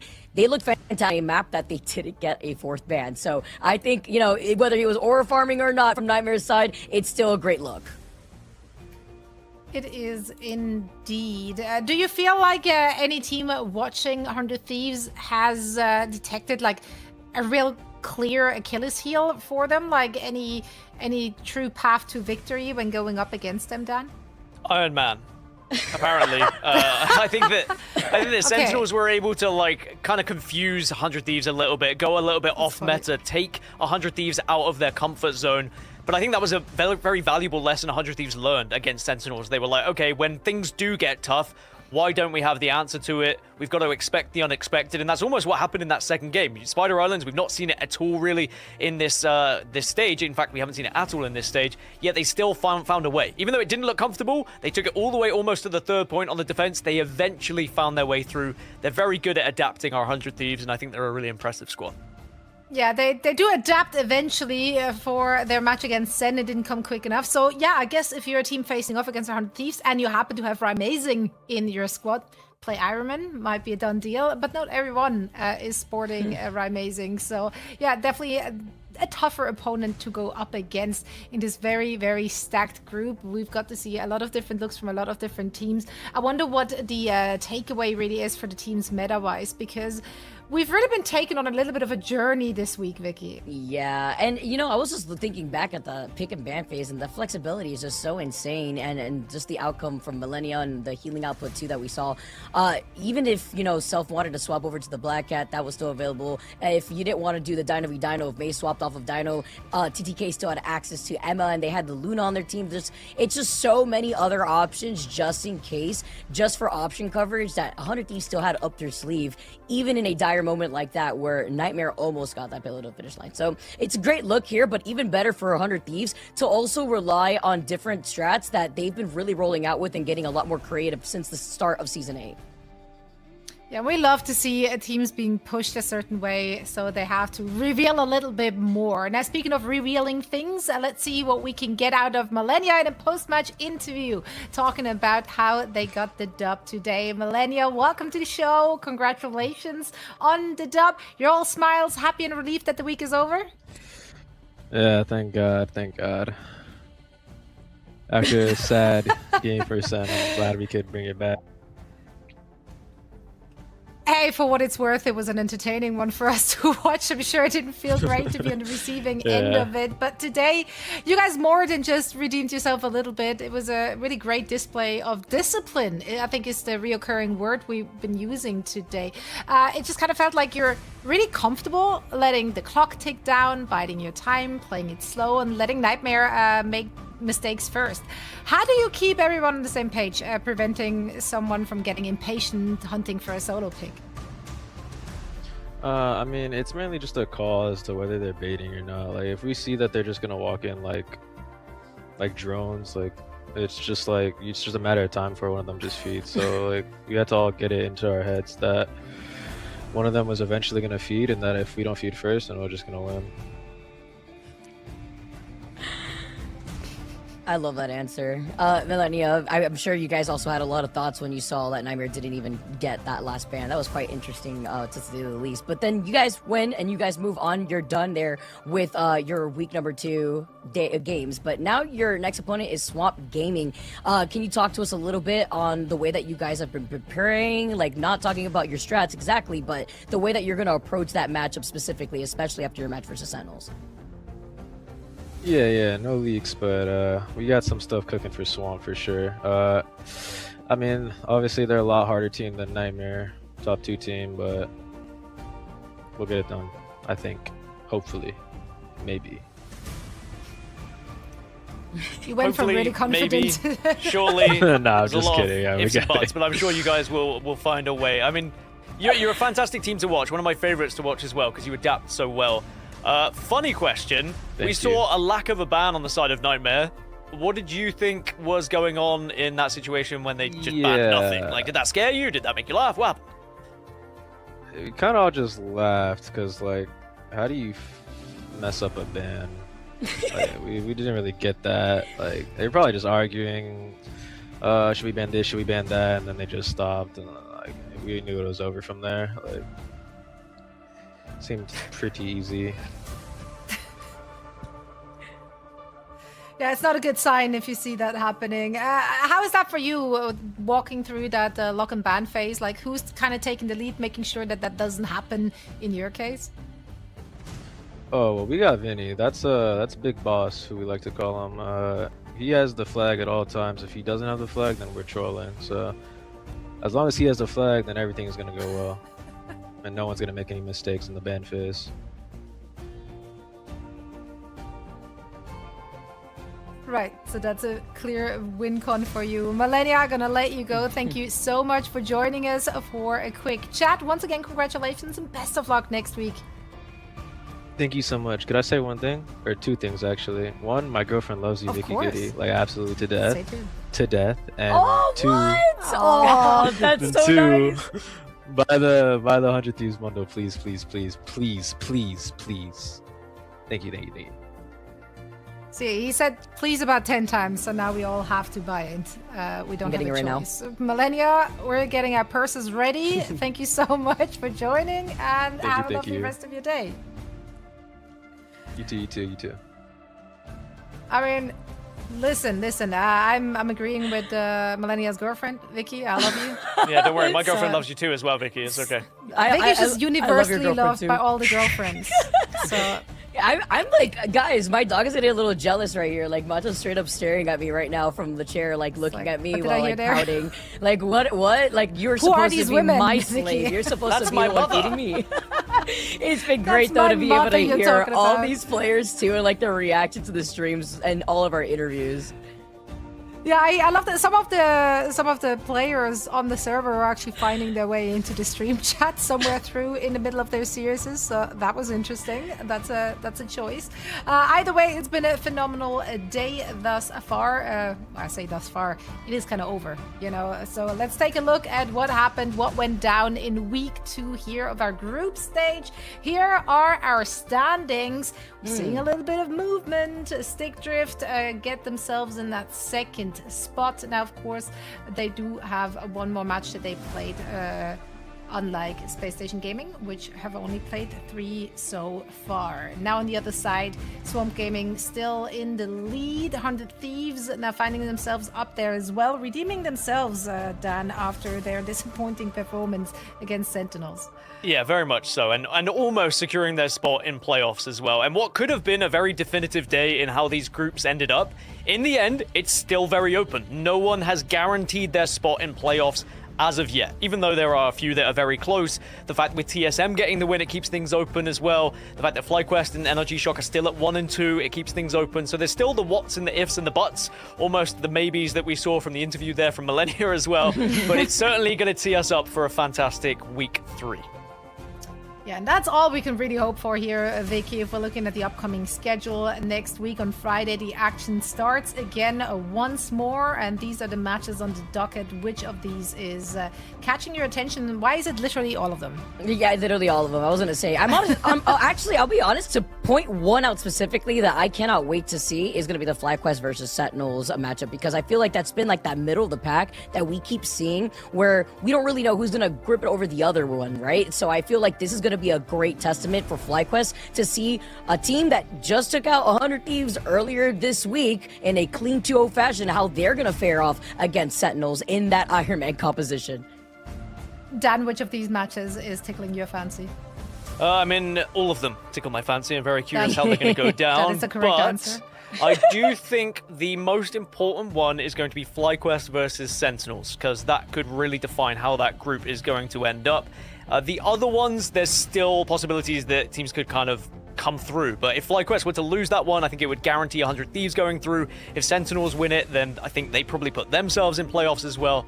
So there's a few variables in these matchups, but the second one for me is going to be the most exciting. Yeah, and of course, this is what you're seeing on your screen right now. Just day 1, we have 3 days of action. Day 2 being our 4 match day as well. So plenty of action coming your way for the last week of group play, where we have to determine which 4 teams in each respective groups will be making it to the playoffs. So it's been an absolute blast. Vicky, Dan, I could have asked for a better duo to do this with and close out week 2. And what a week it was. If you look purely at the match results, you think this wasn't one to call home about, but really seeing the meta develop in real time and watching how different teams have approached the exact same challenges, I think that's given us a lot to talk about. If I'm asking each and one of you for one big takeaway from week 2, what would that be? Starting with you, Vicky. Rocket and Phoenix, guys. It forces out so much in the pick and ban phase. You only have so much, right? And so one thing that I just have to add it again. That Devil Dino has just been so dictating in the way that the pick and ban phase works well, too. So I can't wait to see what other things these teams have up their sleeve going into our final week. TSM for me was the biggest takeaway. I was so impressed. I expected them to kind of get walked on today, and they showed up. They've changed things, they've learned, and now they keep their chances of playoffs alive, and I'm excited to see what TSM do next week. But ultimately, just very enjoyable games to watch. I'm enjoying this meta. I know that people are a little bit worried with the Devil Dino and how it could be, but it's definitely a fun watch. It is indeed, even if you're looking at a 2-0 scoreline almost across the board. And we have now exactly 1 week of group play remaining before the door slams shut, and our top 4 teams in each group are locked in for the playoffs. Thank you all so much for watching over the last 3 days. And of course, a huge thanks to Vicky and Gasking here on the desk, and to everyone behind the scenes as well. Make sure to tune back in next week for an epic conclusion of America's Stage 1 group stage. I'm Zoe, enjoy your evening, and we'll see you next time. 소리 높여 노래를 불러 작은 걱정 따윈 던지고 최선을 다해 작품을 쳐봐 파도 밑도 날 때까지 아름다운 꿈을 밝혀봐 우리에게 달려서 그 세계 운명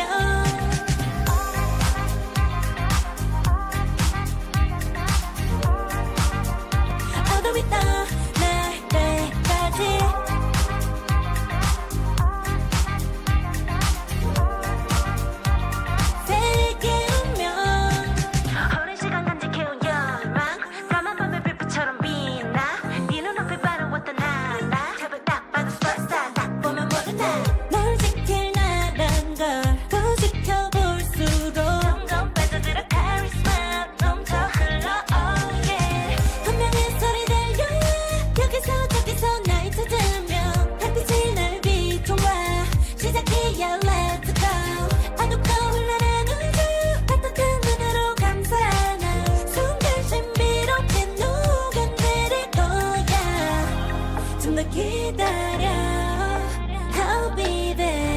쓰러지지 말 끝까지 일어나야 해 어딜 가든지 극복해 힘은 너에게 있는 걸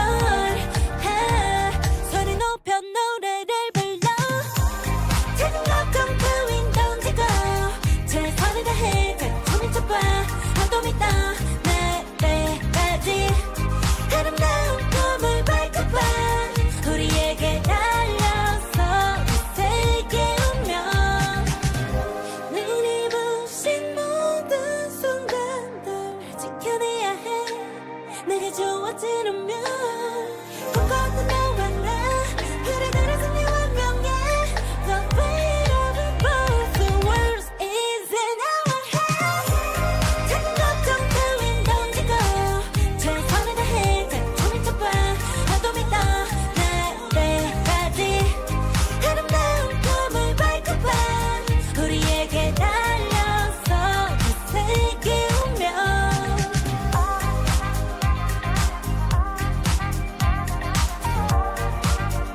파도 밑도